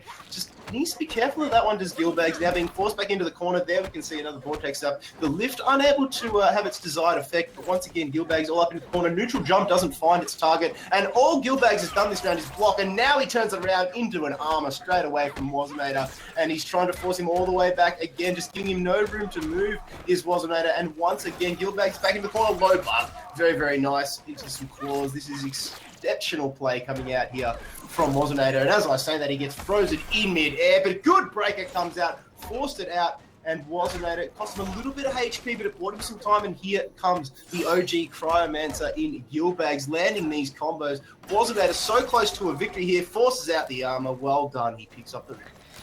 Usually I would have said that break wasn't really necessary coming out from Wasmater, but again, both these players just have so much momentum at the moment that any kind of touch to change it is actually going to be enough to shake these rounds. But here we go, does actually get back throwing. Gilbags now back to the corner, is almost sitting on that X-ray, however, once again, running grab, really hitting meaty from Wasmater, timing that really well. Trying to wake up with buttons as well. Wasmater, just no whiff punish coming out from Gilbag, something he's known for. Not armoring out these guys with a fantastic down two on the neutral jump punch. Once again, lands the back two, but doesn't get the confirm into the side. Doesn't get armored out for his trouble. Gilbag sitting on that full stick of butter as well. Is going to be able to get the full confirm here. Wasmater not sitting on a break yet either. Is he going to get the combo? I think he will. Yes, he does. Into the full confirm as well. 31%, 32. I apologize. Goes for the double low. Manages to low profile the grab as well. Gilbags does actually get clipped over Wasmater. Is he going to be able to pull this back? Oh, see, Gilbag's not armoring through that gap. Could have actually almost secured the round there. But just like that, once again, doesn't actually manage to get the punish with the forward one. Down two coming out from Gilbags. Not sure if that was an input error. Does get tagged with the overhead, but nothing coming as a result. Wasmater actually throwing him into the corner just like that. Gilbag sitting on an X-ray.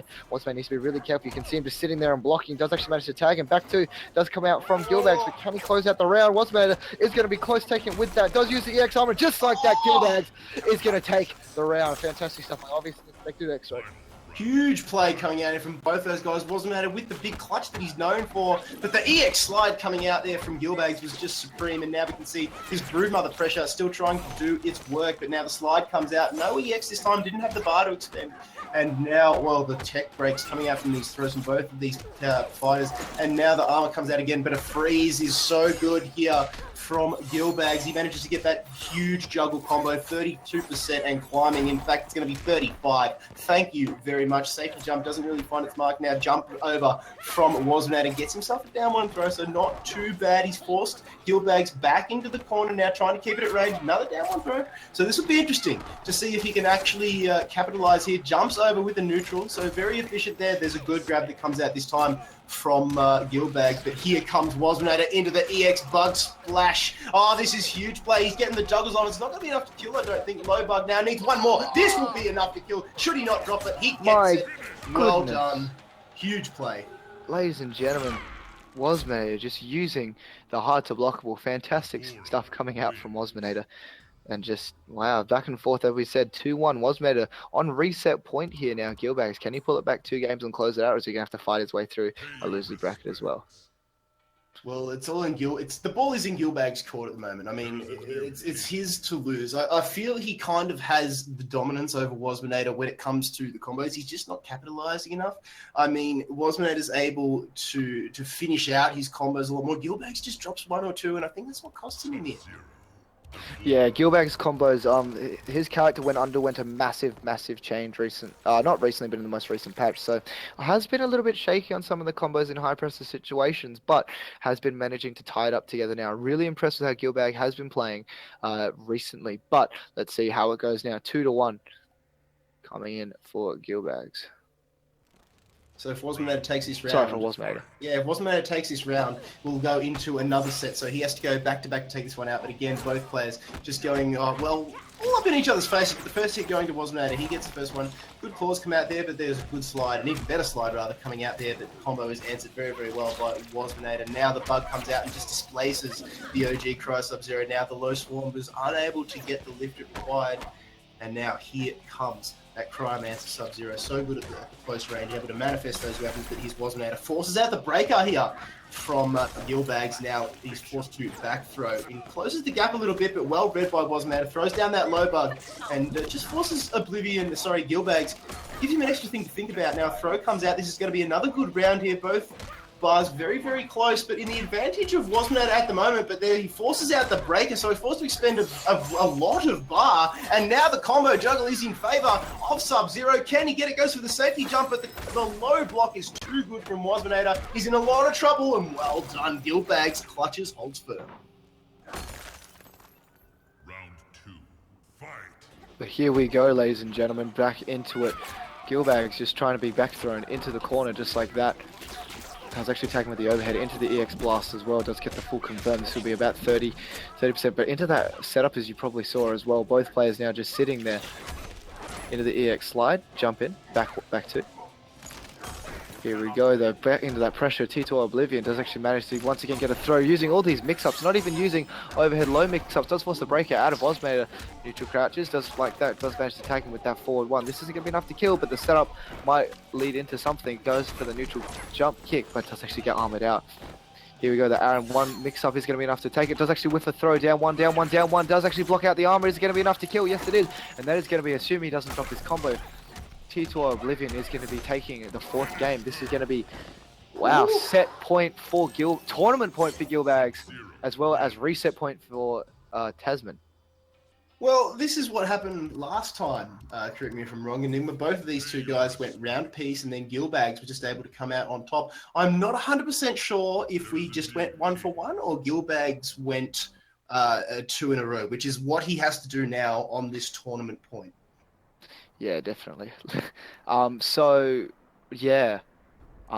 is going to be Oblivion. Really just needs to just take a second, think about how he can really beat him if he wants to win this tournament and take it right now. Otherwise, it's going to be another 3 of 5 set. But we actually have both players are in fact watching the stream at the same time, managing to comment in between pick and matches, so they're both obviously having a good time. But let's go, ladies and gentlemen, into possibly the final game, if not before the reset. Can Aaron clutch it out, or is Wasmanator going to make him work even harder?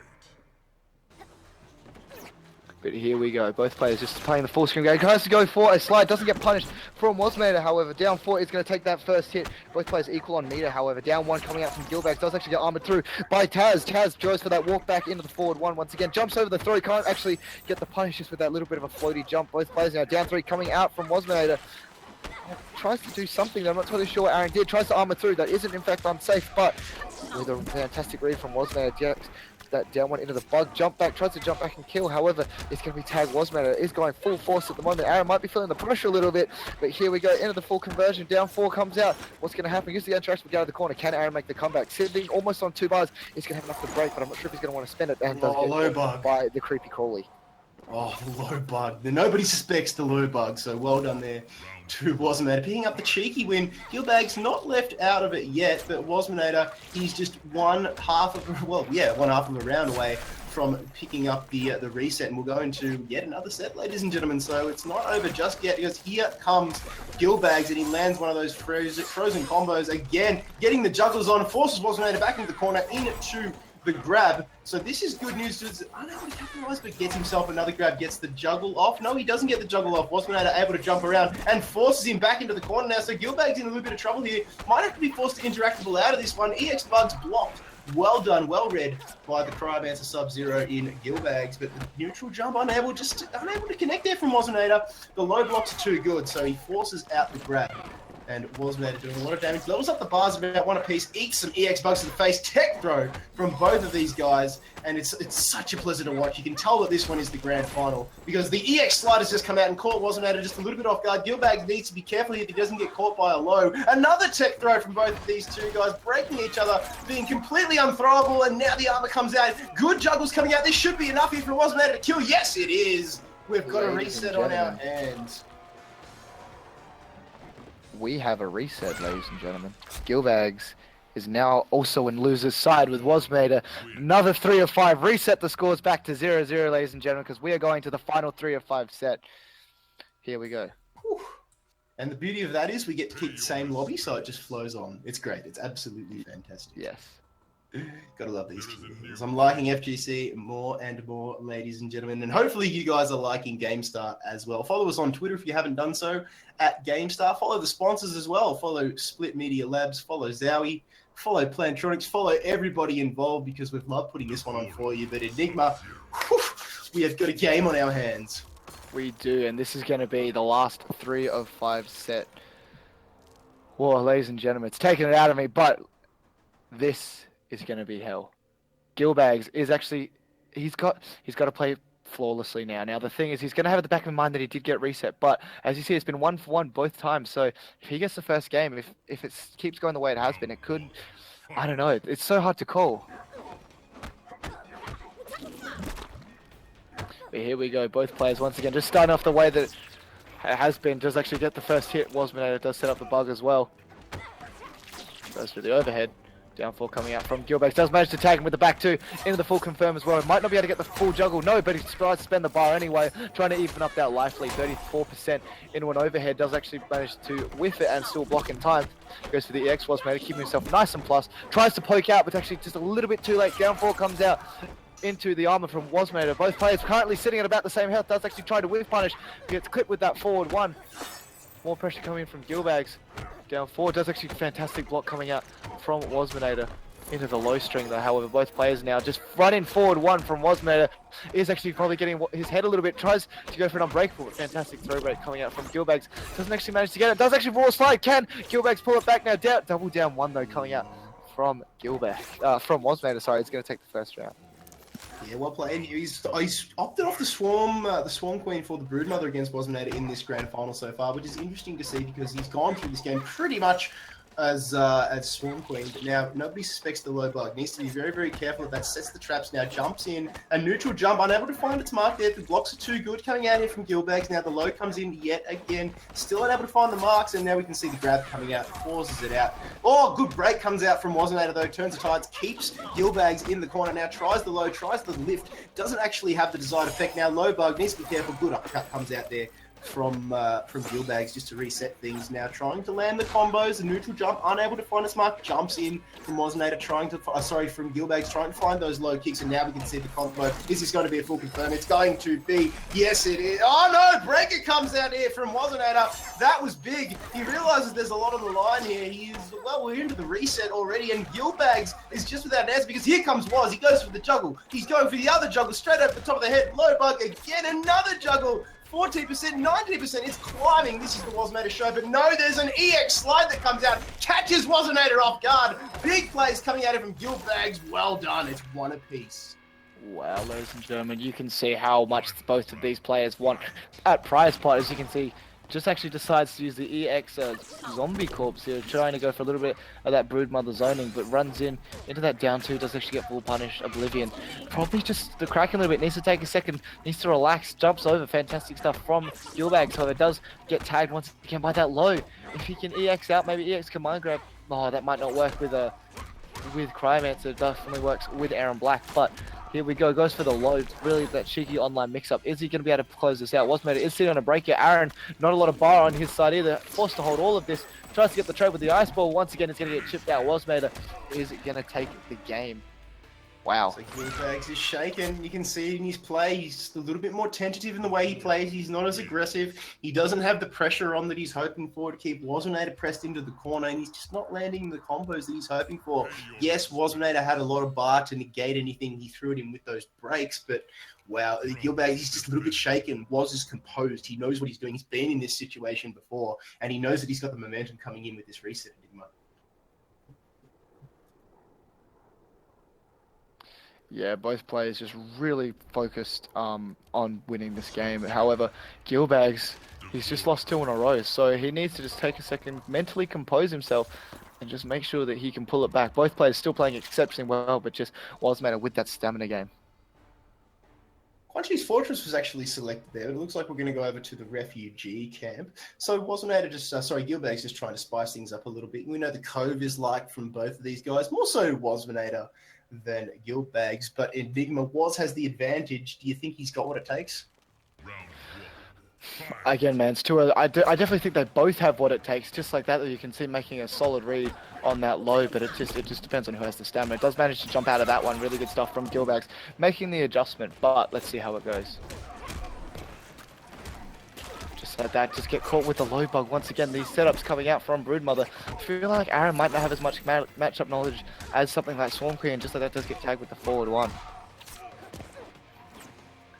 Oh, sorry, a little bit of lag coming in, exchanging low pokes. Was made almost flawless, just like that. However, goes for a grab, does actually get tech.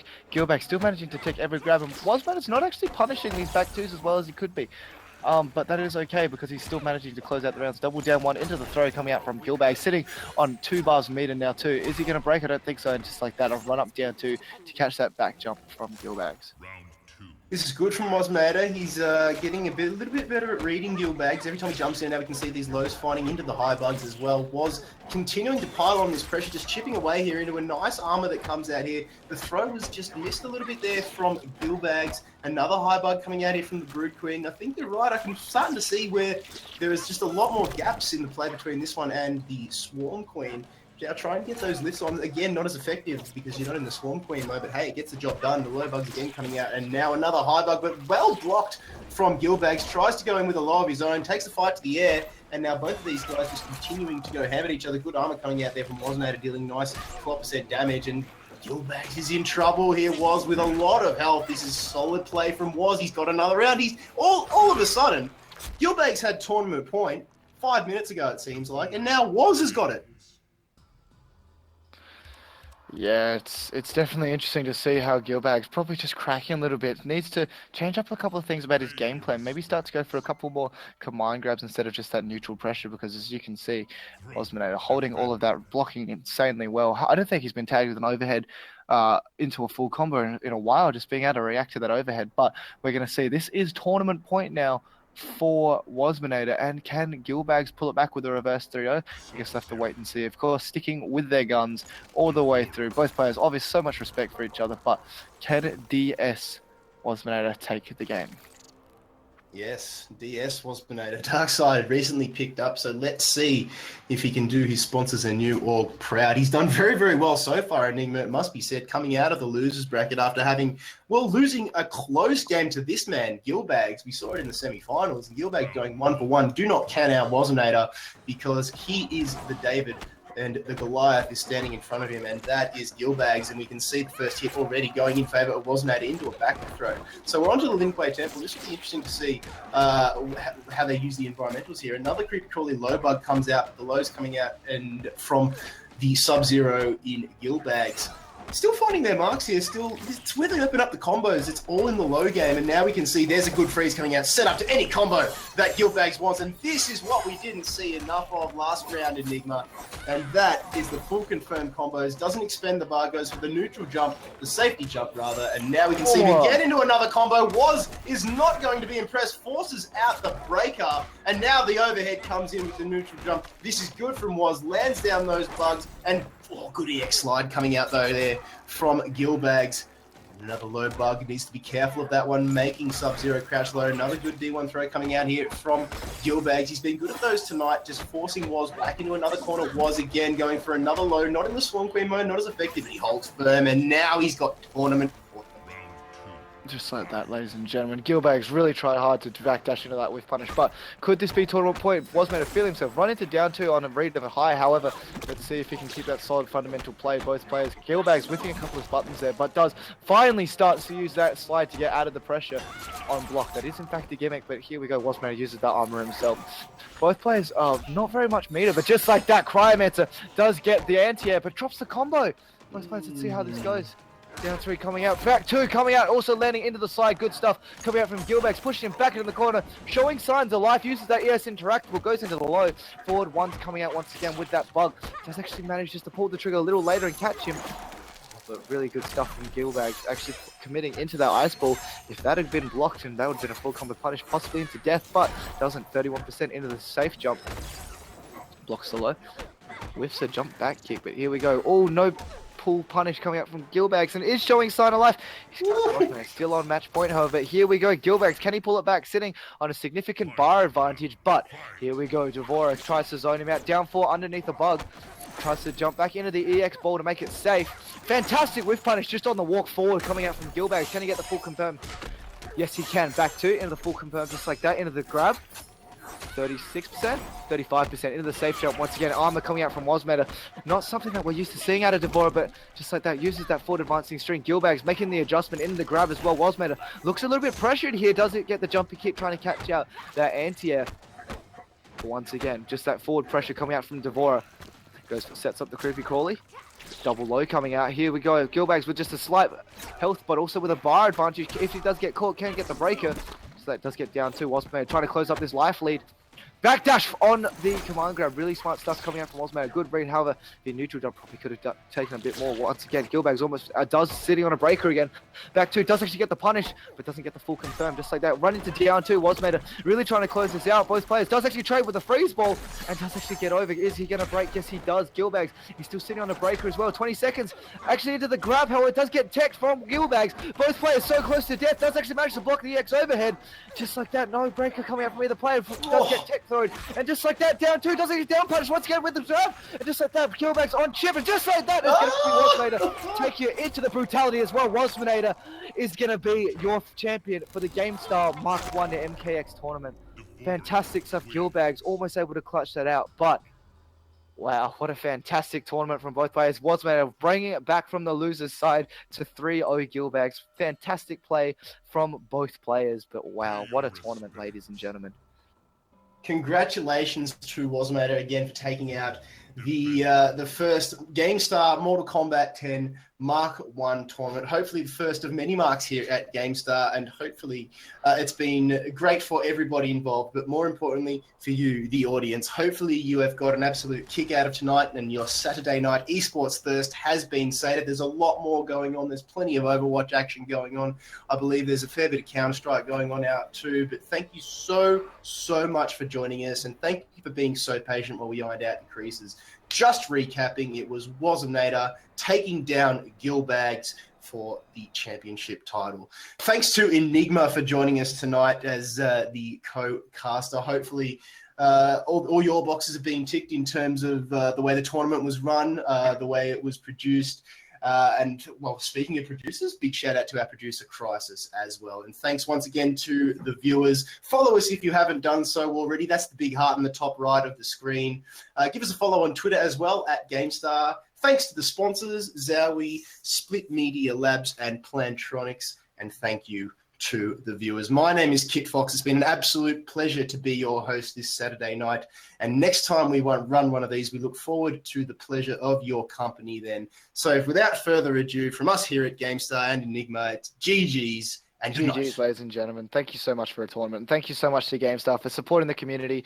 I speak on behalf of everyone where we'd love to be back at some point, and I'm sure that might happen in the future. Looking forward to it, mate. Thanks once again, ladies and gentlemen. We'll see you here next time on Gamestah TV. Thank you very much.